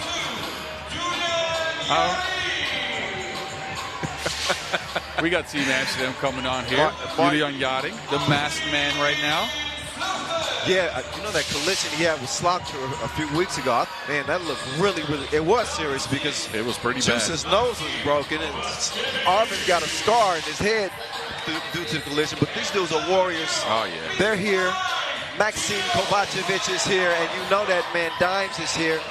DeMeo Vanderhorst, you're talking about a player that's having a hell of a 2022 season. It is dime time. So, of course, the Netherlands fresh off a bronze medal for the men at the Europe Cup. It was outstanding seeing how they played out there in Graz. And I know that team is very proud of what they were able to accomplish. For sure. Now they're getting back to it here on the Pro Tour. Fresh off the medal.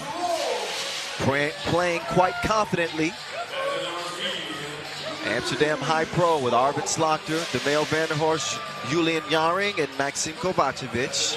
And IJmuiden retake the court with Luc Sloan, Norbert Thelesen.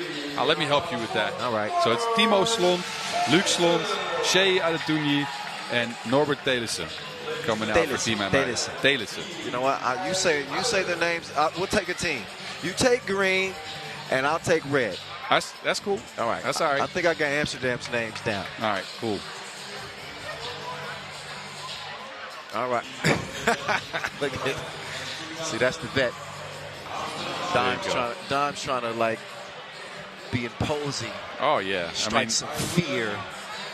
These teams see each other, I want to say, every day. So I'm pretty sure they know each other's strengths and each other's weaknesses. And, you know, I watched practice a couple times this week. I'm not gonna lie. I went by. I checked out the young fellas to see how they did. Did they hold their own? They did. They did. All right. I mean, I don't think they beat Amsterdam at any point, but you know, they got close a couple times. So let's see. There's DeMail Vanderhorst averaging 7.4 points per game this year. That's the most of any player who's played beyond 10 games this year. And if you saw him at the Europe Cup in Graz and you had stars in your eyes, you like this guy talking about stepping your game up when your team needs it. That's leadership. That's what he's emerged as. I remember when he was the young guy on the team, and now he's that man. Yeah, when he first joined our team, he tried to fit in and be what we wanted him to be. We needed him to be a point guard at that time and distribute the ball for us, and he did, and that was admirable. But he's grown into a hell of a multifaceted player. He's got the seals, the post-ups, the chicken game. I might have to explain that to you. We'll get to that. Okay. And he's got the float game. And as you'll see, he's also a very expressive and emotional player. So if he doesn't really look like he's into it, he's not into it. Once he starts throwing out the air guitar and the pumps and all that stuff, then you'll know that it's going down, and you'll know that he's on fire. Oh, yeah. Now, let me tell you a little story there. Okay, tell me. You've seen him do the chicken wing before, right? I have. Has he told you where it comes from? I have no idea. All right, so we used to have this thing in practice that if anybody elbowed somebody else out of the way, kind of, it's called a chicken wing, right? And we used to have like post-up Tuesdays, and we call them Chicken Tuesdays. And Chicken Tuesdays were DeMayo's favorite day of the week. He used to chicken the hell out of people. Oh, he likes that. He likes that physicality down low. He does. Look at him right now. No, Dimes was really built last year, and he still got that muscle mass. But I mean, he was looking like Apollo Creed before the Olympics. I didn't know what he had turned into, some kind of monster. Yeah, drank some muscle milk. I know Amsterdam's tactic for sure is going to be trying to post up Shea Adetunji here, because he is not a great post defender yet. I think he might be the lightest person on the IJmuiden team. So they're going to try to outplay that mismatch and use their strength and height to their advantage here. Think about it. 1 through 4 for Amsterdam. I think each one of these guys stand at least 6'4". So it's the natural mismatch that you want to exploit. Now, where Adetunji could kind of even the playing field is by getting that shot going from long range. If he can do that, then he's going to be able to negate that advantage that Amsterdam has. We'll see. Mad Max. He misses it. Slaughter is there to finish off the leftovers. 2-1 Amsterdam.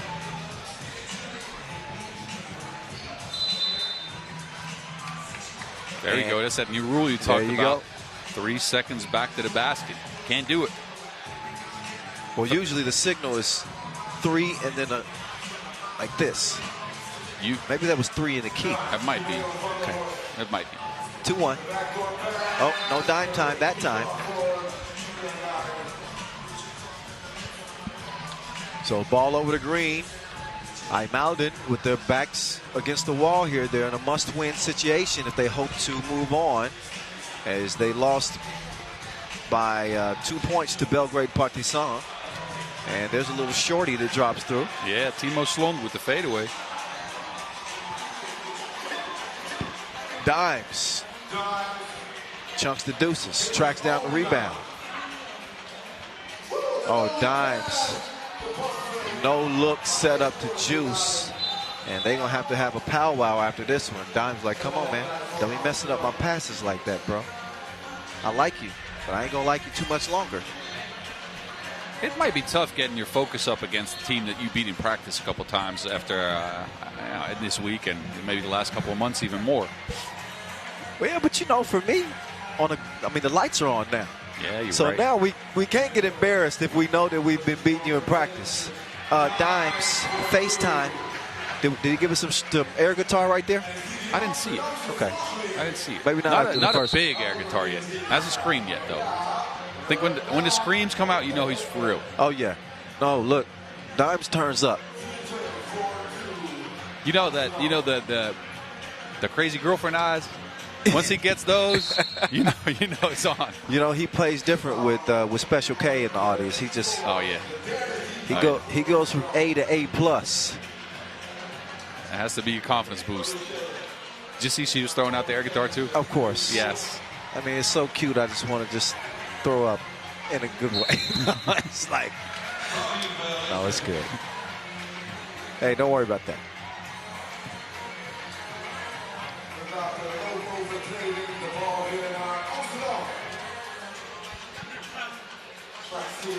Four to 2.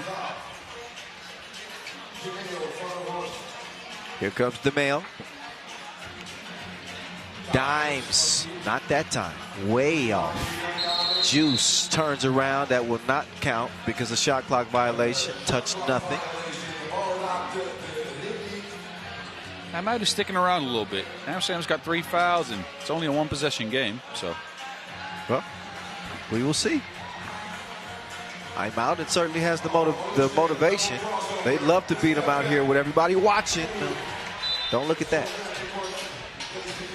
Shea still not really has a shot, right? So, you know, hoping he finds it this game. And it's tough. Couldn't really warm up today because of the rain outside, so there's no practice court. No, I get it. It's a whole new set of experiences for these young fellas. You know, they're used to tournaments where you have like 3 extra hoops to warm up on, and now you got to warm up on the street, run around a little bit in the rain. You know, I talked a lot about Dime's performance at the Europe Cup en route to that bronze, but I would be remiss not to mention Arvin Slaughter. You're right. And the way he shot that ball. He's what really unlocks their team, I feel.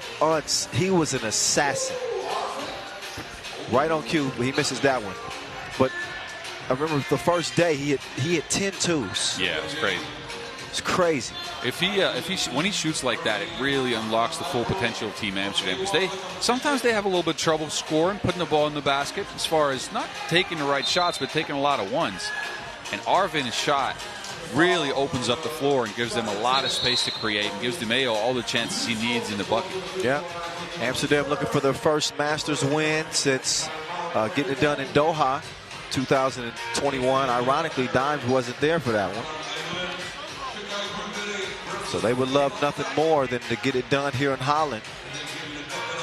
I know they've been looking forward to this one. Again, you know, I'm in touch with the fellas a lot. I talk to them. I get to practice every now and then. And DeMeo even helps us out at 3x3 nights. You know, tries to talk to the youngsters and give them a little bit of his knowledge about the game and also the world. Yeah, some air guitar lessons. Some air guitar lessons as well, for sure. And I talked to them, and they had this date circled. I'll tell you what, like, they were hyped about this. They really, really look forward to this tournament. So, talking stuff to each other and all that too? Obviously. Okay, of course. Obviously. We're going to see who has the bragging rights in the next 650, maybe less. Dimes, Faker. He was just playing.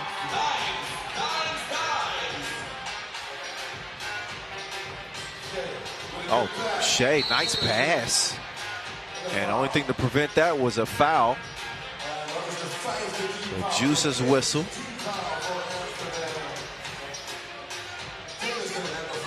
They listen. You're right. There you go. Is that the line? See? Fluent Dutch here. Oh, yeah. Up. Gets his rebound. Ooh.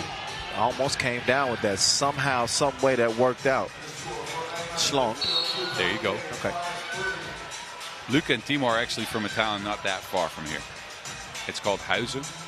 If you translate it, it's called Homes. I'm not sure who thought of that name, but, you know. How is it? Yes. Okay. There's Dimes. Slaughterhouse. No, sir. It ain't that windy in here. Nah, it's not. He hasn't found the shot just yet. This is one of those games where we can ease into that, though.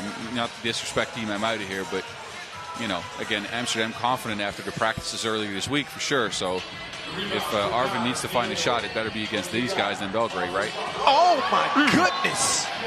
He threw that like Brady. Touchdown. That was mean. Great timing, and he batted that one. Yeah, that might be a difference in athleticism a little bit there. Arvin, you know, as great a shooter as he is, he's getting up there in age a little bit, you know. Not to disrespect him in any way, well, obviously. You don't have as much lift as you climb the numbers. Arvin's what, 35? Oh, no, Arvin's the same age as you. Arvin's not 38. Arvin is 38. I'm not listening Born to you. in 84, I'm telling you right now. I'm not listening to you. He was not. He's 36 years old. That's what my press kit tells me. I trust my media team. All right. I might What's up, Little? I might be in the wrong then. I don't know. Yeah, he's not. He ain't my age. Come on, man. I think I might have to look this up. I mean, I'm not. Arvin is 36, and that's that. I'm not juking this out with you on stream. I'll look it up, and we'll get back to this. Okay. We'll get back to this. All right. I got you. Don't worry They're about it. going to have a good laugh if I'll they get ever his listen birth back to this certificate game. for somehow. The man doesn't even have a gray hair. Come on, man. He was okay. I'm hearing from our senior director here. Bogdan Alexa says he was born in 85. 85. Okay. His birthday was a week ago. All right. Thank you. We were both in the wrong then. I don't think we can hand out a prize for this one. Oh, nice scoop-de-doop. Yeah. I actually, I might have to show you this later, but I have a baby picture with Arvin. What? Me, it's my mother and his mother. Oh, my no, he God. did not. Oh. He yammed on a man. Juice. 7-4. Somehow, look. There's Yari. Back-to-back scores. I know him and Dimes have this thing. Oh, yeah. Oh, yeah. The jelly. But look at Juice. He is head-hunting, one-legged takeoff. Yeah. Now you're going to be featured on his IG post. Juice got some bunnies now. Tag that man, please. Oh, yeah. Maxim Kovacevic will come away with it. He wants to get it down to the torture chamber. Dimes had position, but he's fouled.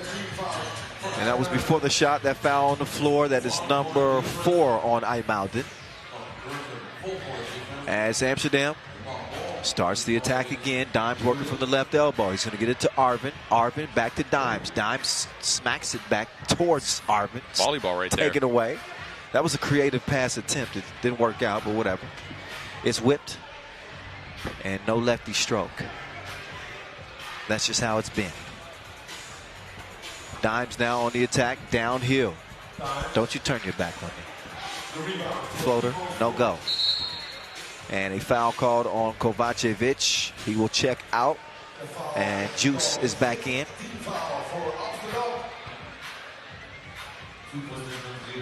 A 4-point game.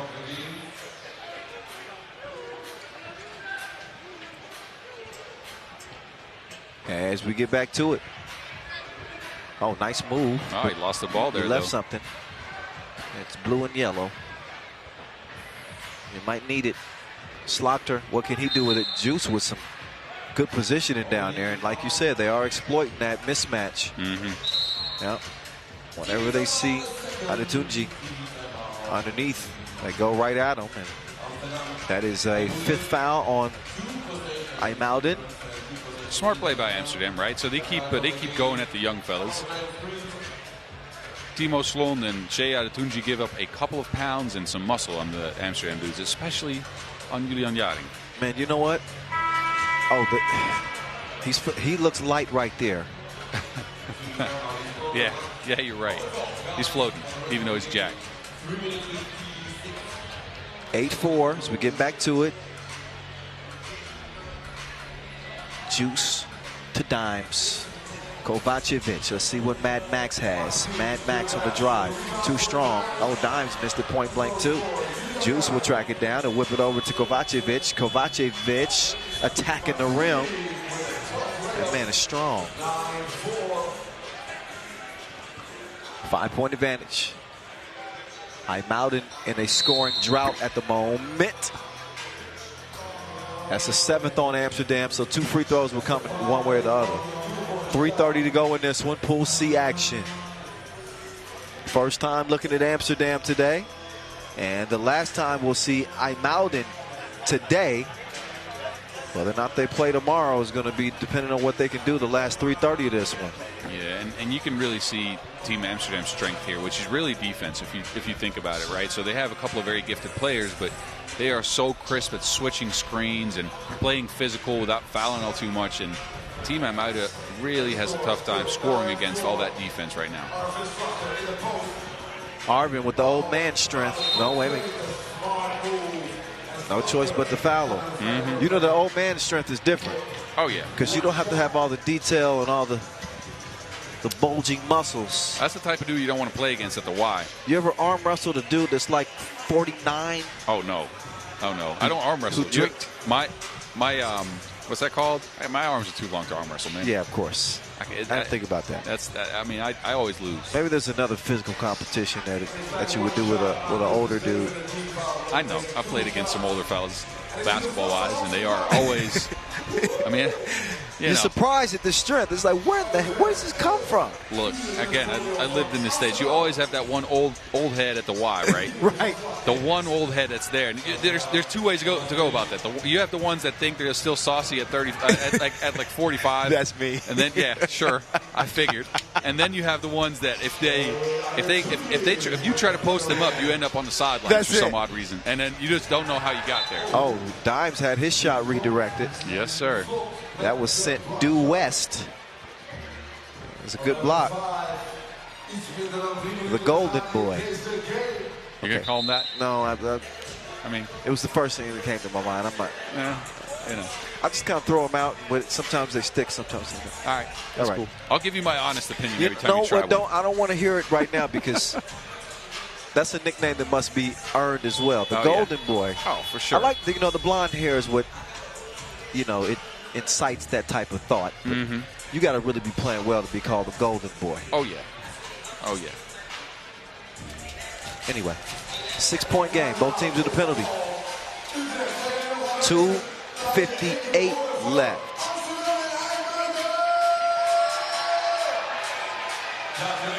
We're here in the cage. Bet City Arena. 4 levels for the spectators to enjoy the best show in the game. The FIBA 3x3 World Tour, for the first time ever, hosted here in Utrecht. Yeah, and I'll tell you what, man, we at 3x3 Unites, we've set this up, and we can't run this without the help of 60 volunteers from all of our social youth programs, which is something we also do. I haven't talked about that much, and I might still get back to it. We do a lot of social stuff, and we educate youngsters to take ownership as players do in 3x3, and as we felt when we played. And 60 of these youngsters are helping us out right now as volunteers in this great arena to help bring food and drinks to everybody, and check tickets at the door and all that stuff. So I'm very happy to have them here as well. That's outstanding. That's outstanding. And it truly takes a team effort. And for someone like me who's not on the ground floor, I don't see all the work that's happening leading up to the event, but I can see the finished product. Oh yeah. And that's something that you guys can be proud of. Yeah, along with what you've built, in terms of 3x3 from the youth level to the senior level. Like I say, I'm not capping when I say that the Netherlands has been at the forefront when it comes to setting an example of how that's done. Yeah, we try, man. We try, and it's again, as you said, it's a team effort. It's us, it's the federation, it's all of our partners and sponsors that believe in the stuff that we do. Either it be in organizing this or organizing stuff in the neighborhoods, the local neighborhoods with youngsters that just take that ownership over a court there, bring people together and play 3x3 the way it's supposed to and start it to, outside in the city streets. Yep. Well, Amsterdam has come alive here in this one, kind of how you predicted. They've taken control of this game, and they got the analog in hand. Yes, sir. The youngsters they're going up against a tough opponent for sure. And they are running into a very, very stingy defense here from Team Amsterdam. Stingy, right? Oh, man. All right, so stingy defense. Don playing a little double dutch. Oh, yeah. Yep. But stingy defense works, too, if that's what you want to go with. As long as it sticks, it's cool. I'm fine with it. Dimes didn't have enough range on that one. So it hits the front iron, but a 10-point advantage. And that will go begging. Yeah, and you can see the young fellas just a little bit rushed right now. They can't really find a solution to the Amsterdam stingy defense right now. So they keep trying new stuff, but it's hard to figure out what to do against a couple of veterans like this. This ain't practice. Yeah, and I'll tell you what, I think the average age difference might be 10+ years here too. That helps out a lot. Well, the experience is showing here. No defense shown on that drive, so that's one good look there for IJmuiden here. Kovacevic, he's left alone. And he comes up short on the stroke. And Dimes had decent positioning, but not as good positioning, so he gets scored on. Oh.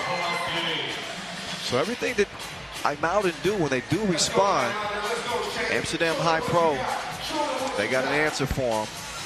Yeah, and IJmuiden just can't find a shot from the outside right now, and that's tough. I mean, again, Shea, very good shooter, and he's not hitting his shots right now. And you need something like that to, be competitive with one of the top teams in the world. Oh, what a finish. Talking about putting some extra jelly on that thing. Dimes with the ball fake. The floater doesn't go, but he'll get it back and he'll reset from the top of the key.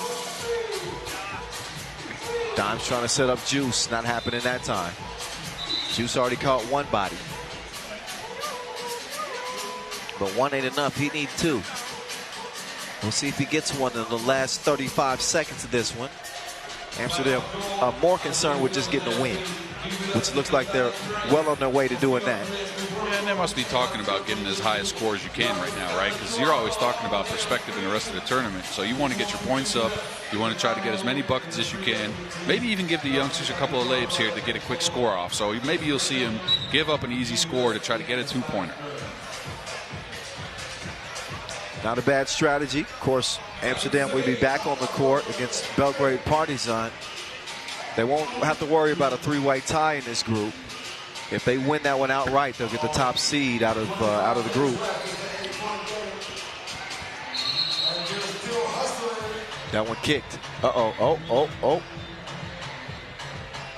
Arvin having some words there. He's telling the young fella not to jump into him, I think, but that's all just competitive basketball, right? He's talking to Timo, right? Yeah. And Timo is not afraid. I'll tell you what, he's 20 years old, stepped into the men's practice grounds earlier this week and just started talking a little bit of trash. Hey. So the countrymen getting a little testy with each other. There's Dimes testing the deep water, but that stroke was broke. Juice. Oh, Slaughter got his lunch packed. It stays an 8-point game.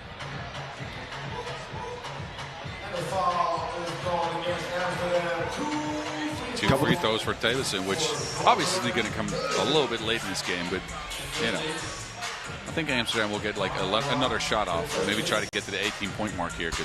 They are definitely chunking the deuces when they get the ball. IJmuiden will just scratch double digits in this game. We'll see at the free throw line here. Yes.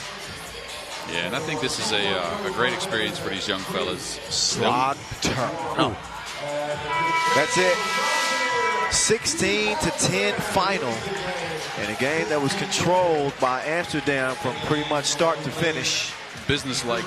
Very businesslike indeed. As they'll start off in the win column. That leaves us with 5 games left on the slate today. It's been a busy day. They got off to a little bit of a late start. Oh, yeah. Well, we have a 4.5 hour, nearly 5 hour rain delay. Yeah, something like that. You got here this morning at 9:30, ready to go. Ready to go. And then... Oh, anyway, we can talk about that later. Oh, yeah. I'm being told there's an interview coming up and that I should be quiet. All right. Well, I'll shut up then. Don't worry about it. He didn't use as nice of a word as be quiet, but I won't even talk about it on air. No, I'm just playing. Anyway, Rachel Rodminger, she's standing by with Arvin Slaughter for the post-game interview. Rachel, it's on you, ma'am.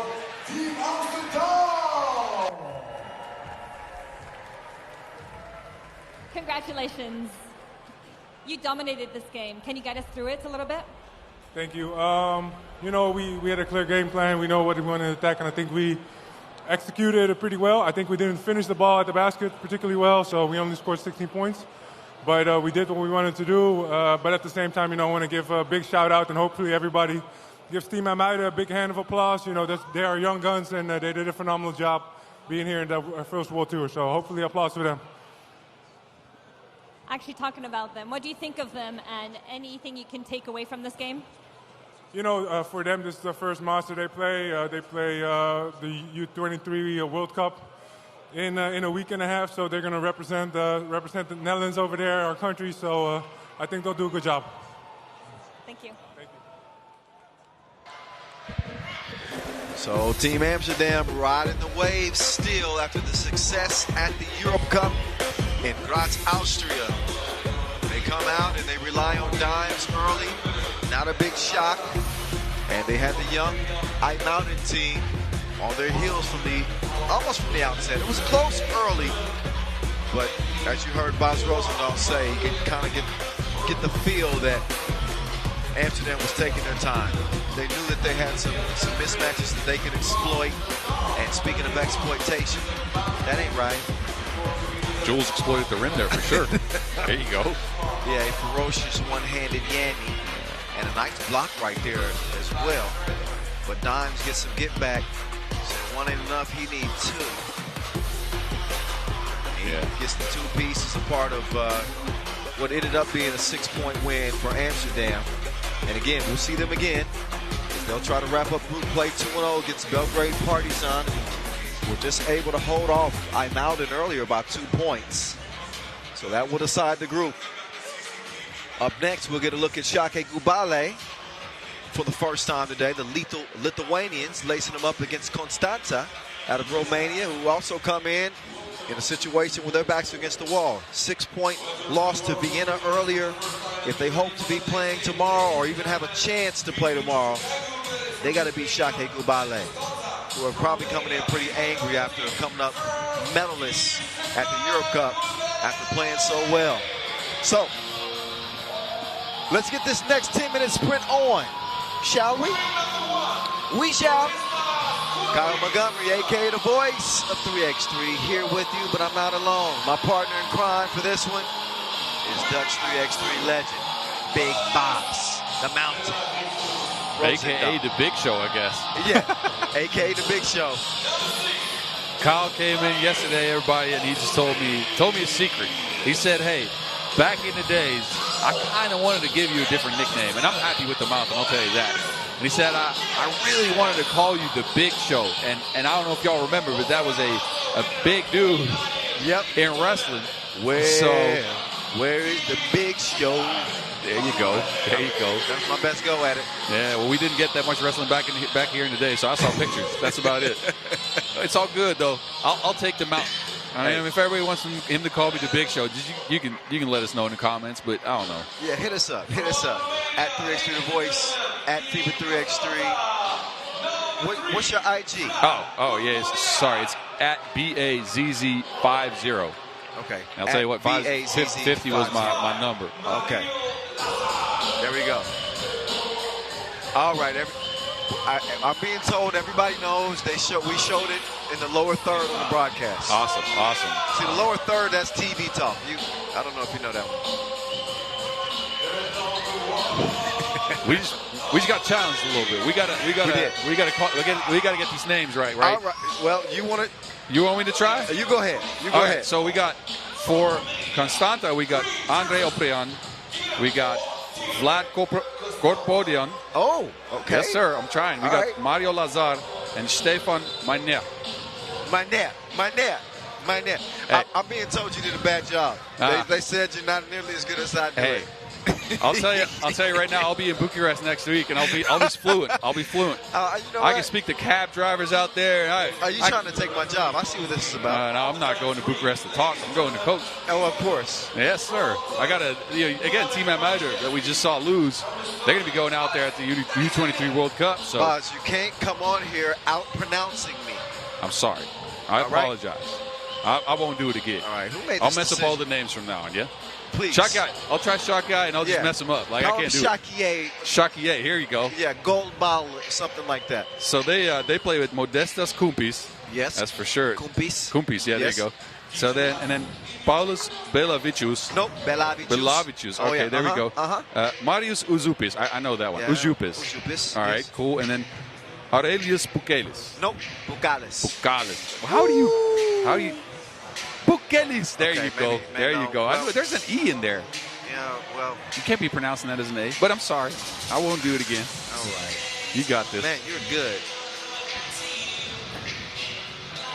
See, they turning on me in the truck right now.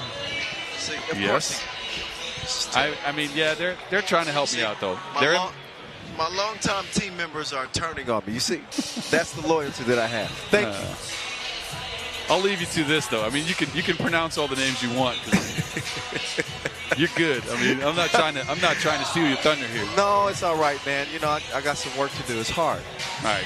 But I must be excused because we don't speak a lot of languages. Yeah, you're right. All right. Anyway, let's get up for this set for this next game. Now that we have all the names and the pronunciations ready to go. Šakiai Gulbelė in the red. Constanța in the green. Can the Romanians pull off a shocker in this 10-minute sprint? We're going to find out. Oh, they got Pukelis off his feet. Leads to an opening score for Constanța. There's the Beladicius. He'll feed it down low. And big fella going to work. I mean, that's the one thing Šakiai got going for them.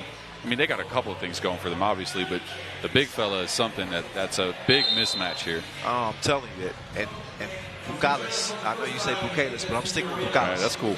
I got to get this guy a nickname, man. He is truly one of the most dominant interior players in the game. Mm-hmm. Skillful, can shoot it.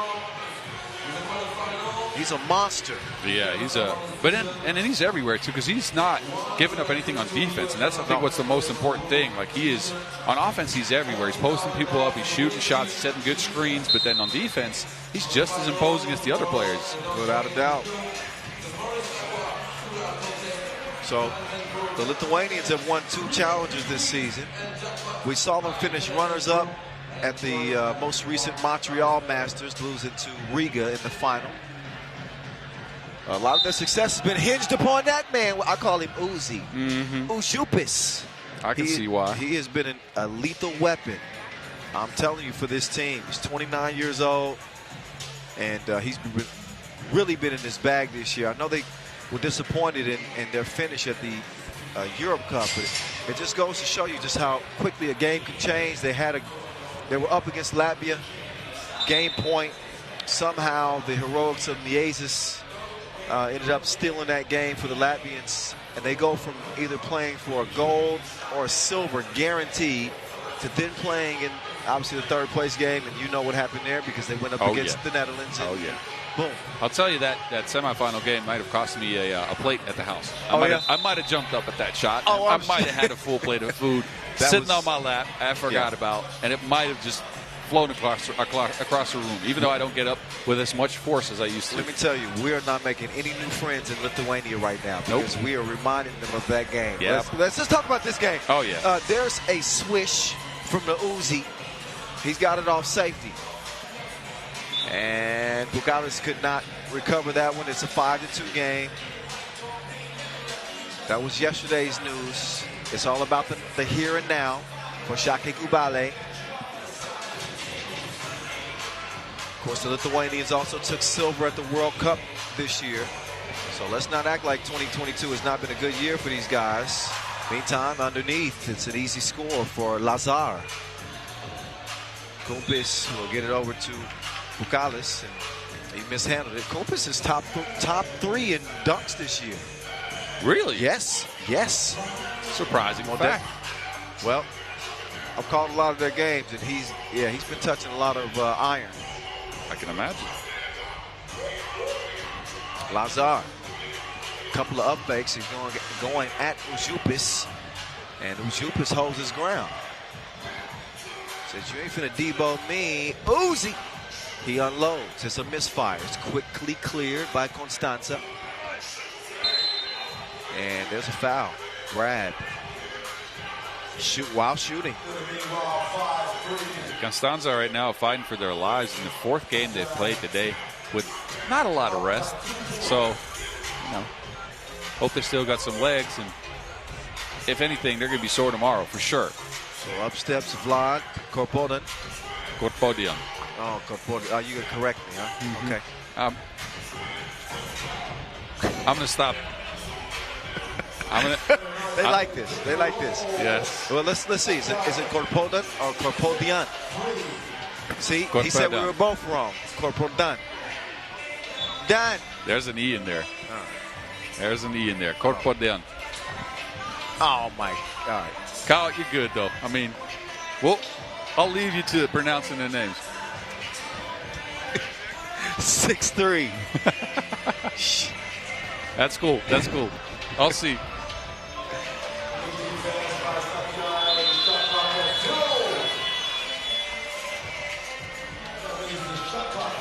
So a shot clock violation in a 6-3 contest.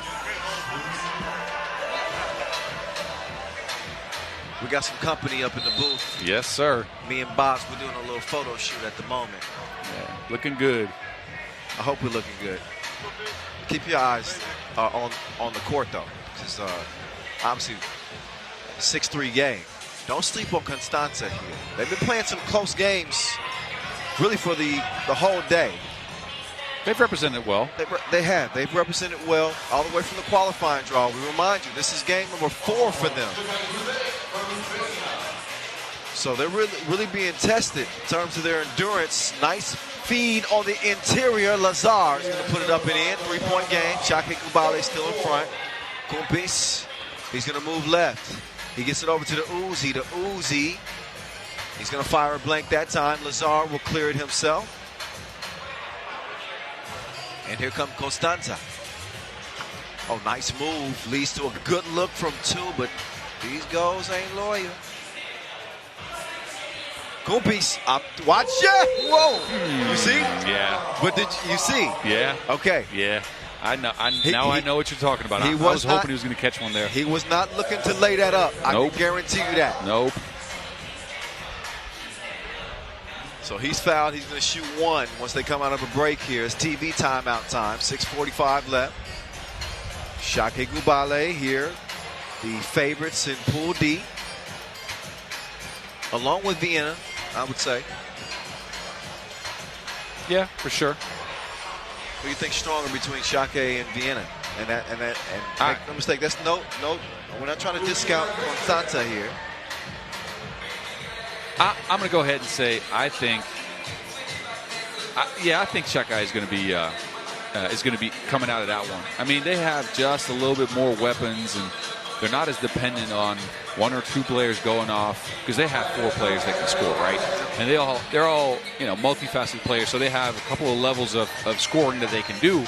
Whereas I feel Vienna is a very good team, but they have to play very good in detail to get the best out of the situation to win that game. But who knows? It's 3x3.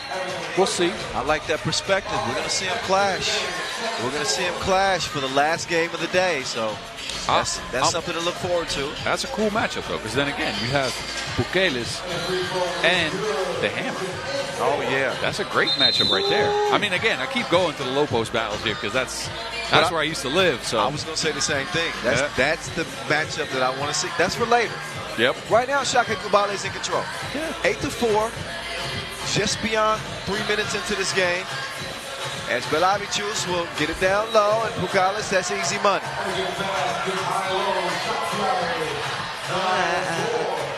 Oh, the fade away. Shooter's touch. And a delay of game warning. Don't touch it in the semicircle after it goes through. Next one's the technical.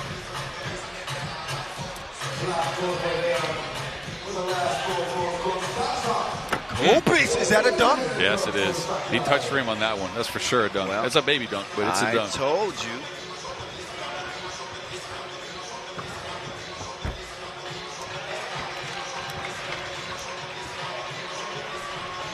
Well, here's Šakiai Gulbelė moving it around. Kumpis, the entry pass to Bukelis.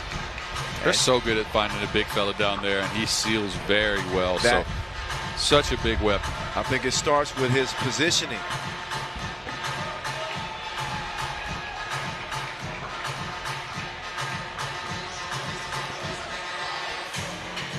Uzi got it off safety, and ain't nobody safe when he's shooting. Take cover, 13-5. Yeah, it looks like the momentum is all the way on Šakai's side, and I think Constanza might be running out of gas here a little bit in their 4th game of the day. There's a little bit less fire in them, and they might be a little bit less physical than they were. I haven't seen big Lazar all that much, so I don't know, man. Yeah. Well, look, Šakiai Gulbelė is trending upwards. You look at their last 2 major tournaments with the Uban Challenger. They won the Uban Challenger. Then they go to Montreal. They play lights out. They only fall to a Riga team that's not new, but for the first time they had Carlos Lasmanis back on that team. We know the Latvians' pedigree in 3x3, so they come up short in that, but runners-up after winning. There's Gooppies. He's touching iron like the PGA Tour. He's hunting for them dunks, man. I'm telling you, let me pull up his stats. I'm telling you, he's number 3 on the dunks list this year. He might be number 2 after this tournament. Yeah, he's very likely going to pass Stojičić. Oh, he can do that too.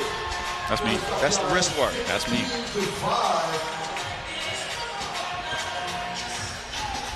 Easy score on the inside for Lazar. Belavičius, he's going to squeeze the trigger. No. Uzi got in there and tied it up. And I think that's going to earn the possession for Šakiai Gulbelė if Constanța were awarded with that possession. I'm not sure they had it long enough. No, they didn't. Okay, so never mind.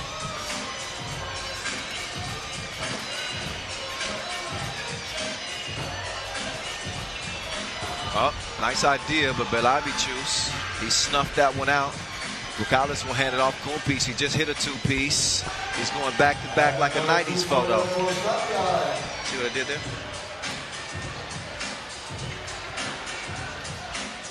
I guess not. Nope. Offensive foul red. They'll turn it over. All right, let's look at these dunks. Stefanovic for Belgrade. Partizan 10.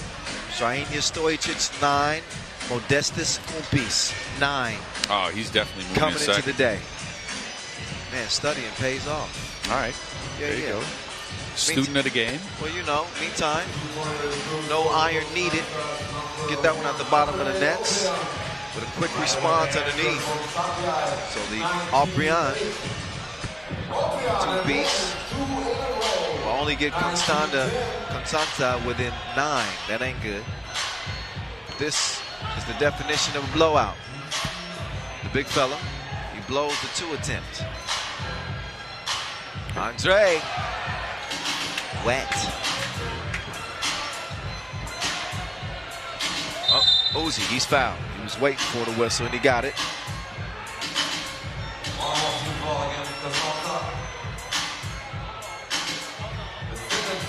Got that TV timeout coming up. Hope Constanța got some air left to speak to each other. Well, there's a lot of breathing room in this game, I can say that. It's a 7-point lead for the Lithuanians. They've hardly broken a sweat in this one. Again, they've been playing some good 3x3 here in 2022. I remember when they were kind of like the new kids on the block in 2019, and they showed all the potential that you would hope for, and they ended up winning that Montreal Masters back in 2019. Yeah, that's when everybody felt like they were the up-and-coming team, and they were winning tournaments left and right, and everybody was like, how do we figure this team out? Because they can all score. They got the big fella. Yeah. It's a tough team to guard, I'll tell you that. They hit a little bit of a wall, and they kind of turned into that team where it was kind of there's 2 sides to the coin. Yep. And you just never knew which side you were going to see. You see that often in 3x3. You see teams get to the top, win their first Masters, and then be all over the place. Yeah, either good or bad, and sometimes you just almost get knocked out of the pool phase and end up in the quarterfinals and lose one. And this might hit a little close to home, but I would even say that Amsterdam has been that way in some ways as well. It has been. To where they've had the potential, and they're right there, top 2, top 3, and you think that they're going to consistently be there, and then the next time you see them, it's not the same type of team. And I feel like that attributes to the teams that do win. Like that, I think winning is something that you learn. It's something that you live at some point. And I think a lot of teams just don't really have that yet. And if you don't win 2 or 3 in a row, I don't think you'll ever find it. And it's tough because there's a couple of teams in that league right now, right? Yeah. I mean, Šakiai is there. I think Amsterdam might be there. I think Antwerp might be in that league as well. Yeah. Liman this year, but they've won in the past, though. And then I think Ub is Uber's at a different level. Yeah, right I think so too. I think they're playing at the highest level. Yeah, and this version of Riga, Right, this they might version be. of Riga, They might be too. there. Meantime, 2-ball corner pocket. He's a billiards baller. But it's 20-15. This thing is probably going to be ending right Šakai's now. hunting for that 22. There you go. Get the director's chair. It is a wrap. 22-15. Šakiai Gulbelė. Wow, 7-point win for them. And I don't even think the final score is indicative of just how dominant they were. This did not seem like a challenge for the Lithuanians. It did not. Stanza, thanks for playing. Started in the qualifying draw, did earn their way to the main draw, but when they matched up against the big dogs, it was a 6-point loss, and now a 7-point loss. Their body of work is now done. Šakiai will be playing on day 2. We'll see what their seeding ends up being as they have one more game left against Vienna. That'll decide who's going to be the top squad coming out of Pool D. We got 4 games left on the schedule, ladies and gentlemen. Liman and Paris is up next. Pool A, followed by Antwerp and Marijampolė, Mantinga. Pool B, Amsterdam, Belgrade, Partizan, and then finally Šakiai Gulbelė, Vienna. I think we might be having a performance now, though. Coming up. Some local entertainment looks like that.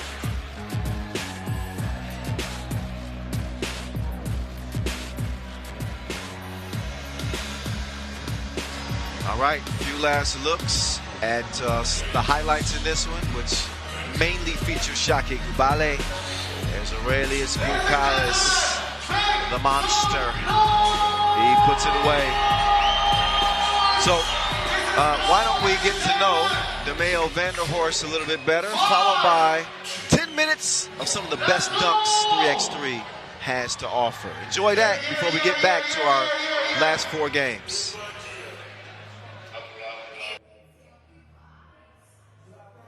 DeMeo Vanderhorst from Team Amsterdam at the stage of the 3x3 World Tour in Utrecht. DeMeo, this is your 2nd time on this stage. What was it last year for you, the experience? Last year was great. That we won was even better. So we were waiting for this moment, Utrecht Masters, to do the same. So let's make some great memories again. Yeah. So and this year it's a World Tour this time. Big teams, big names, but you're one of the biggest here at this moment. So what do you expect of this tournament? I feel like we're a big name in every tournament. That's what we worked for. And yeah, it's time for me to win my first Masters, and why not at home? Yeah, it would be a very, very nice win here. Are you looking forward to the crowd? For sure, I'm an energy guy, so even the tournaments in other places where we don't have fans, we create our own fans with some little string music and dances. So at home base, I know from last year they loved it, how we play and our energy, so we're going to bring even more this time. And are we going to see another air instrument, or will it be the guitar again? I'll keep to my guitar, the other guys can play some other instruments. All right, thank you. Well, good luck this tournament. Thank you.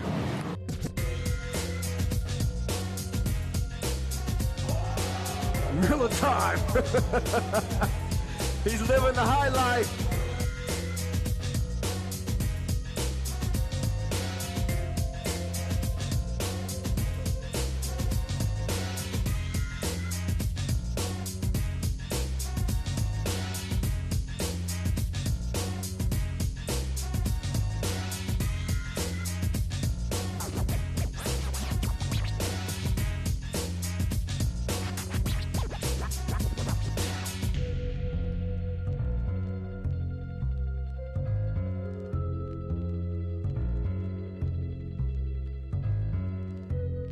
Vanko throws it up to himself. Hey, this man is sick. Good stop.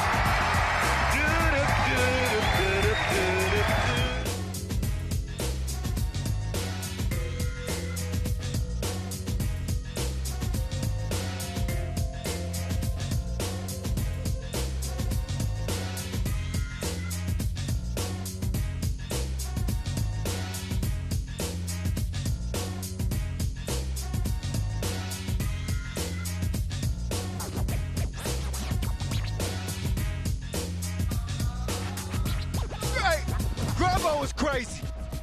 I'm about to put this dude in a straitjacket right now. Off the bounce, he tucked it under his bum.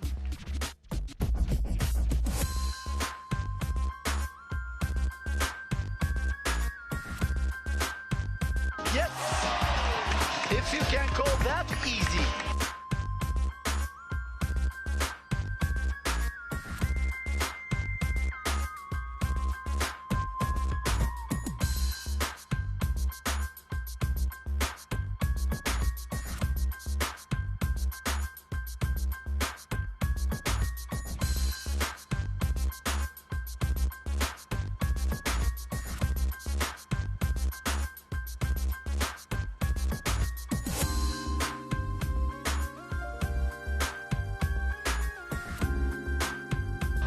Oh my goodness!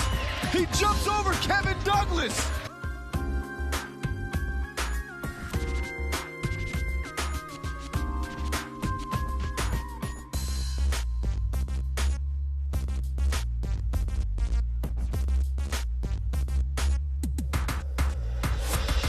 Oh my God! That was unbelievable! How did he contort his body and finish the dunk?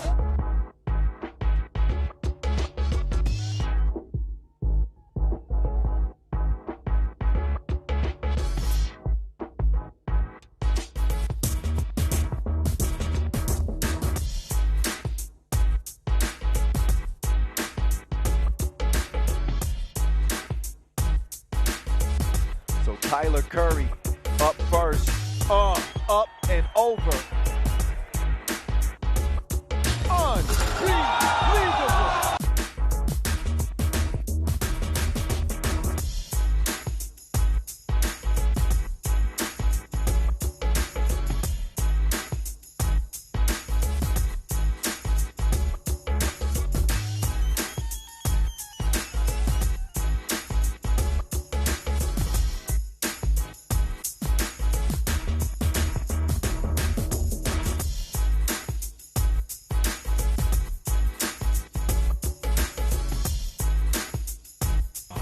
So he's going to do it by himself.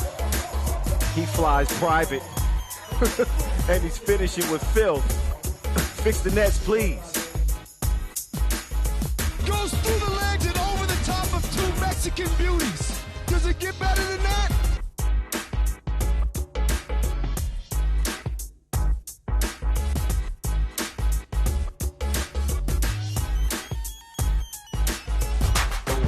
Lead tag. What? I don't even know how you count that. That was a double 360. Oh, my math is off. That dunk was so crazy, I'm confused.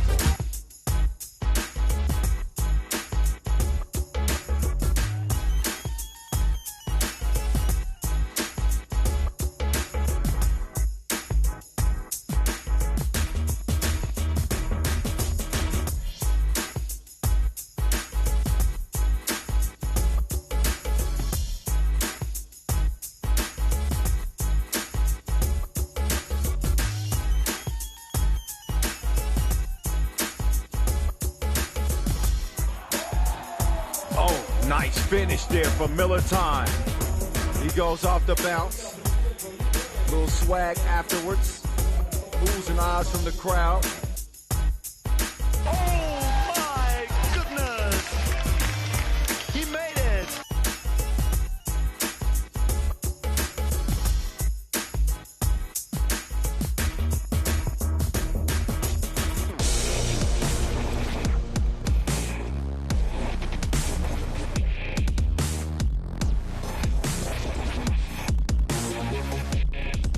Amen! The East Bay over Tyler Curry.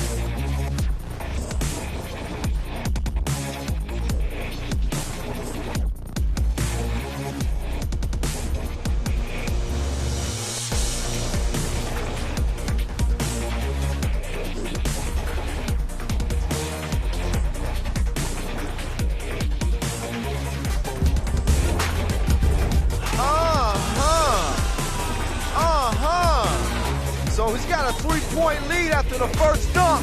Oh my goodness. Oh, Zelitskas getting higher than the Prague Castle. Up and over the top of Henry.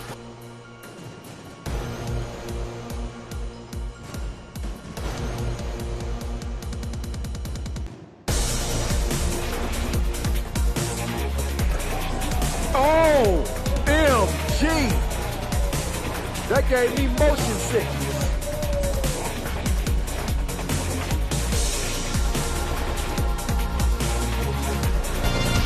And Kubinko is all the way up! Nothing can stop him, he's all the way up!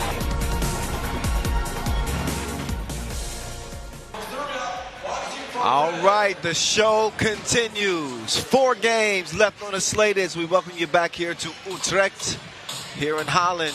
First time ever we had a World Tour Masters here, and day 1 has not disappointed. Got off to a late start, but once we picked it up, we have been full steam ahead. We are back to Pool A action. Liman and Paris will wrap things up in Pool A. Both of these teams coming in off of wins over Lublin Lotto. It was a 22-15 win for Paris over Lublin Lotto.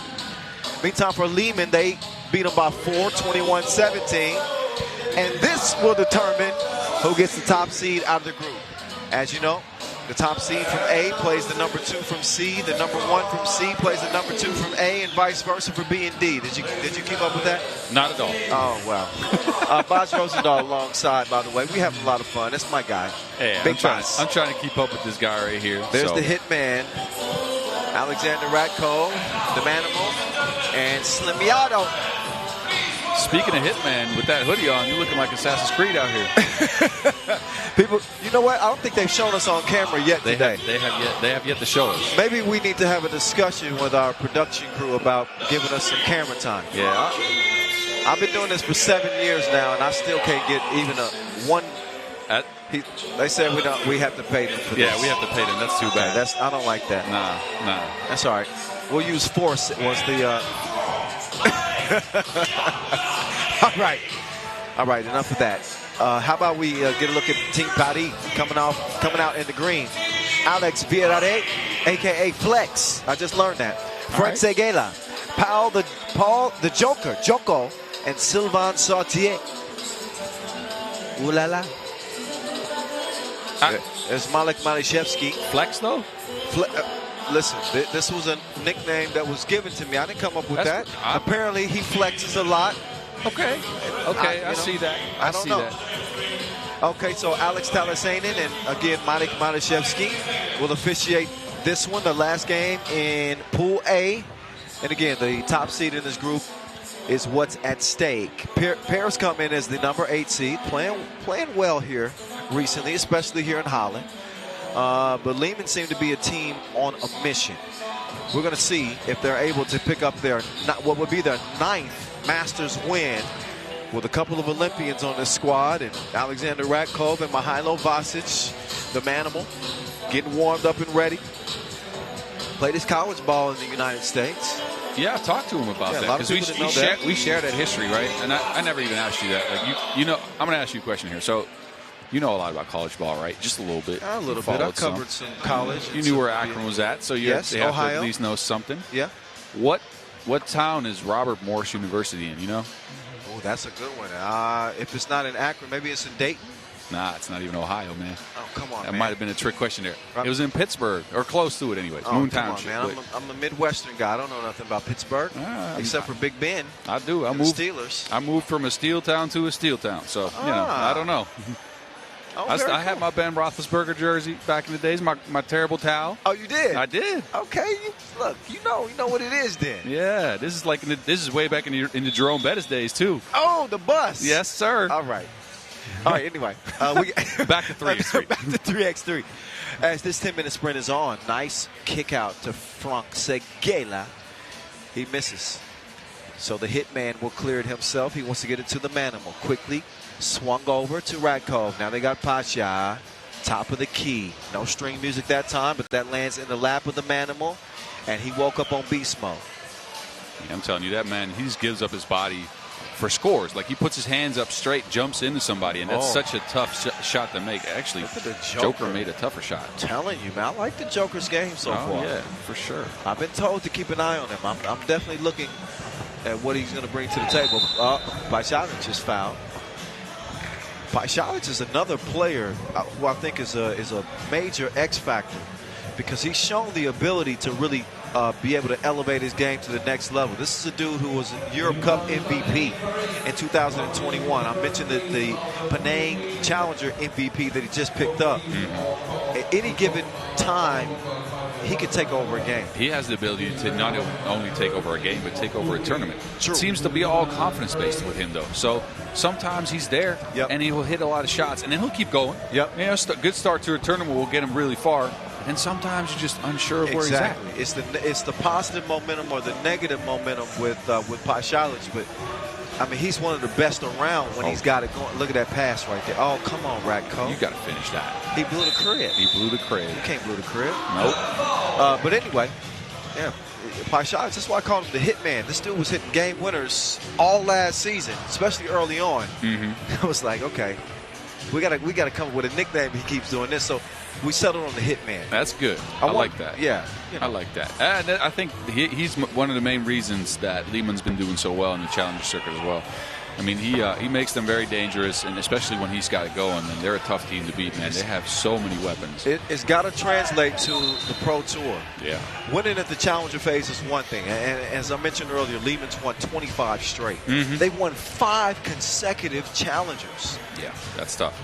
But the bag is bigger on the World Tour, and obviously if you win on the World Tour, you're going to get a ticket to the World Tour final, and that's the ultimate prize. Higher stakes. So, you know what I think unlocks that, though? I'll tell you that. This, my perspective as a former player and a coach now, I think what really puts them over the top is when you got all the players playmaking, especially Kojic, who when he does that, he's such a tough guard. Like, he can pass, he can shoot, he can finish at the rim. And when he starts passing right, and him and Vasic get going, that's definitely when they are at their most dangerous. Pick your poison, right? Oh yeah. So you're either going to get scored on the inside with Vasic, or you're going to leave a shooter open, and either Kojic or Pajalic, and even Ratko can knock him down too. Yeah, and I think Kojic really, like, when they were winning a lot of tournaments, is when he was playmaking at his very best, right? Yeah. That's when he really elevated his game and added that to his bag, to be honest with you. I think Kojic, honestly, has been one of the most underrated players in the game. For sure. In the past 5, 6, 7 years. Yes. But, for sure. But he's been a huge part of Liman's success, and obviously they were overshadowed some with, not overshadowed some, but everybody was overshadowed with Novi Sad's success. Oh yeah. But Liman was always there. They were always in the mix. So competitive with them. They got close so many times, but look at that. Ooh, that counts. No, does it? Wait, we're getting 2 different signals from we're our getting a officials challenge here, but I think they counted it to start. Well, I'm seeing it's waved off by official Maniszewski. Oh yeah. And meantime, official Alex was holding up 2 fingers. Yeah, looked like he was given to go on the score there. Okay, so wait, they're gonna. Look, this is why you take some time, and both officials will go to the table and take a look at this. And that's why you have the IRS system, right? We want to get it right. Comes in. Right? Obviously, this is important at the start of the game for Paris to stay in it. For Team Paris, I'll tell you, it was so cool covering the Europe Cup 2021 in front of the Eiffel Tower. Oh yeah, that was such an incredible time. I can imagine. I was watching the stream. I was a little bit jealous I wasn't there. So next time I might have to take my car and drive. You know what I'm saying? Like, I'm not flying out there, but I'll take a car. I'll drive to Paris. That's a 5-hour drive. I'm good. I'll get there. Matter of fact, Paris Masters is coming up after our Cebu Masters. So we'll be going to France here in a bit. So all of our French fans listening right now, looking forward to coming there. Boz won't be there. I won't. You got to enjoy him right now. You just got me when we get to Paris. So that's what it is. I'll be at the World Cup, holding it down as a coach. Meantime, it's Ratko. Spinning and winning. Pull up J is going to fall mid-range. The Joker, baseline, is fouled by Ratko. Ratko got caught reaching in. And There's no debate there that's going to win him that call. 5-5 game. Paris with a couple more fouls than Liman had. Two fouls to give for Paris. As Paul Joko steps up to the line. Oh, Joko. We've seen a lot of people miss easy free throws today. Free throws. I'm not saying I was a free throw god in any sense, but that's the points that you will for sure have to get, right? Certainly. You know, I was looking at just some of the numbers coming into the day, and free throw percentage is important. And I noticed that most of the teams this year that have played more than 10 games, you know, they're shooting the free throws right at around 75%. And that's solid, right? Yeah. But I would say most of the teams are shooting just below 70%. So they're at 5% higher than the rest of the field. That's what you're saying? Yes. Oh, okay, good. But in a game where every possession is so imperative, free throw line, you got to make it count. Yeah. I'd like to see teams shoot it at 80%. Yeah, I'd love to, but I think, you know, 75 is decent, especially if you think about how physical and tiring this game is. I think 75% is pretty good, especially if you, as Joko looks like he bumped knees there. But I think 75% is pretty decent, but every detail counts in 3x3, right? Every little point, every action you take in that 10 minutes is going towards something, so that 5% matters a lot. The only team that shot it better than 75% with over 100 attempts is Team U. They made 78% of their free throw shots. If you have the Maestro on the squad, though, yes, that's going to up your percentage. Yeah, that's going to change things. That is going to up your percentage just a little bit. Anyway, 6-6. We certainly can't be talking about the Maestro while Liman's playing. Nope, sorry. I'm not trying to make enemies on this Apologies podcast. to Liman. Yes. Apologies. Please, I'm sorry. Meantime, Slimmy Auto was not automatic that time, and they run out of time. Well, they don't run out of time. A travel is called on Vasquez. And we have reached our first TV timeout in the 6-6 tie. This a battle for the #1 slot. Coming out of the group. Group A, that is. Liman looking for their first Masters win in 2022. Paris making their World Tour debut this season. And making it well, one might add. I mean, you know, hanging with Liman until the first timeout. That's all right. I mean, if that was my World Tour debut, I'd be happy. Yeah. It's my not first bad. time. Again, my first time I lost every game, so badly. And I got to give credit to Coach Karim Solchou, former national team player. I think he's really changed the culture a little bit. I think that his mentality as a player, the grit that he showed as a player, the stick-to-itiveness. Yeah, I just made up a word there. I understood what you're trying to say. But it translates. You can see the players believing. When I watched them win a bronze medal against all the odds at the World Cup this year, big injury to one of their best players, and somehow they found a way to get it done. Yeah. I feel like their whole program's in a lift right now, and on the men's side, right? Because the women's teams have been consistently good. Yes, consistently. But I think on the men's side, with Kareem and the people that coach under him, the under-23s and under-21s is where I live, right, as a coach. And I've seen their teams there, and they are incredible. Yeah. They bring out some talent that I haven't seen before. I mean, I saw a guy midair change a dunk into a layup, and I think he jumped over somebody doing that. Oh, yeah, layup into a dunk. It's crazy. No. Like he went up. Like he was hopped dunking. one back for the dunk. And then brought it like cleared this. somebody, and then went, I'll just make a layup. And just laid it up. I might be mixing up two things here, but I'm saying that he did something like that. And it was just, I walked off. I couldn't watch that no more. Like, can't be doing that to other people. So Alex Villarreal is at the line. I'm getting his name right. How are you with the French names? Terrible. Okay, I had some French in school. Villarreal. Yeah, I'm not sure that's great, but not for you. I'm talking about for me.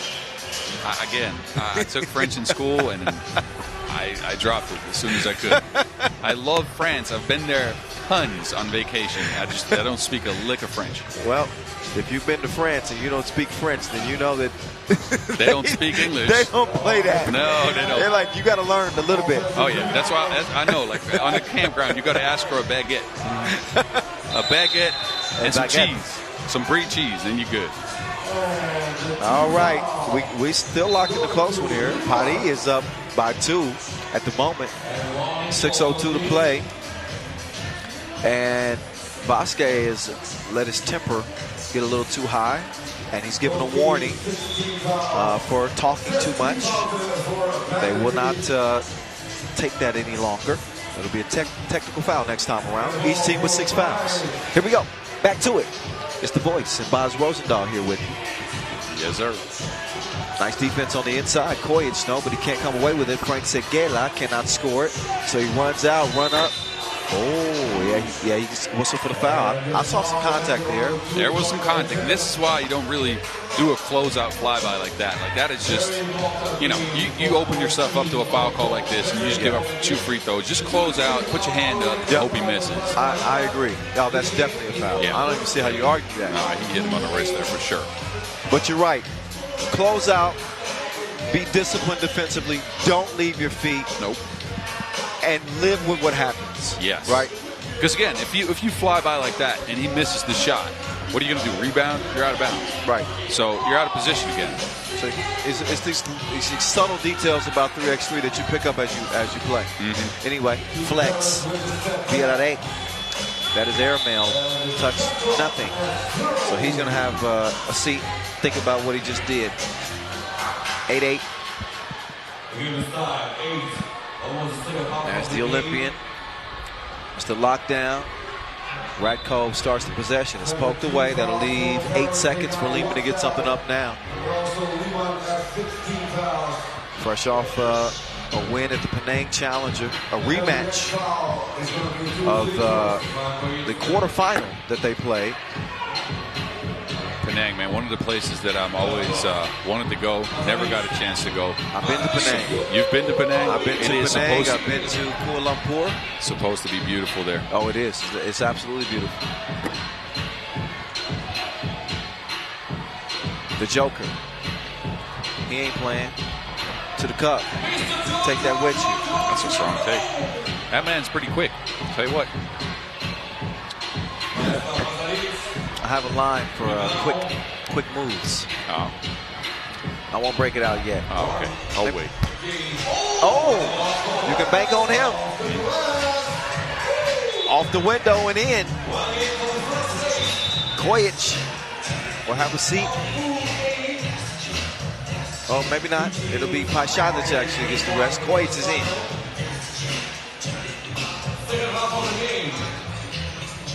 Villarreal gives it up. Segela trying to set a screen. He does. Villarreal gets some space. Chunks the deuces. Peace sign from the officials. That means it's good. Now it's Kojic. He just misses that one from deep range. He's going to set up beyond the logo here, but that's well within his range. Don't get it twisted. Good defense here from the Joker. Radko, quick move. Finishes at the rim.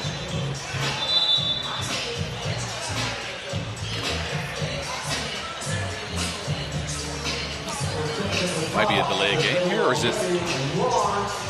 Yeah, it's a delay game. Yeah, delay game. That was the second time. Say. Yep.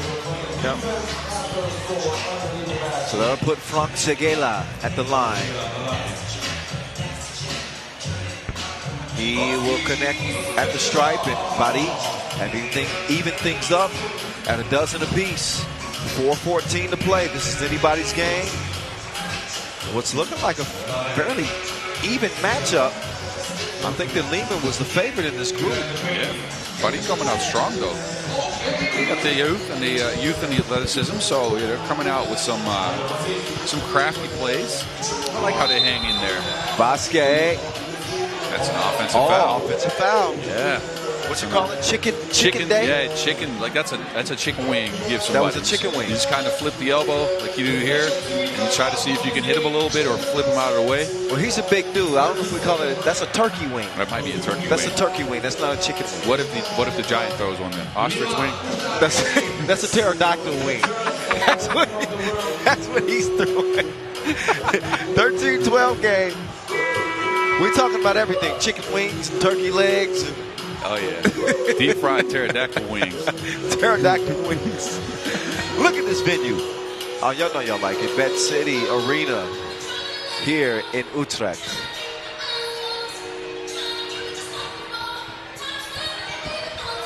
That pass is broken up. Kojic wasn't even looking for it. He deflected it with his hip and drew a foul on the Joker, which is number 7 on Bari. Looks like that's number 8. They're going to discuss it. That's oh no, offensive foul.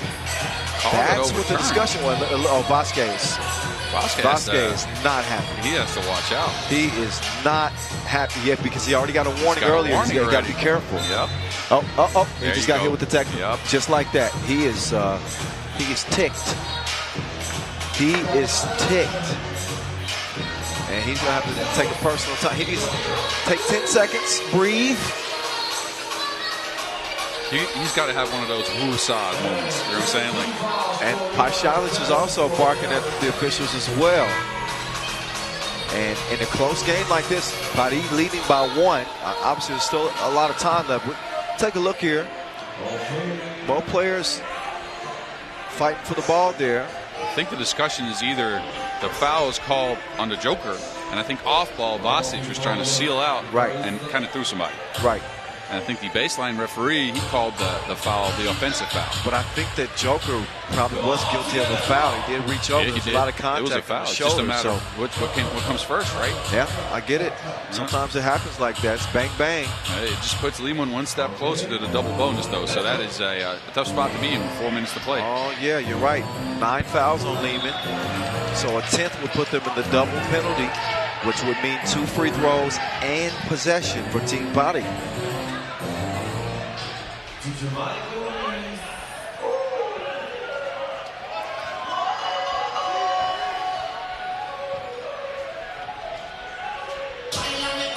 Racco taking his time, and Belgrade is called for the foul. It's 2 free throws. You got to be careful too. This is the part of the game where you don't want to get stuck putting people on the foul line, right? I mean, Liman can walk away from you. Again, as you said, they're in the top, so they're hitting over 75% of their free throws. I don't know, man. That might just be youthful enthusiasm there by Belgrade. Oh, how old is Belgrade? Is he youthful? No, let's see. Belgrade is 27. Oh, that's youthful. He's youthful compared to He's been around the game for a while, though. Yeah, I remember playing against him in 2016. Yeah. Way he's been back around. when. He's been around. Shout out to the Hague Challenger back then. Straight up. Yeah.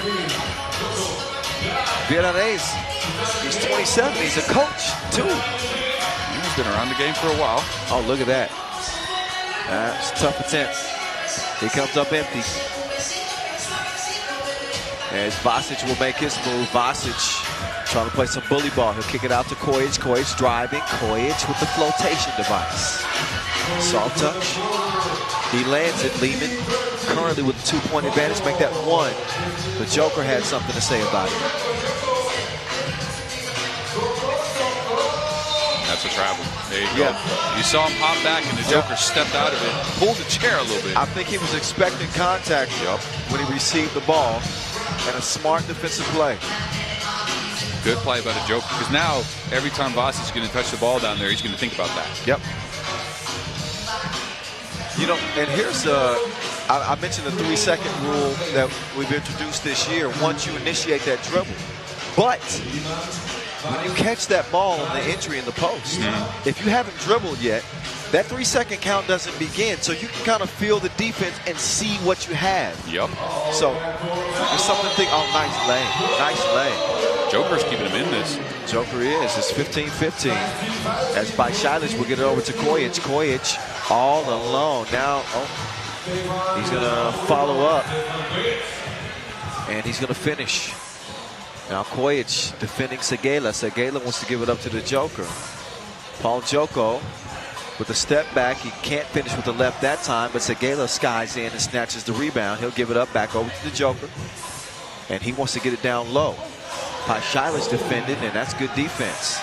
Pashailic is looking at him, yeah, too. He's looking at him like, what? What? But clearly. Feels like he got hit in the face or something. Maybe that's Sautier that's down, and he's holding both of his ears. I'm not certain what happened there. Pashailic is going to check on him. And he's defending himself, but I think he's saying that maybe he did. He might have hit him a little bit in the face, or. Well, I know he didn't throw an elbow, but let's take another look and see how that. He got him. Yeah, he got him. That's an elbow to the ear too. No, that certainly was not intentional. He didn't mean to do that. He caught him in the ear, and I'll tell you what: if you get hit in the ear, they'll put you down for a second. Yeah, and listen, I'm not discounting the severity of that elbow. But Sautier looked and saw if he made the shot first. then he went down. Yeah, you're right. I know how it is. Yeah, you look at you got to make sure. You got to make sure. Oh yeah, you got to make sure. 16-15. Certainly hoping that he's okay. He probably got his bell rung a little bit. The ears are ringing. Mm-hmm. But I think he's going to be okay. Get that man some smelling salts. You might lose your balance a little bit off of that. Yeah. Throw off your equilibrium for a second. Oh, yeah. All right. Referees might be looking at this for. Well, I don't think there's an upgrade would be necessary there because it was inadvertent. Yeah. Not intentional. Things happen so quickly, obviously, yeah. So it's Liman ball. 2:17 left in a one-point contest. Buckle up. This one looks like it's going to be a ride the rest of the way. Kojic gets to the center of the paint. He's got 3 to shoot. He steps back. He misses. Rebound goes to Red. Ratko snatches that one. Pashailic now on the attack. Pasha working on the Joker. And here comes the Hitman. The Hitman now with Villarreal in front of him. Oh, yeah, and he gave him the business. No suit and tie necessary. It's 18-15. Liman get a little bit of breathing room as Villarreal tries to answer right back. And no, that stroke was broken. Now, look, I think that goes off of Villarreal. We got a bird's eye view, but it's tough to see from here, man. It's tough, I'll tell you that. Yeah, it's tough to gauge whether or not that was off of Villarreal or not. Well, that and the game is just so quick. Like, I mean, I know you got that 20/20 vision, but I don't know, man. I don't know about that. I got some contact lenses in right now to try to keep up with this. I don't know about that. I'm probably at a 60% correct rate in the calls that I make. I'm certainly not going to give myself too much credit. All right. That's why we have IRS. We go and look. For sure. And I think this is it's a big upgrade because, I mean, I remember way back when this wasn't around. No. Stuff would just happen. Remember, you couldn't even challenge. You couldn't challenge. I've never challenged a call. See? I wasn't around for the challenge part. I haven't seen that. Nope. Which is, I mean, I think it's an awesome rule. Like, I mean, you should at least get to challenge one thing a game, right? What was the bag at that time? 20 grand? 15 or 15,000. 15 maybe. I'm not sure. Yeah, I think when I first started, I don't want to. Maybe 10 grand was. It might have been. It certainly wasn't more than $20,000 for the grand prize of the Masters. No, and now we see. I remember because this is the year where I think the finals was 50. So it was 20 and 10. I think 10 for a challenger, 20 for a World Tour. Yeah. No, because I remember I won the challenger in Kaunas, Lithuania, and it was 10. Okay. Well, the money's going up everywhere. Oh yeah. Oh yeah. As have the circumstances. Kaunas, Lithuania was a fun spot to be in. Awesome town. I haven't been yet. All right. I don't know if you should. I mean, not to be disrespectful. I love Lithuania, man. It was a beautiful country. 1915. Yeah. By the way, as Liman is now in control. It's a minute and 11 left in this game. The Hitman finishes with the layup.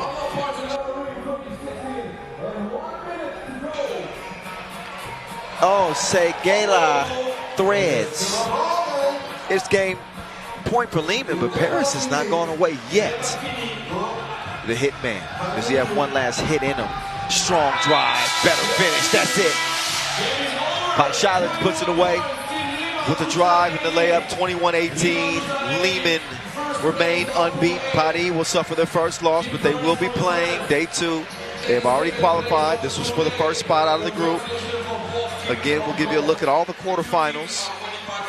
The quarterfinal bracket at the end of the day. We still obviously have some unfinished business with 3 games remaining. Pool B, Pool C, Pool D still left. But a 3-point win for Liman as Rachel Rominger is standing by courtside. She's got the Manimal in front of her, Mihailo Vasic, who I'm assuming has cooled his temper. Rachel, take it away, please. The first game in 7 court. Tight game. What was the key to the win? I mean, the key is to play strong and to stay focused. I mean, we start the game good, then we made some bad calls in defense. We made some bad fouls, give them easy points, but we were focused and we played with energy till the end. And in the end, partially step up big and we won a game. How important was this win in order to go to the quarterfinals in first position? I mean, it's very important for us. Give us confidence that we can go far, we can win the tournament, and we will show up tomorrow with the same energy we have today, and with a little bit luck, I think we can go far. Okay, well, good luck. Thank you. Yeah, Liman Huishan, the first place. Liman trying to take their game to new heights. Not that they have been unimpressive this year. They've been really impressive, but it just has not translated to the World Tour. So not an unfamiliar position for this Liman team. We've seen them go 2-0 in group play a lot, but they just have not been able to get it done in the final, in the semifinals. We'll see what they bring tomorrow. Their body of work is done, as is Paris's. Paris. Paris? But that's Paris in French, whatever. I think. I mean, in Dutch, it's Paris, but I think French people would probably hate me for that. You get what I mean. They're 1-1. They're going to play. Yeah. And they'll bring their A game. But this one they just didn't have enough. No, and I think Liman got what they wanted out of day 1, right? So they got Pasalic going just a little bit, Kojic going just a little bit, Vasic going just a little bit. And that's what you need. You need 2 games where you come together as a unit and you have everybody bringing some confidence. Although I'll tell you that, Perry came in strong and did some stuff that I didn't expect him to do. Joker, that's a nice player right there. Yeah, I think he plays downhill. He's good off the dribble drive. He can sneak to the bucket. And he's a continual contributor to this Paris team. Again, not enough this time against the #1 seed, Liman, who stayed true to the ranking. They get it done, but we are not done. Get a look at the lighting in this venue. We're calling it the Cage. It is known as Bet City Arena, and unique. We have not seen anything quite like this on the FIBA 3x3 World Tour. And we'll leave it up to Utrecht to bring us this unique setting. We try to go up a notch a little bit I here. see you. We try to set an example. I see you. I mean, we watched as players and we figured out what we liked, and we tried to put something together that we felt everybody from the players to the organization to even you, man, would love. Oh, yeah? Y'all thought about the voice? We did. We did. Well, I'm happy to be here. It is as impressive as I thought it would be. And a great stage for these 3x3 stars to put on a show. We're going to see who does it this time. It certainly was not a show for Antwerp in their first game. As man, they got handled by Utrecht, 21-11. That's what they're coming in on the heels of. Thibaut Bravurt, Nick Sellis, Casper Augustinian, and Rafael Bogers. These dudes got their game faces on. They understand what's at stake here, and I know this Antwerp team. I know the pressure that they put on themselves to win. They understand that there are high expectations for them going all the way back to last year. and they don't want to disappoint, especially coming off their first Masters win. Nah, man, and I'll tell you what, I feel like a typical Antwerp day would be squeaking by the skin of their teeth today, and coming in hot tomorrow. I'm not sure why, but that's something I always feel with them. Like their first day, there might be a little bit of rust, there might be a little bit of pains and aches. I'm not sure, because they play a lot, right? They play a lot of tournaments. And then they usually just squeak by, and then they too somehow come out on fire. At least the first game. Well, they got to have it right here, right now. It's Marijampolė Mantinga, the Lithuanians. They want a spot on day 2 as well. They come in off of just a 2-point loss to Utrecht. And this is a play-in game. So this is essentially like a quarterfinal game where it's win or go home. Shout out to Jacobine Clerks, by the way. Killer Clerks, who has been so helpful in bringing us, we get little snacks throughout the course of the day because people know that at least Boz is working hard. I know you're hungry. And essentially, yeah, dude, I don't even know how we can feed you. I got a 7-footer sitting next to me. This dude is eating finger food. I'll tell you what, you can't go a day without food, man, but I'm at the stage now where food shows. Well, that metabolism slows down. Yeah, just a little bit. You know, I'm, as you said before, I've become a dad in the last couple of months here, and they say during your wife's pregnancy you might get co-pregnant. I might have gotten that a little bit. I've been there before. I got 2 myself. All right, there you go. You know what I'm talking about. Makai and Amai. All of a sudden your house is full of sweets. Oh, I know that. Yeah. I know it is. I don't know what's going to happen in this game, though. I really don't know which Antwerp team is going to show up. But I do know that Marijampolė Mantinga is a team that's really going to test them. If you aren't sharp in a game like this, I think Antwerp is probably the more talented team. They're certainly the more accomplished team on the Pro Tour.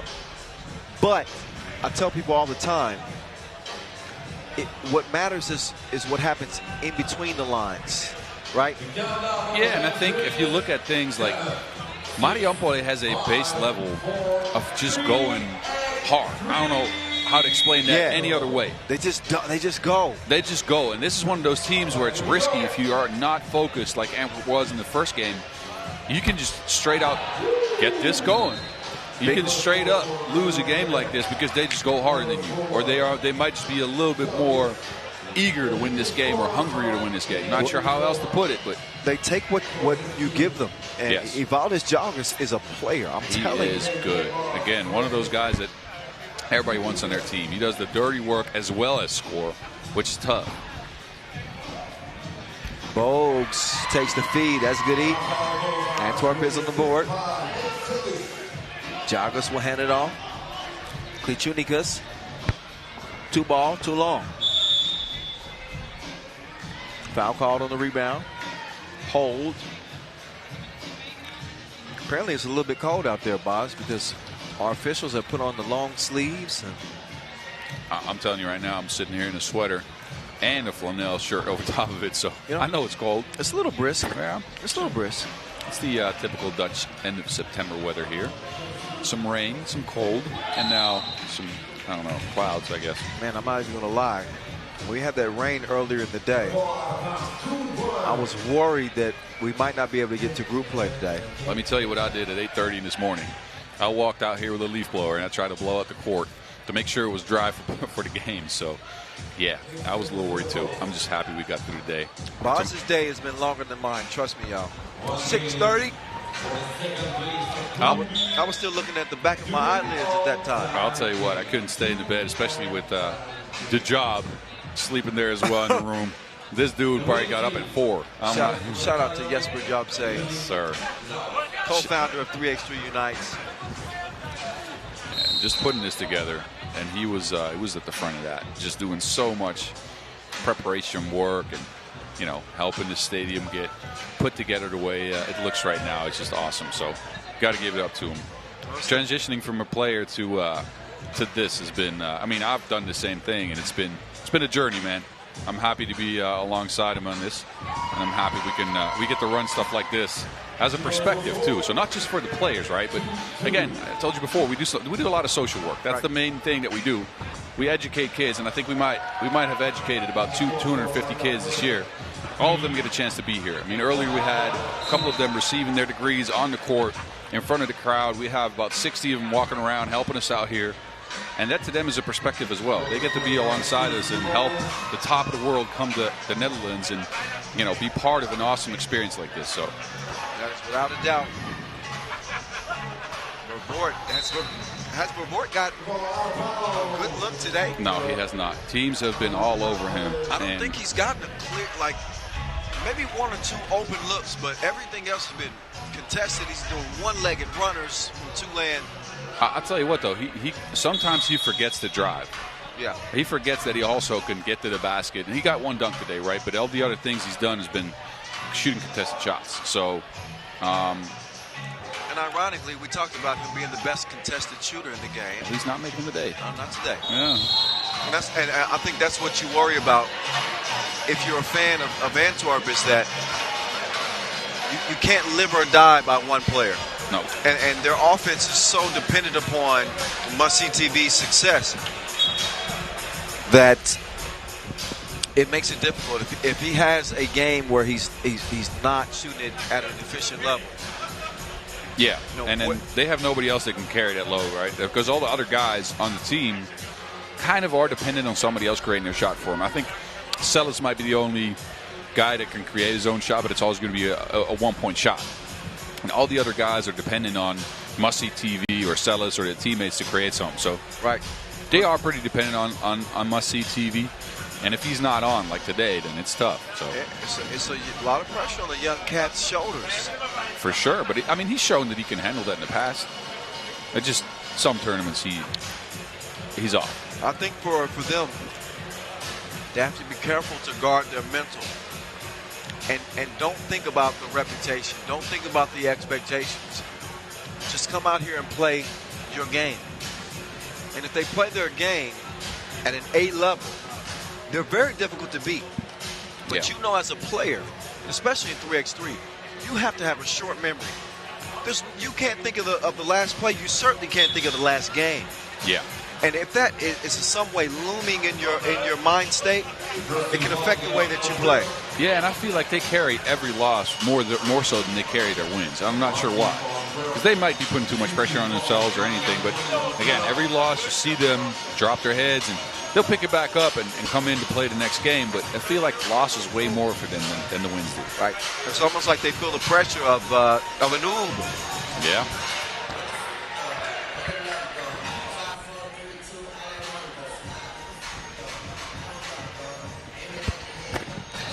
Free throws miss in a 4-2 game. Jalgis fighting underneath. He will not come away with the rebound. It's Augustinian. We'll hand it over to Nick Sellis. Here's Clark Kent. Sellis is a capable offensive player. Make no mistake, he brings out the flotation device. It's operating efficiently. Shimonis got that. Shimonis got that catapult shot, too. A lot of players in 3x3 actually come out with that. That's that Bill Cartwright. Oh, yeah. You know who else had that catapult kind of release? Do you remember Yasmin Herzegovats? Oh, yeah. Oh, yeah. He had the catapult of catapults. I'm telling you right now. He was wet, though. I've seen him shoot like 6 or 7 of those a game, like just out of his neck. That's a throwback for y'all. Yeah. Yeah, Yasmin, when I played, was one of the greats. I was going to say. He was one of the guys that everybody looked up to. Well, you talk about two World Tour final wins for Ljubljana. Mm-hmm. Well, they doubled as Brezovica as well, but you know, Team Ljubljana, and then I mean that was the age of Slovenian dominance as well. They came in, and it was them and Piran that just dominated a lot of the tournaments, and Herzegovac was at the front of that and just shot the lights out, man. And I mean, he could get cold sometime. Yep.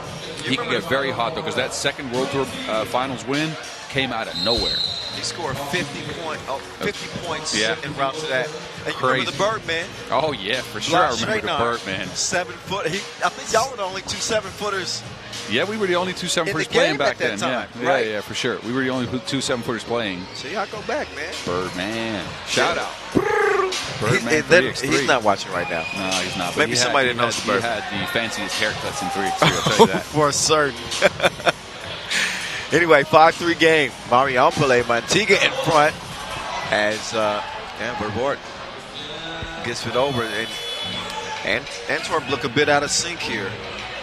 Yeah, they haven't found their flow yet. And again, it might just be Brian de Valk not being here. Because again, he's one of the motors of the team. That dude just doesn't stop. It's tiring to watch him play. Watch him. I mean, I'm on the couch sweating when I watch him run around. I call him, the nickname I got from his mom, the Vault. His defensive presence makes a difference. Yeah, for sure.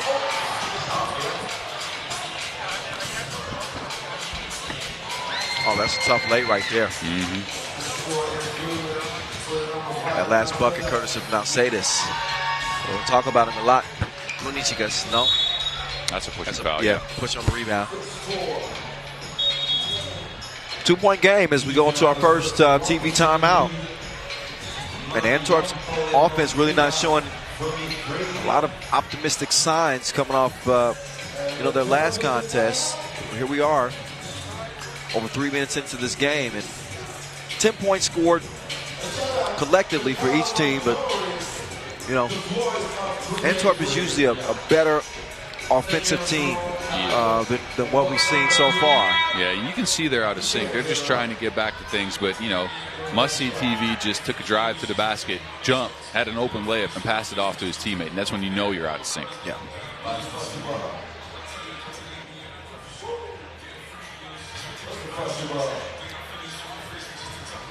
Sellers will set up from the left elbow. There's a good look from Vervoort, but he didn't have the stroke that time. Jalgis will hand it off. Now Sadis. Rocking the Sasha Vujicic headband. Meantime, it's Shimon. It's Shimon. Augustinian kicks it out. Vervoort with another good look, and that time he buries it. 8-6 game. And sometimes all you need, not only as a shooter, but just as a player, you just need to see the round thing going the round thing. All you need is that one. You just need that one, and all of a sudden, we'll see. We'll see if that's the spark that ignites must-see TV. Yeah, just all of a sudden feels like a weight lifts off your shoulders. So let's see what he does here. Because the dude is worthy of the hype. I mean, he's proved himself to be one of the most dynamic players in the game. For sure. I mean, and he's proven it over and over again. But again, this tournament is just not clicking for him right now. And again, that one shot can make such a huge difference. I mean, it might just light you on fire. It might just boost your confidence or something. So I hope he gets out of this funk, because he is one of the most fun players to watch. There you go. Check out the hook while the DJ revolves it. That was a real throwback for you.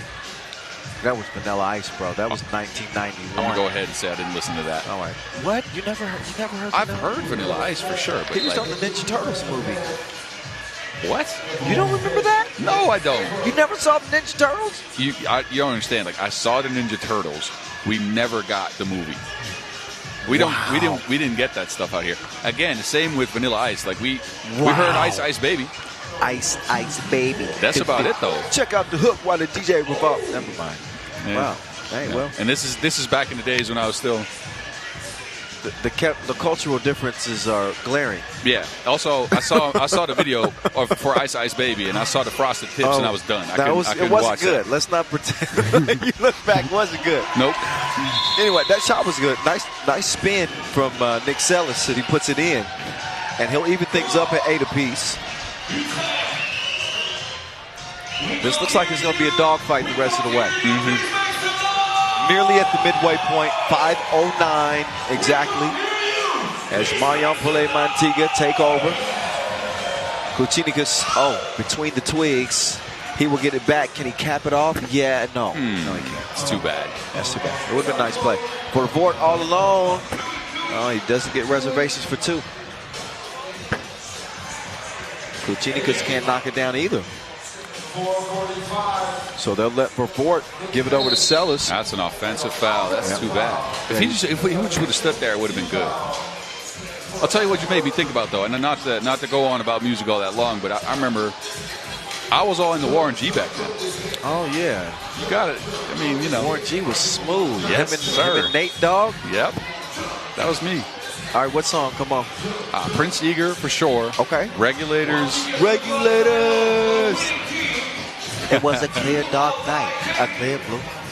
I don't got it like that. I'll tell you what. I stood up because my hamstring cramped up from sitting down. I wasn't ready to go.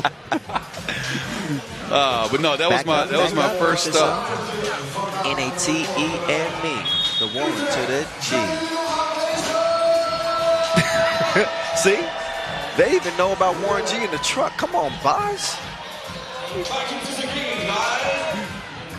I think they're having fun in the truck. We hope that you guys are having fun watching and listening. Oh, bumping the bucket. That's no fun for Antwerp. That's the 6th foul on them and a chance for a 2-point play here as Justus Nausedas will step up to the line and try to complete the 2-point play. Now Sadis is going to put it down from the charity stripe as Marijampolė Mantinga will assume a 2-point advantage. That can be wiped away with one foul swoop or one foul swish. There it is. That's what I'm talking about. Again, he is one tough shooter. He's making very contested shots. A step back, fall away, contested 2. And then the thievery. Ooh. As he's stolen it back, now Must-See TV will drive and try to orchestrate big shot. Bolts! Oh! The rim spit it out. Celis is there to clean it up. So now Antwerp showing some fight here as they now jump in front by 1. Approaching 4 minutes to play. Shimonis will get it down to Jalgis. The jump hook is a no-go. That ball doesn't stick long. Look how Antwerp moves it. Celis sets the screen, and now he's coming to set another. Vort gets a clean look. Just does not have the touch so far in this. When he does have the ball, he's going to get tied up. And anytime you're a player and you go down to get a loose ball, you either got to get rid of that thing quickly, because automatically the defense is just looking to tie that thing up and earn the possession. That's just... Yeah, and they're looking to jump on you as well to try to get that. And that hurts. I'll tell you that. Think back to what Vort did at the Olympic Games. And I believe he scored 61 points. Incredible performance. He had 3 buzzer beaters in Tokyo. Yeah, just an incredible performance from him there, and just a joy to watch. Yeah. I mean, and I'm very biased because Belgium is our neighbor country, so there's a rivalry there for sure. Okay. See, I wasn't hip to that because being from America, I don't know all of the European rivalries between. We joke about the Belgians, just a tad bit. Oh, really? Yes, and I think they do the same thing about us as well. So there is a rivalry there for sure, and even though I'm always rooting for my guys, the Dutch team. Of course. I was excited for them to be there, first of all, because I played against Nick Celis way back when in 2009, I think, for the first time. Yeah, Celis has been around. He's been around. I mean, we played tournaments in Belgium way back when, and he's worked so hard to get to this level and, up his game and get teammates that fit the style of play he wants to play. And it's a different style, too. Yep. So it was a joy to watch them go, and especially Must-See TV, who's just amazing in that tournament. You want to talk about a student of the game. So I think Celis is watching more film on average than most. Oh, yeah. He's the brains behind the operation. And he's going to have to figure out a way to outlast Marijampolė. Oh, that'll help. That helps for sure. Yeah, he chunks the deuces. He'll give Antwerp a 1-point advantage at the moment. Jalgis, though, I like your cut, G. I think it's the buzz cut that he's rocking. Mm-hmm. I was talking about the other cut. Too.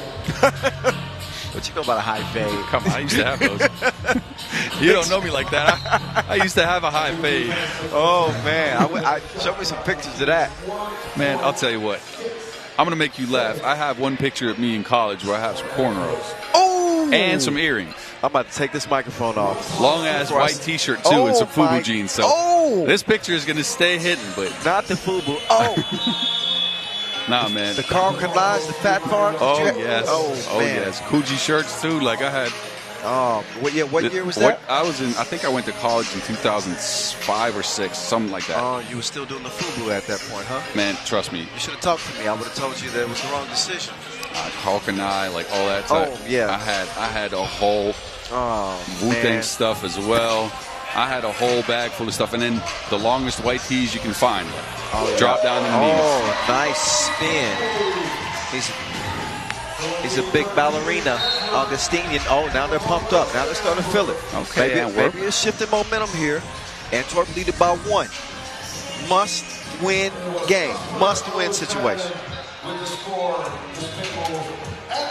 Both of these teams losing to Utrecht. So a play-in game. Celis to Vortvoort. Yes, sir.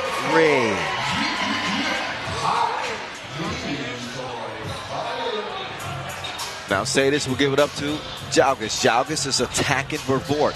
Missed the crib. Celis will come away with it. Vortvoort will clear it. 3-point advantage for the Belgians. They'll give it over to Augustinian. Augustinian up and in. 4-point difference, approaching 2 minutes. Hey, he took his cookies too. It's crunch time. Abdomen. I thought you were going to talk about crunchy cookies there too. I thought about it, but I just went with the abdomen. Meantime, Vortvoort misses that one after he made his previous 2. Jalgis now. Bullying Celis. And Celis is called for the foul. While he did hold his ground, he probably would have been whistled if his hands were straight up. But anytime you put those arms forward. I'll tell you how you put them arms forward, though. Jalgis is a strong man. And if that hits your chest, your arms are going to go forward at some point. Yeah. That's a good play by Jalgis, though. Get 2 free throws out of this and stop the Antwerp momentum there for a little bit. Evaldas Jalgis is relentless, man. He is relentless. He's got to knock down a free throw here. Both teams in the penalty. Again, with under 2 minutes to play. Celis to Must-See TV. Must-See TV swings it over to Bogues. Bogues back to Celis, over to Must-See TV. Are you kidding me? That is nuts. Again, I mean, one of the most underrated contested shot makers you'll ever see in the game. Crazy. That's ridiculous, man. He's falling away from the basket. It's falling away, hand in his face, and it's not just falling away. The angle at which he's falling away to. Look at this. All right. I'm about to say, that goes in. If he hit that, I'm going to have to take a break for a moment. But we know that's the potential, and that's what's so frustrating about Antwerp is that we know that he's hit those before. I've seen him hit those shots. Consistently. Yes. 2-3 times a game where it's just like the play is over and they will just get one of those shots where it's like, look again at that. Run that back one time. Thing of beauty. Vortvoort again, second in the league in 2s made this year. That is not by mistake, okay? And I would say most of them are contested. Yeah, probably. 19-16. Couple of free throws. The first of 2 is good, and Jalgis makes good on the second as well. A clean trip to the stripe means a 1-possession game. Celis. Vortvoort is out, so where's the offense going to come from? Well, there's the answer right there. Augustinian.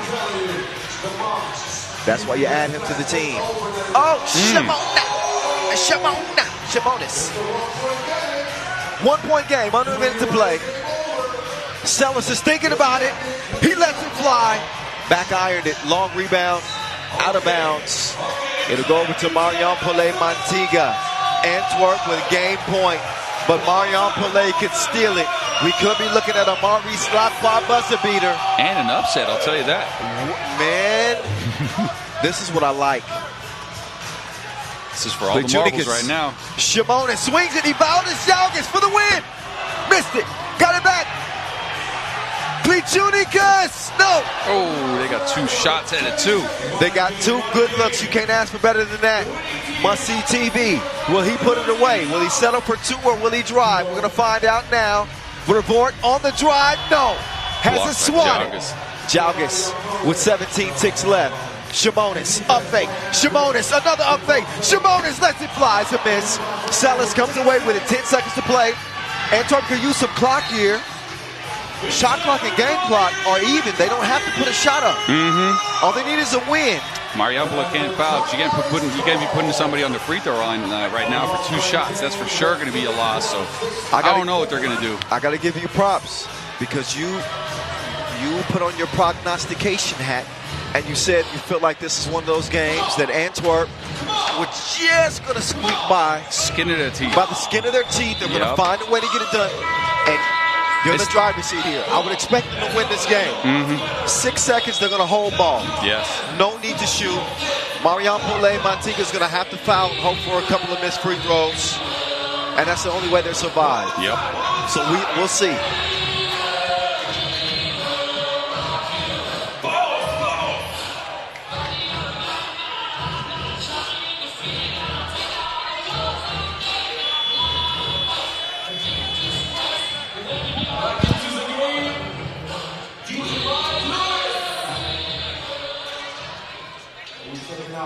All right, back to it.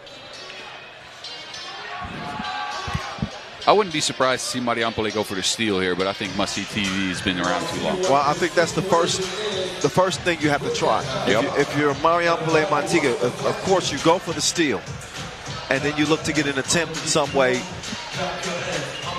But if you don't get that initial steal, you got to foul. Nah. You got to. And I don't usually go by this, but the basketball gods gave you 3 two-point shots at the game. Yeah. You got to get one of those. Yep. You got to knock them down. Yep. Not contested. Settle in and knock it down. Yep. Otherwise, that's the difference in you playing day 2 and watching day 2. Yep.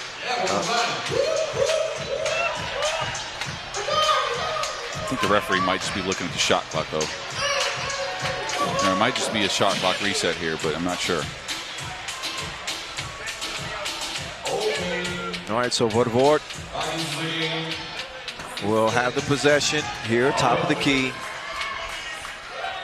Both teams in the penalty.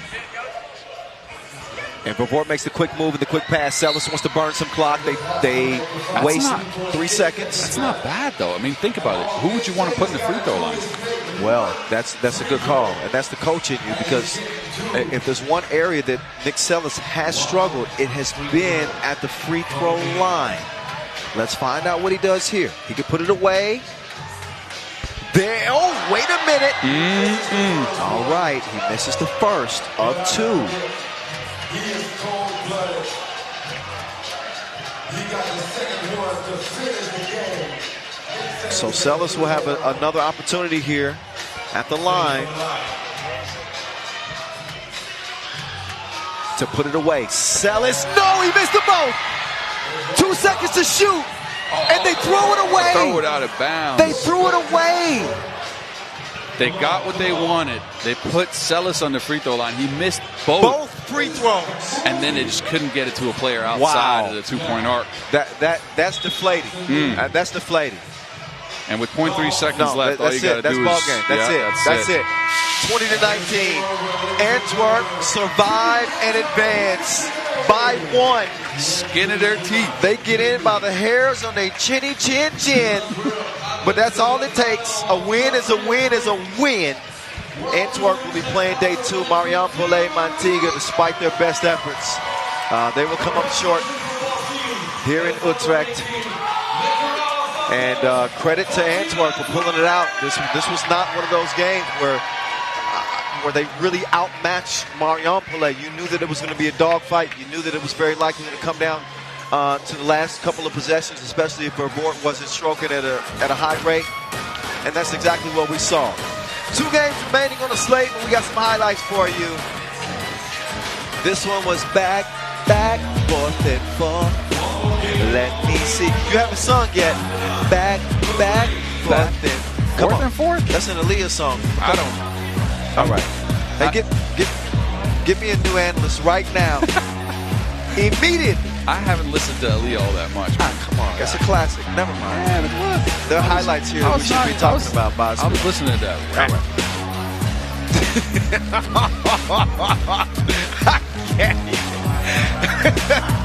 Nobody heard what we just heard. Never mind. That's cool. That was very let that fun. one go. Sellis knocking down the 2-piece.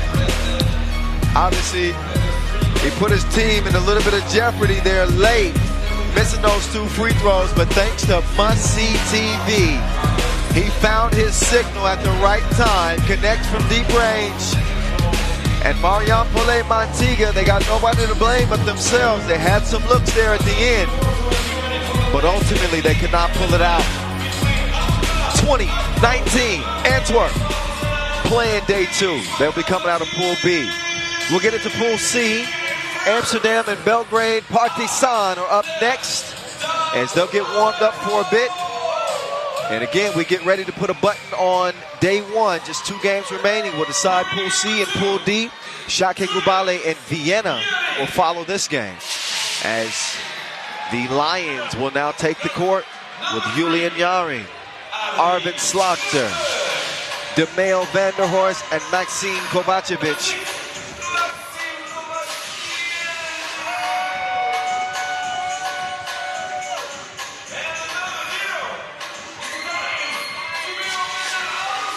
All right, so as both teams enter the court, I'm gonna let Boggs have his moment to shine for about 3 minutes. I'm gonna run to the men's room. All right, you go ahead. Right. I got you. You hold it down for 3 minutes. I'll be right back. I'll try to mess up some pronunciations for you. Don't steal any of my lines. If I find out that you did it when I come back, we got a problem. That's cool. All right, y'all don't stop it, Bogdan. All right, I'll be back. All right. So we got Team Belgrade coming out, and they had a good showing in their first game against the young fellas of Team IJmuiden, but now they got to go get through Team Amsterdam. This is all up for who's going to come out of the pool in first place. So good game for both teams, and let's see if Amsterdam has an answer for the multifaceted attack here for Team Belgrade with Ivan Popovic. And again, Ivan Popovic has been on a ton of teams. He's been on a lot of tournaments all over the world. I've played against him myself on many of a occasion, and he is a sharp shooter. Let me tell you something. That man can put the rock in the basket from 2-point land.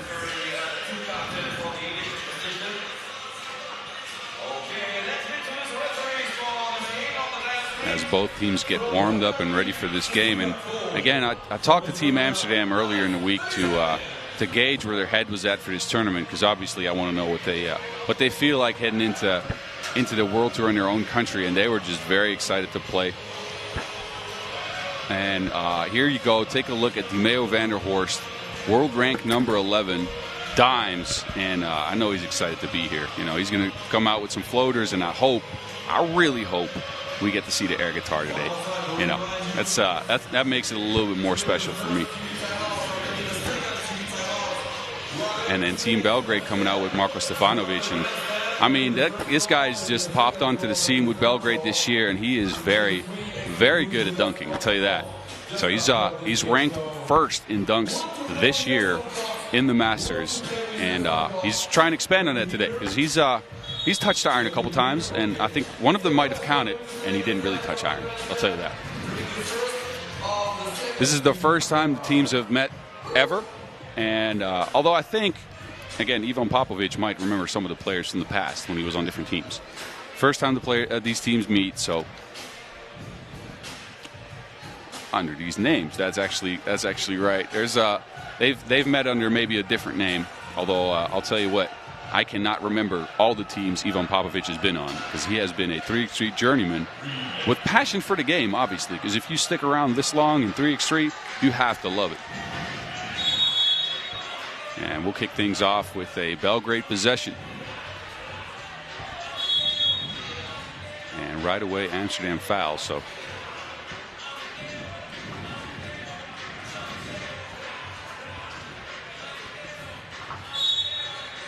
another foul called again on Team Amsterdam. So that's 2 fouls in 8 seconds. It's not a very great start to a game. I'll tell you what. You don't want to foul that much, but it might just be a tactic here, so who knows. As Belgrade finds the bucket, but ball gets stuck on the rim there, so no bunny there.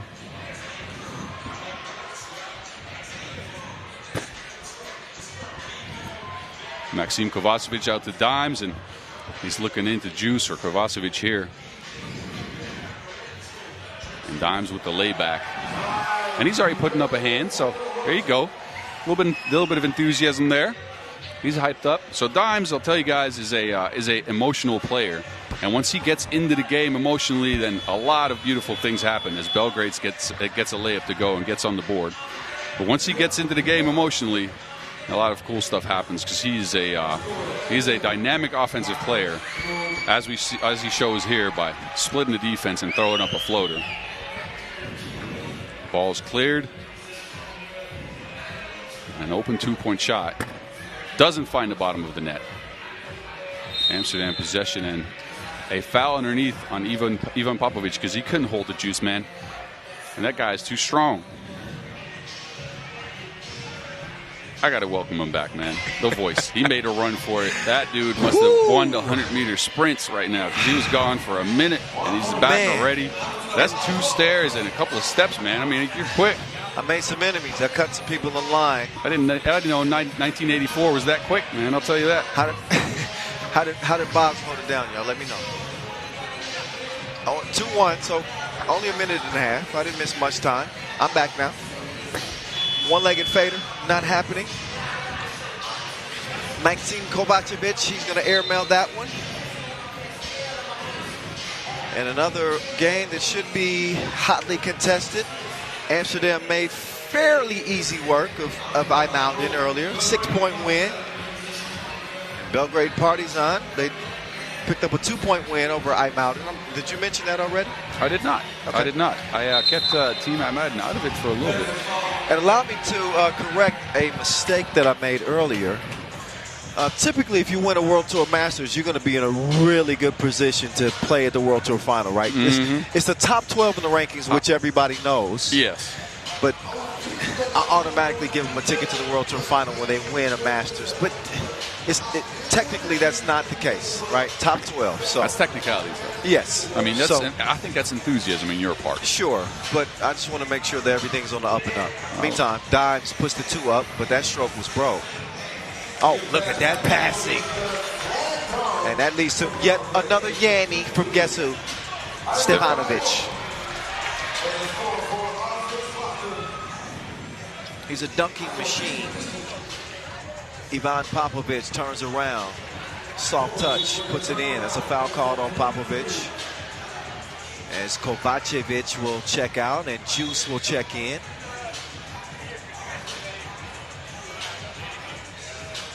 So looks like a warning from the officials for flopping. All right. So it looks like we're going to warn you this time, but don't do it again. Stefanovic getting a rest himself. Arvin Slaughter opens his possession for Amsterdam. Good screen by Juice. Yeah, Juice though comes up short on the hook. Slaughter trying to hold his ground, but he gets called for holding. And he's like, what'd I do? Speaking of students of the game, by the way. What? Juice, and I'll tell you what, I played with him. I played on Team The Hague with Juice, and he was a ball handler back then. I don't think you might remember that. This is like, we might have played the Mexico Masters way back. This is like 2019, I think. Okay. So Juice was a ball handler back then, and during the offseason, he said to himself, hey, look, I want to move forward in this game. Completely changed who he was in the game. He was a shooter, a ball handler, and a driver. Yeah. And he started screening. And this guy, I'll tell you what, if you look around the scene, there's a couple of guys that stand out as far as the way they screen and seal. Juice is one of them, man. He's completely changed around the way he plays the game of 3x3 basketball, and I got to give it up to him. No, it's great. He's become a utility player, and while he may be a little bit more gifted than he shows in this offense, no, you're right. I think he kind of brings some of the dynamic that the Flying Dutchman brought to your teams. Yes. That slashing, that defense, super athletic, obviously. Yeah, and I know the Flying Dutchman is right now. He's watching at home. He's texted me earlier. I can't lie. He's at home right now watching. A little bit jealous that he's not playing here. Sure, just what's up, just man? A bit. Sure, what's up? He's gonna text me right back for sure. 3-2 game here in the Cage, Bed City Arena. We told you it was going to turn up today, didn't we? Yes, sir. Y'all got fooled by the little rain that we had earlier. Y'all thought it was a done deal. No. Nothing can stop 3x3 here in Utrecht. 1-point contest. Can Amsterdam go 2-0? Or is it going to be Belgrade? Well, both of these teams are going to play day 2. So no worries when it comes to that. This is all about seeding, which kind of lessens the pressure. right? It does not. I mean, yes, it does just a bit. You know, you're certain of playing day 2, but if you're really looking to win that bag, which I think these teams both are, you're looking who you're playing against the second day and who you get the most chance against. So I would say this is a very important game for both teams. I would ask you, y'all wanted to know, like, the seeding matter, and obviously Paris is going to be the team that they meet if they win. Whoever wins this game is going to meet Paris in the quarterfinals. Slaughter. He's starting to heat up. Microwave mode. He's did a couple of 2 pieces here to give Amsterdam a 9-3 advantage. Whoa. Okay. That's a wild shot. But that was a shot clock shot, though. Yeah, shot clock shot. Yeah. But no, I'll tell you what. Like, and again, Liman hasn't really brought it on the Masters level this year so far, but they are a very dangerous opponent. So you want to avoid them. You want to avoid them as long in the tournament as you can. So winning here means, and not to disrespect Paris, obviously, because they are very good. They had a good showing today. But winning here means you play a newcomer in the field instead of a very seasoned winning team. Well, and I would say this: if you're Amsterdam, you're 1-6, 1-6 against Liman. Yeah. And that's dating back to 2018. So, just putting it out there. Meantime, Mad Max. The jumper was Mad Cat. Popovic, he's going to pull the trigger, but he fires a blank as Kovacevic will come down with the rebound. Juice directing traffic. He's going to hand it off from the left elbow. He's going to let Mad Max go to work. He'll kick it to Dimes. He's playing double dutch. String music. Jimi Hendrix like. And he's yelling. Oh, and he's fancy. Brought the postman out. Nice and relaxed with the hand behind the head. Okay. There's an interception from Juice, and then Juice is fouled by Stefanovic, and now Juice is feeling it too. Playing to the crowd. There you go. I can tell he's heated up. His mask has got steam in it now. He can't even see. But I'll tell you what, these guys remember the feeling the crowd gave them last year. And I'm sure it gave them wings. So, and they told me this afterwards, right?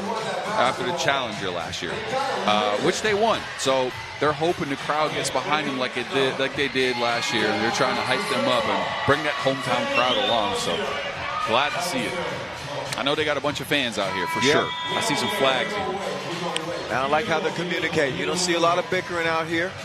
I'm seeing encouragement. I'm seeing Dimes talk with Kovacevic. I mean, it becomes a little bit easier to do that when you lead it by 7, right? Yeah. Okay, but yet still, they got good vibes. Juice hands it off to Slocker. He's in his last 2 twos. He's going to let another one go. And that man is out of pocket right now.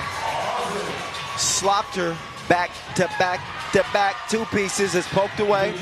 That'll leave only 1.7 seconds left for Belgrade Partizan to get a shot up. And looks like it might be a Serbian clash in the quarterfinals if things continue at the pace that they're going right now. 14-5. Amsterdam is putting it on Belgrade Partizan. Stefanovic will recover. Little mid-range pull-up will go down. But an 8-point difference in this game right now.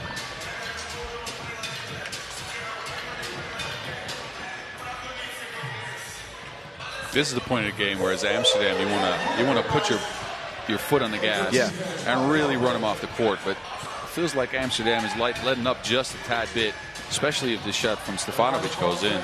Oh, no, that had no chance. Airmailed that. Yeah, that was no chance. 7-point game is what it stays. As Amsterdam is well on pace to get to that 21-point mark. 3 fouls on the Dutch, 4 fouls on the Serbians. As Juice will start this possession over to Mad Max, a Serbian himself.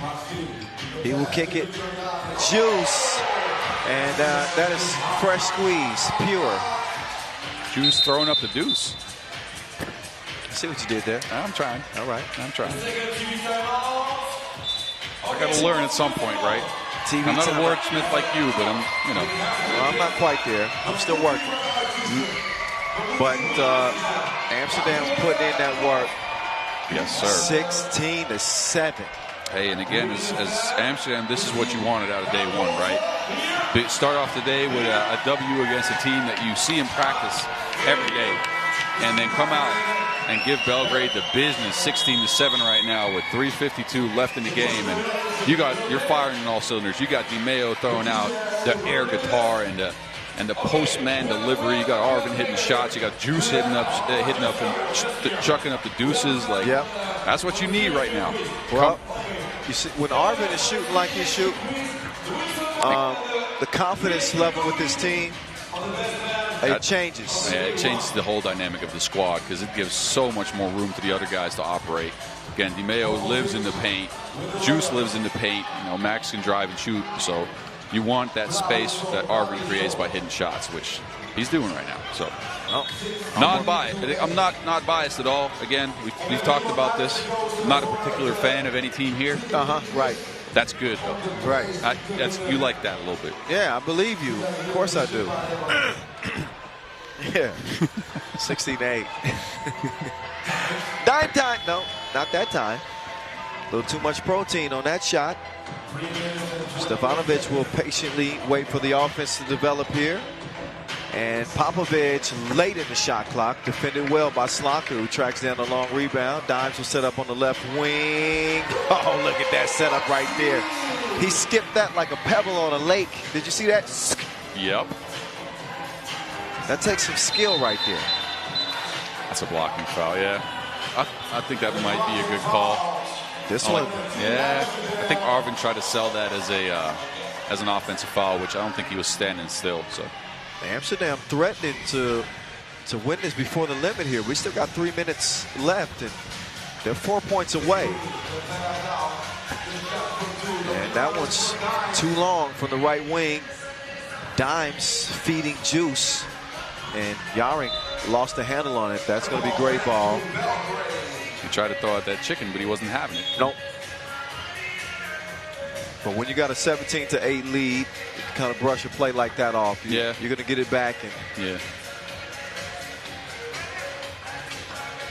it's a good position to be in. As Popovic missed it, that's a foul called on Dimes underneath.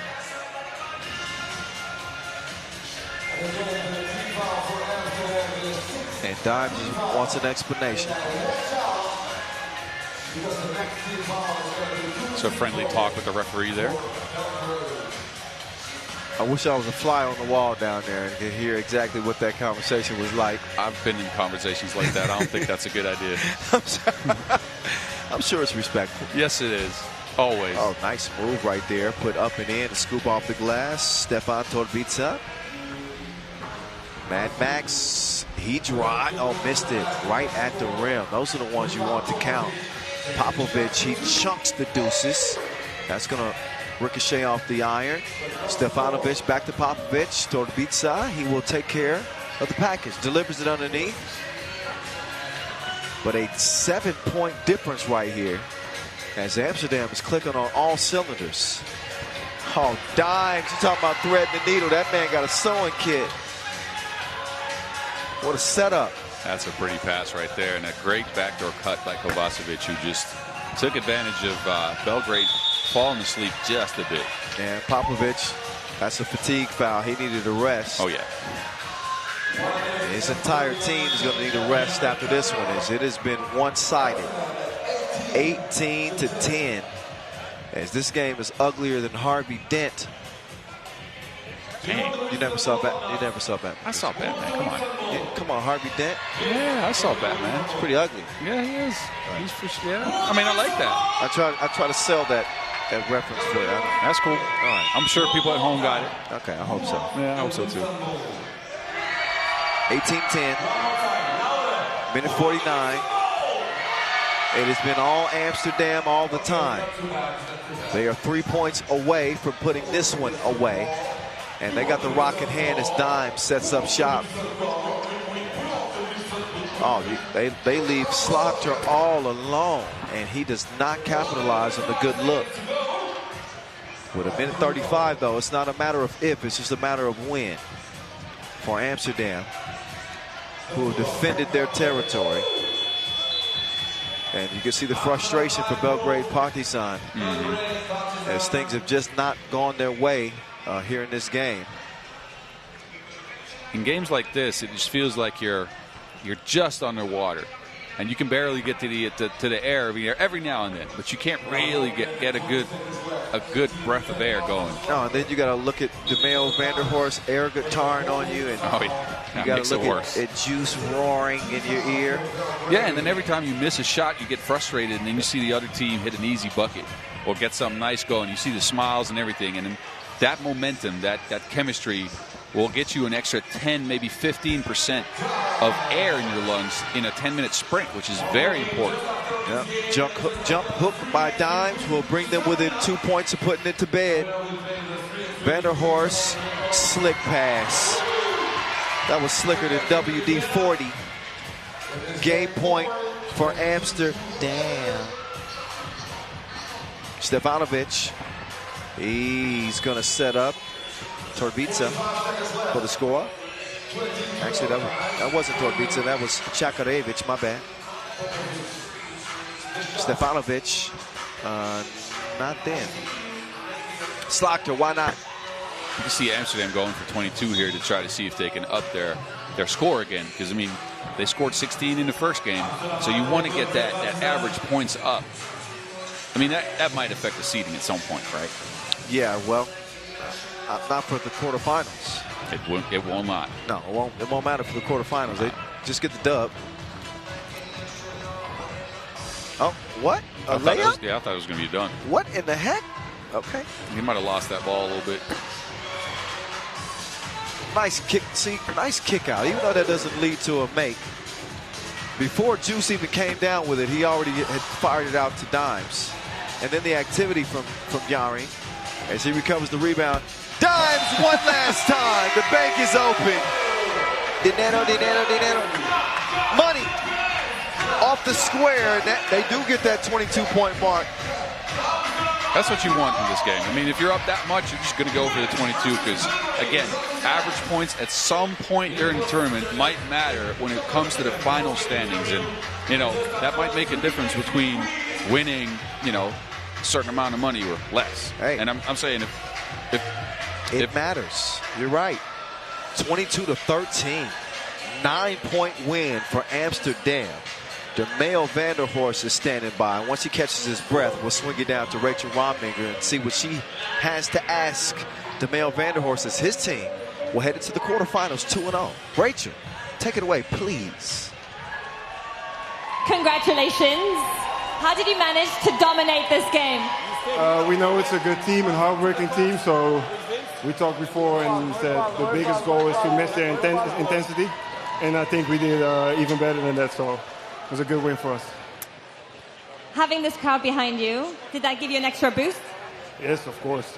All these people around, this venue, fans, of course that's the extra boost. We remember that from last year and we cannot wait for tomorrow.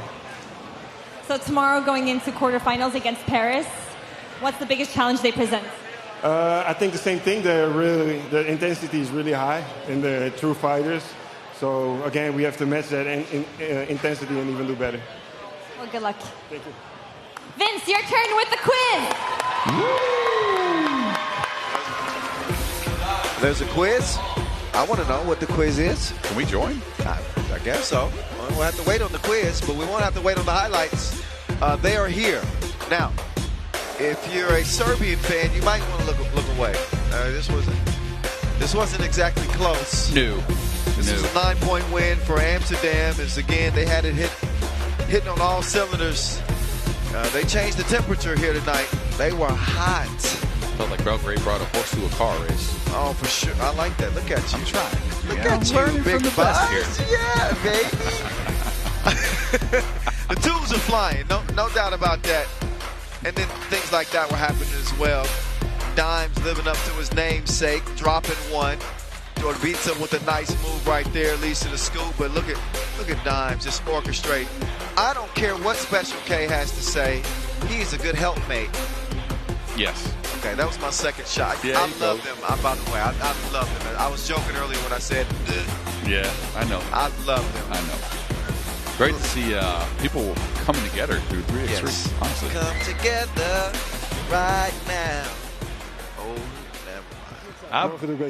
You keep bringing in songs that I just don't know. Van deze man. Hey, succes morgen. Okay, we got a 5-minute break, and apparently Dimes isn't done interviewing yet. Okay. We got a 5-minute break before we get to our last contest of the day.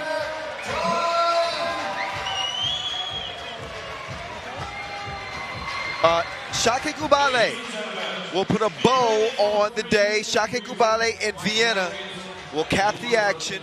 One last game to close out pool play, but this is the quiz that's happening. We'll turn it over to a couple of legends in their own right, and Vin Rock and Vincent Royer. They're MC in this event. Shout out to DJ Lass as well. But let's see what the quiz is all about before we get to our final game. Come on. Applaus. Jawel. Sabrina, this is the time for the quiz. So, on the day on screen. She told me she doesn't know anything about 4 questions. basketball. Okay? Answer A, B, or C. Very simple questions. Okay? If you win the quiz, you get the 3x3 hoodie and the Wilson ball.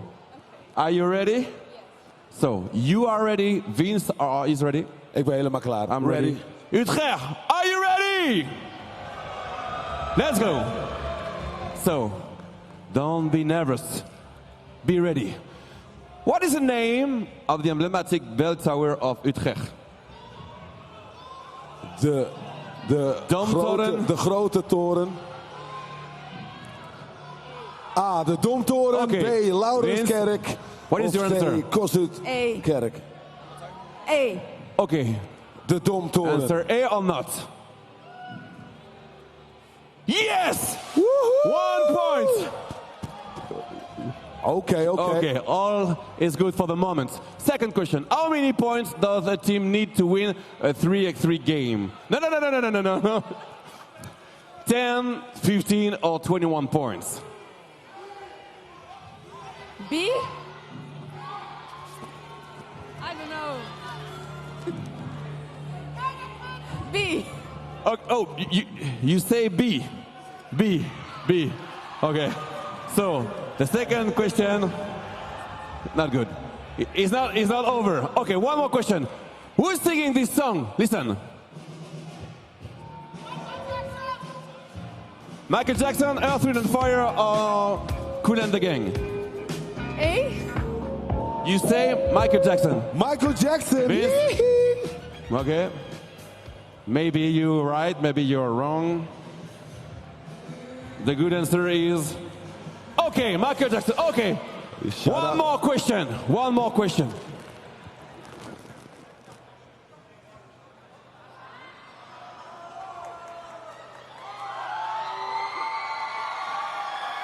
Yeah!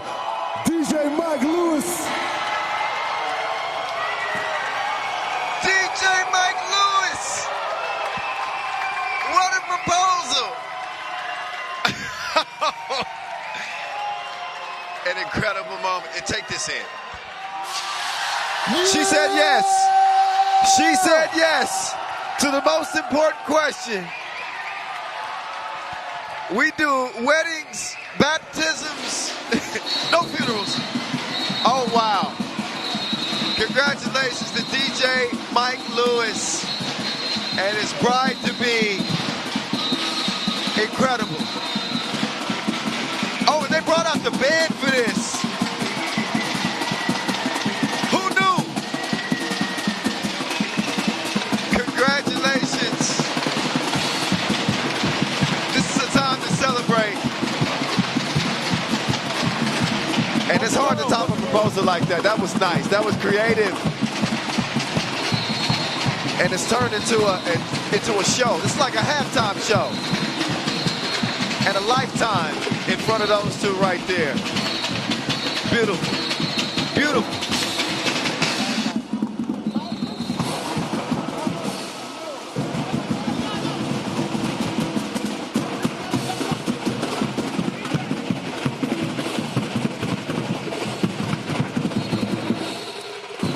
Congratulations.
You just never know what you're going to get in the course of a 3x3 day.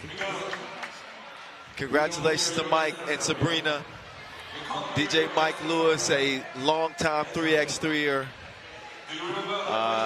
just proposing here. And be ready for the most important answer. Awesome to see, man. Mike's been a part of 3x3 and the culture here in the Netherlands for so long. He's been around forever. And just happy to see him happy, man. Yes, I do. There's the official. There's the official yes from Sabrina. Sabrina and Mike. Oh, I'm getting emotional, boss. Oh, man. You know, my team. You know, the water starts welling up in your eyes. You're getting to me, man. I'm in a glass case of emotion. Coming out with the anchor, man. All right, I see you. No, that's beautiful, man. Hey, we wish them the very best. A long and happy life, the new couple, Mike and Sabrina, and an unforgettable proposal. That's the second one we've had this year. Oh, yeah. The first one was also memorable. Yes. I got to tell you, that I might have choked up a bit at home. Yeah. I might have watched that and said, all right, I got to go wash some dishes or cut some onions or something. That was Martina Petronaite and Marius Huishan at the World Cup this year. That was the first, and this is the second. And each one of them are very special. So if you're ever going to take, 10 minutes out of our 3x3 schedule, that is worth it. Don't line up, though. Can't be having like 20 of these. He brought the band out, bro. Like, yeah. That's now something. there are couples at home, and their girl is looking at him like, you got to one-up that. You going to top that? He brought a band out. Oh, man. All right. Wow, okay. We still have one game left on the schedule, I remind you. And we thank you guys for sticking with us this long. It's been a day. It's been a day. Definitely been a day. We've dealt with some weather, and for Boz, who started at like 6 this morning. It's got to be 10 o'clock now. Yeah. I'm good though, because the energy of this place is keeping me awake. I'm trying to tell you. We got Šakiai, Gulbelė, and Vienna. Both of these teams will be moving on. Both of these teams winning over Constanța. So this will decide the 1 and the 2 seed out of Group D. And we talked a little bit about this game earlier in terms of, I asked you who you thought had the edge in this one. Šakiai, Gulbelė, or Vienna. If I had to put my money on either one of these teams, and I'm saying I'm not trying to disrespect both of these teams because they are very good teams, right? Yes. I think Šakiai might just have the edge here for me. That's just the gut call, though. I mean, okay. So look, Mr. Robot probably heard that. He might have just screwed in a little leg, and well, he interrupted the signal, and he's going to process that, and we're going to see how he responds. Yep. Just because you're picking Šakiai Gulbelė, I'm going to pick Vienna in this game. All right, cool. And we mentioned the battle of the bigs between Aurelius Pukalis and Philip Kramer.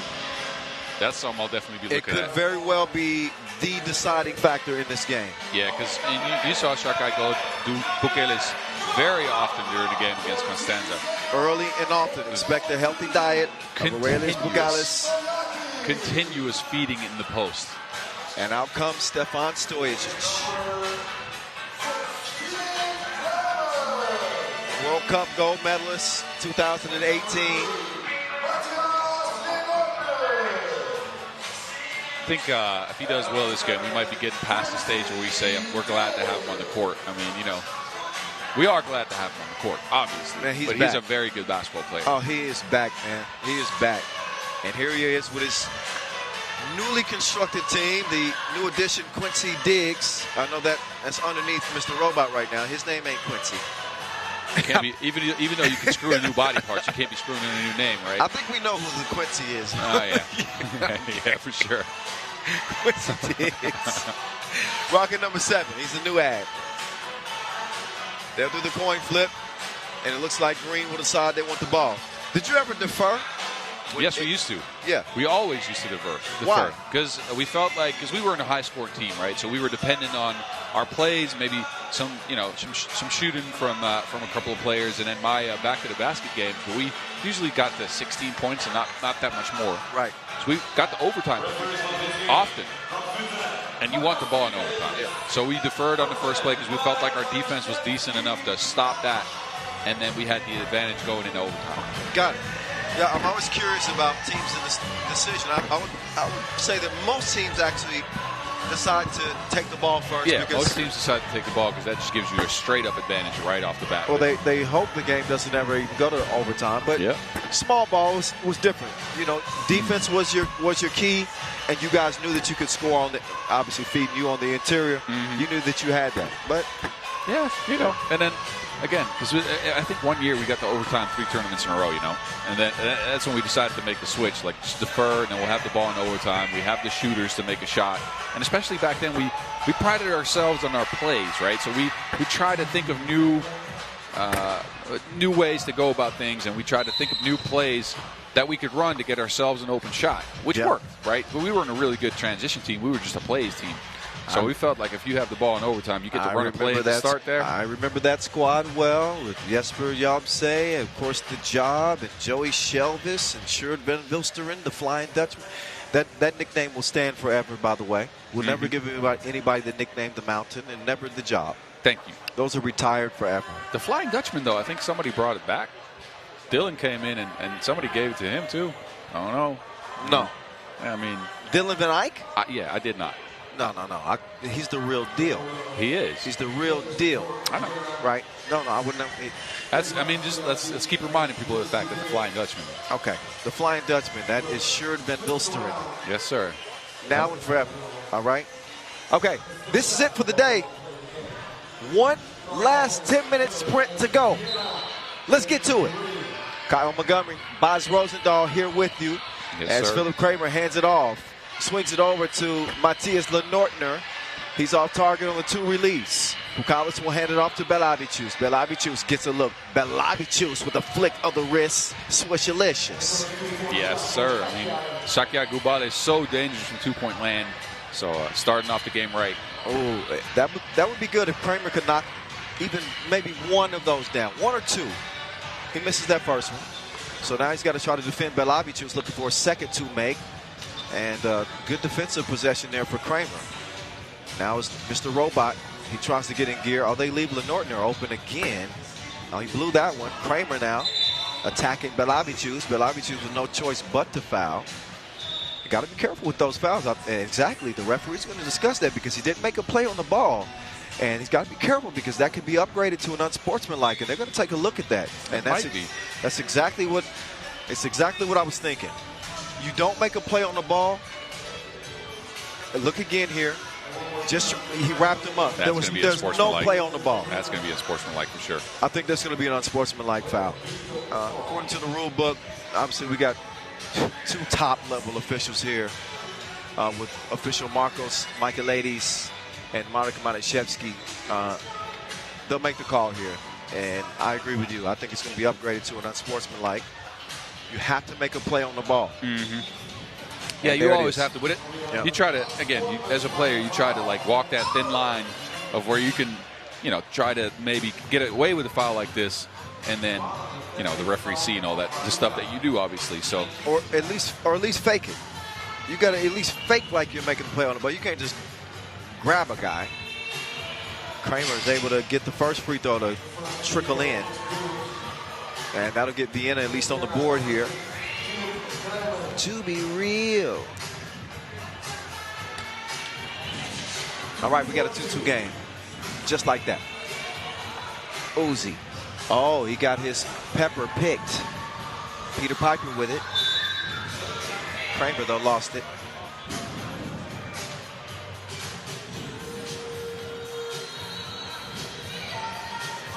Real. Come on. Your love is my love is your love. You don't know this one either? Nope. All right. No, we might just have to be doing this all weekend because I don't know. Who is this? I couldn't tell you that. I don't know. You just know the song, you don't know the artist. All right. Listen, tomorrow you might not see Boz Rosendahl here with me. I have to study songs in the hotel before we get on tomorrow. Bring out the 90s playlist or something. You know what's sad is I actually should know who this is. But I am awful with movie titles and names of artists. I'm sorry. Just, whenever you do a pub quiz or something, I just lose on the music round straight up. Like, I can't win that. All right. I won't put you on the spot like that anymore. Because I mean, if I know a song, let me promise you right now, if I know a song, I'll hop on. Okay, we gotta get DJ Last to throw us some hip hop, throw some Jay-Z, some Biggie, some. Sure. Who else? Mobb Deep. Mobb Deep. I got down with Mobb Deep way back when. Okay. MOP. Annie Up. All right. Okay. So maybe we can do a little bit of that. Yeah. Meantime, Ujupis, he's going to get in for the crib. Diggs. He wants it back. Diggs. Driving. He's got Pukalis in hot pursuit, and he shoots a Russell Westbrook.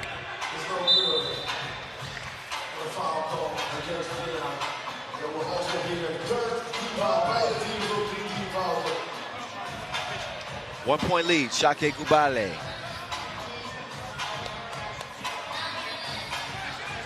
Belavicius with the Wilson in hand. He's moving right quickly. He'll get it over to Kumpis. Kumpis puts it up, and that touches no iron. Yep, up and over. Lenortner, they mishandle it. And Stojičić.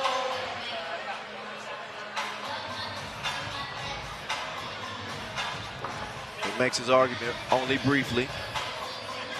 Now he's defending Belavicius. His Pukalis will hand it over. Belavicius, he's already got a two-piece. He does not have another. Oh, that one taken away. Kramer, did he clear that? I guess he did. Yeah, he did. Quick move from the big man. Kumpis. And Pukalis is actually fouled. He's pushing it back. So that will be now the fourth on Vienna. Just over 2 minutes into our last contest of the day. Quarterfinals will be officially set at the final horn of this one. Oh, nobody there. Oh, was that the Euro step from Pukalis? Brought out the Euro. I thought he was going to yank it on somebody, and then he just skip-stepped across. Occasionally Pukalis will yank on somebody. I was hoping he was going to do that because it was Kramer down there. That would have been a nice contest, too. He doesn't dunk that much. No. Not that much. No, he comes in with the business-like layups, which, I mean, that's also nice. It's a point. Okay, it looks like a warning for I'm not sure who that was on. But talking. I think Diggs and Ujupas were having a conversation. Uzi going to the fadeaway. No. The hammer snatches it down. He'll hand it over to Stojacic. Stojacic, not that time. High rebound goes to Pugalis, who will quickly get it over to Kompis. Modestas Kompis. Oh, he's got another gear. He missed it. That's okay. I didn't think he went up for a layup there, too. No, I like the way that Kompis plays the game, man. Smart dude, too. Really smart player. He can't do anything about that layup from Kramer, though. That's Uzi. He attacks Mr. Robot. He comes up empty. He's down. So a 2-on-3 situation here for Šakiai Gulbelė as Pugalis gets to the crib. Count it. Bump and a bucket. That's probably the most emotion I've seen from Morelis Pugalis in a while. I'm about to say, he just swung his fist in the air and screamed a little bit. Yeah, he kind of mini flexed on him a little bit. I haven't seen him do all that much. He usually just looks stoic. Yes. Huh. Stoic and businesslike. That's what his usual composure is. Well, I think he wants that top seed out of their group. There's Ujupas, who was balling on Hall of Fame out there at the Europe Cup. Europe Cup, by the way, hosted in Austria. We were in Graz, so obviously. Yeah, speaking of beautiful venues. Oh, man. I mean, that was incredible. It looked pretty. Yeah, that was incredible. Another unique environment. Yeah, we were in the remains of the fort, of the castle on top of the hill. I saw, and I love organizers and countries pushing the limits of where and when you can play a game of 3x3. Right? Yeah. I mean, playing in a castle, really? I didn't think that when I went to Madrid in 2012 and just played on a square somewhere. Right. In front of a bull arena. I'll tell you that. Now, we play in a lot of UNESCO World Heritage sites in the front of castles, but inside, I mean, back to this venue itself. Where have we seen something like this? I know in the Philippines we played in a mall, and you have that kind of multi-layered effect where you have fans looking down as we look at Quincy Diggs hits that mid-ranger. I can't remember. This hasn't been this intimate. No. I can't remember another place that looks like this. And that's what I felt last year, too, when we did the Challenger here. I was like, this is unique. This is something we got to do again because we want to show the world at a Masters level that we can repeat this. So happy we get the chance. Pugalis forces one up. He's going to stick with it. And that stick-to-itiveness pays off as he scores it underneath. Šakiai Gulbelė leading. Also 2-0 against Vienna. So your pick. Maybe, I guess you did some study. You looked at the head-to-head here. We can still put some on this, right? If you really want to. I mean, loser buys tacos. I mean, something. It's up to you, though. It's all right. You know, I mean, if you're confident in Vienna, you might not. I'm not mad at that. I'm going to double down here. I won't only get you one taco. I'll get you 2 tacos because you're 7 feet tall. Deal. All right. Thank you. There we go.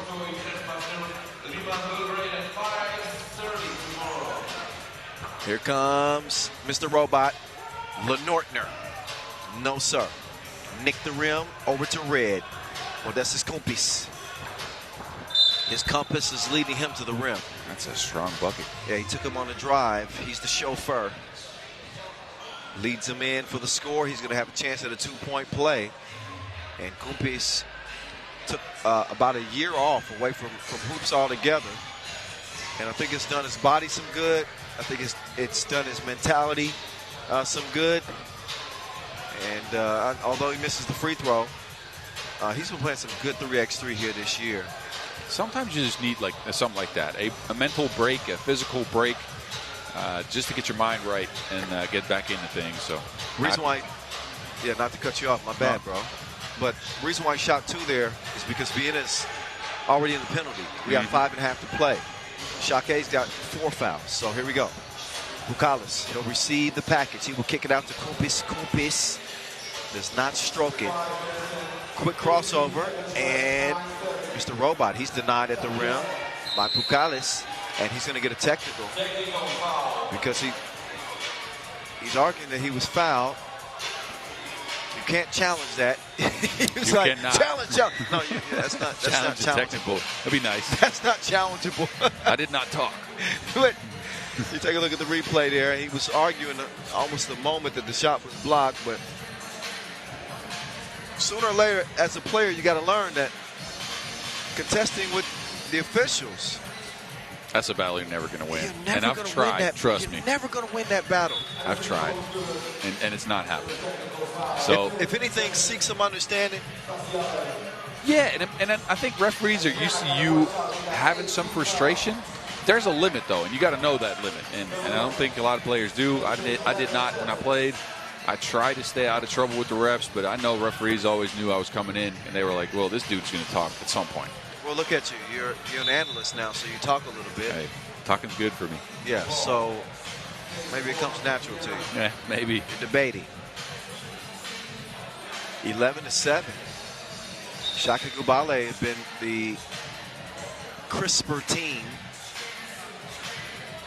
Yeah, I think, and that's what I stated before the game too. I think they just have a little bit more weapons than Vienna does. Although Vienna does have some really good players, that they just have to be clicking on all levels to be able to beat this Šakiai team. I think. Well, I think once Quincy Diggs gets completely settled into 3x3, Vienna's going to transform into a different team. That's a new weapon. He's got all the ability, but there's a transition period. Oh yeah, and Kumpis just hit him with that slight hezzy, finished at the rim.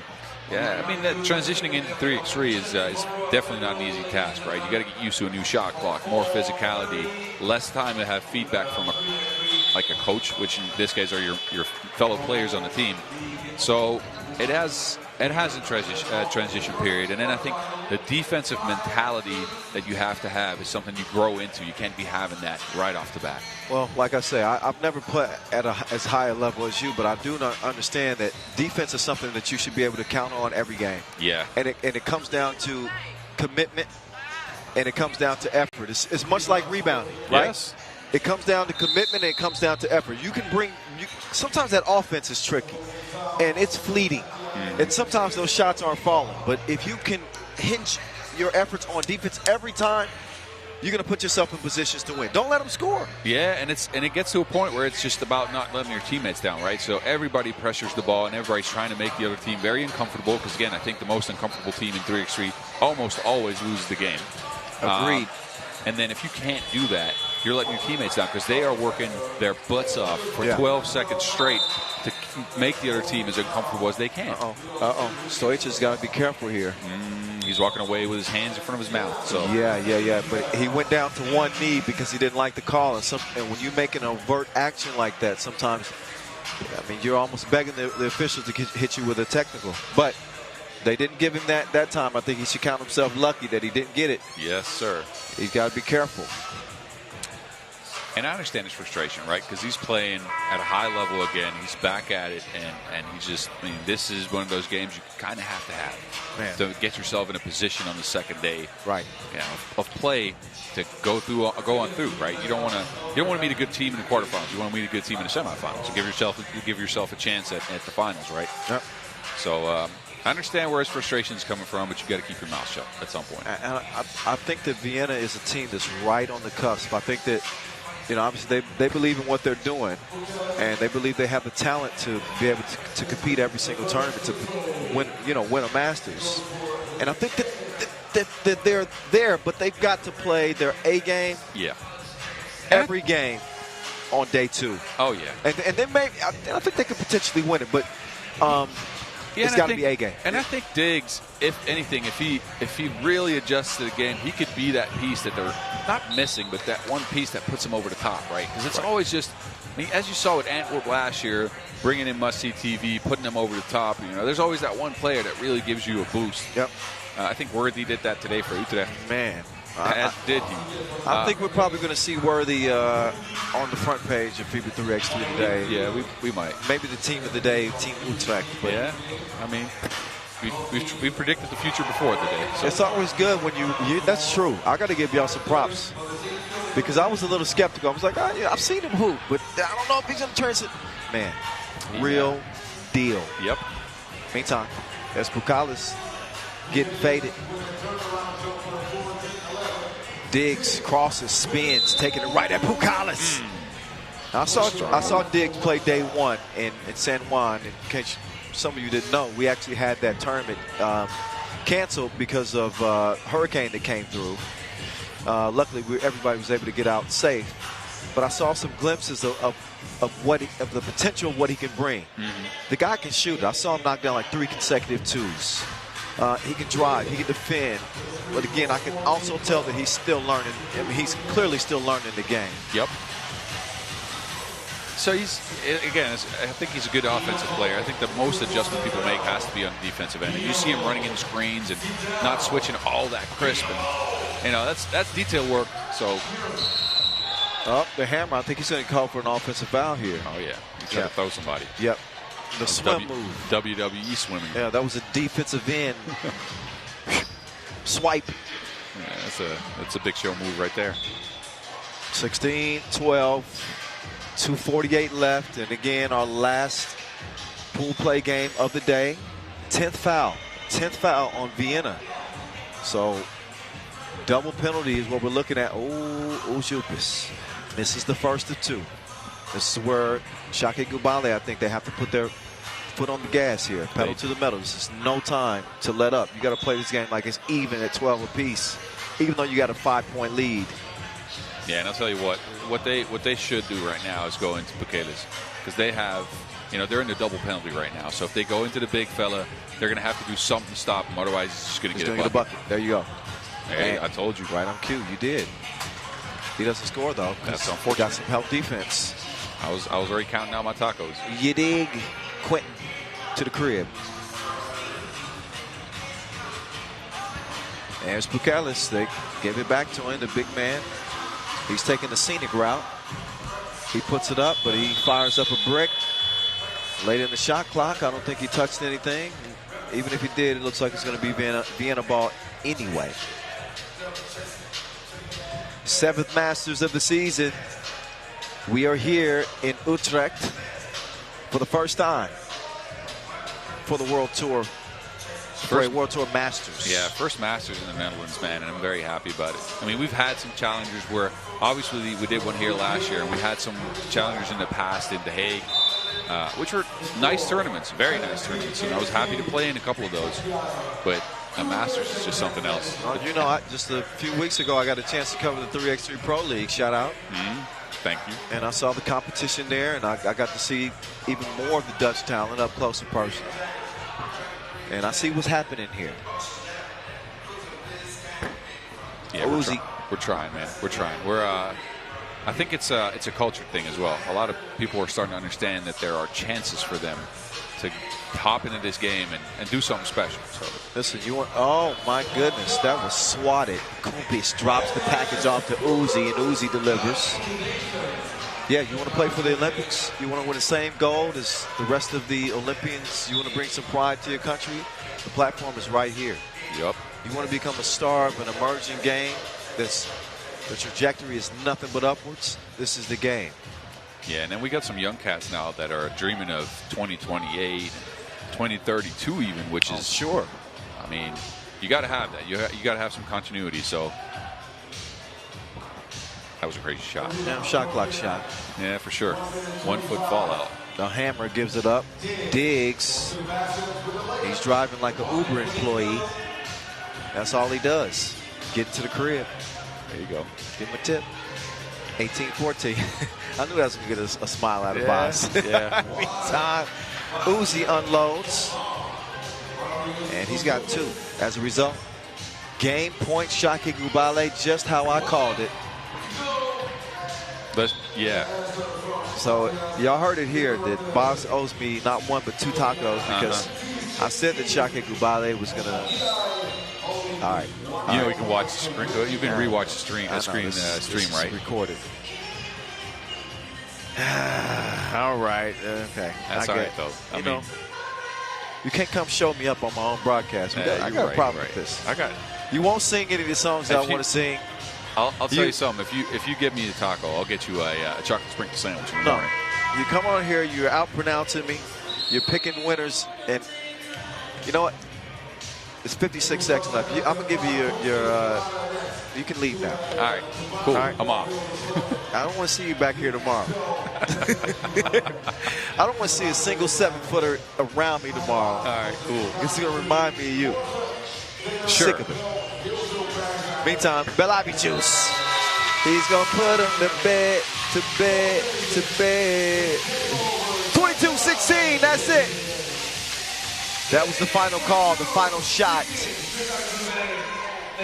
As Šakiai Gulbelė, they're going to win it by 6. They're going to earn the top spot out of Group D. Vienna will be the number 2. So they will play the number 1 from Pool B, which will be Utrecht. That's going to be an interesting game for sure. Three vets going up against a new and upstart young team. Wowzers. Hey, think about that Pupelis and Hieronymus matchup then. Ooh. It's going to be something. I can't wait. That's going to be a but good game. They're different bigs, though, right? Yeah. I mean, yeah. We'll get a chance to talk about that tomorrow. Well, no, we won't. You won't be here, remember? I'll be studying up on my 90s music. No, of course, he'll be here. He'll be here. Don't worry, guys. I think you made some new fans today, Boz. I tried, man. I tried. That's good. Happy to be here. That's good. This game was pretty good, although we did see Šakiai pull away by 6 late. But, hey, that's the nature of the game. Vienna didn't exactly have it going from 2 range, which changed the complexion of the game. You need that going against Šakiai. You need some shots from the outside the ball, and they just really weren't falling all that much. Another one of these teams that any given tournament, they can win it all. You just got to have a nice run. Like, I mean, if you get a vintage Mr. Robot, you can win any tournament. To be honest with you, that's a fact. That's a fact. He can play with, my uncle and a couple of cousins, and if you can get a tournament out of him, then it depends. How big is your uncle? Like 6'3". Okay, he's my height. Yeah, but 6'3" with, What happened? Uncle weight. I was gonna say what happened because your dad is 6'3" and you, right? Yeah. I mean, might have been something in the water. You become a footer. How tall is your mom? I don't even know. I'm gonna check. Like 5'7", something. Where in the heck? I don't know. Look, I got a middle brother that's 6'3" and a younger brother that's I don't know, like 6'7", 6'6" maybe. We'll talk about your height at a different time. I can guarantee you that Paris doesn't have 2 wins, right? They're 1-1, right? But Liman, they claim Pool A. Amsterdam, dazzling performance for them. They're going to come out as the top squad for Pool C. Belgrade, they split their action. Antwerp, somehow, some way, they go 2-0. They outlast Marijampolė. Antwerp went 1-1. Yeah, Marijampolė went 0-2, and Utrecht went 2-0. See that I'm like Ron Burgundy. I got you. I'm Ron Burgundy. I'm reading whatever's on the teleprompter. That's not correct, but it's Utrecht who is 2-0. Antwerp is the second team out of that group. And here are your quarterfinal matchups. Liman and Belgrade. Yes. Yep, Serbian clash. Šakiai Gulbelė, who we just saw get the win there. They'll go up against Antwerp. Yes. Utrecht and Vienna. Yes. That one's going to be very interesting, right? Yes, sir. Mr. Robot versus Worthy. I thought it was Utrecht and Šakiai. No, we had that wrong. Yeah, we had that wrong. My bad. Yeah. And Amsterdam, Paris. Yes, sir. Okay, so those are your quarterfinals. Those are your Elite 8 for tomorrow. We will return tomorrow at 5:30 p.m. Yes, sir. Not a.m. like you showed up this morning. I'm going to try to be asleep at 5:30 a.m. Please get some rest and listen to some 90s music on your playlist as you go to sleep. All right. That is it for Boz Rosendahl. I'm Kyle Montgomery, a.k.a. the voice of 3x3. It's been a long day. Yes, sir. Again, we'll see you tomorrow, 5:30, same spot, as we will crown our 7th winner here in 2022. Make sure y'all join us. We appreciate you. All love. We'll see you tomorrow.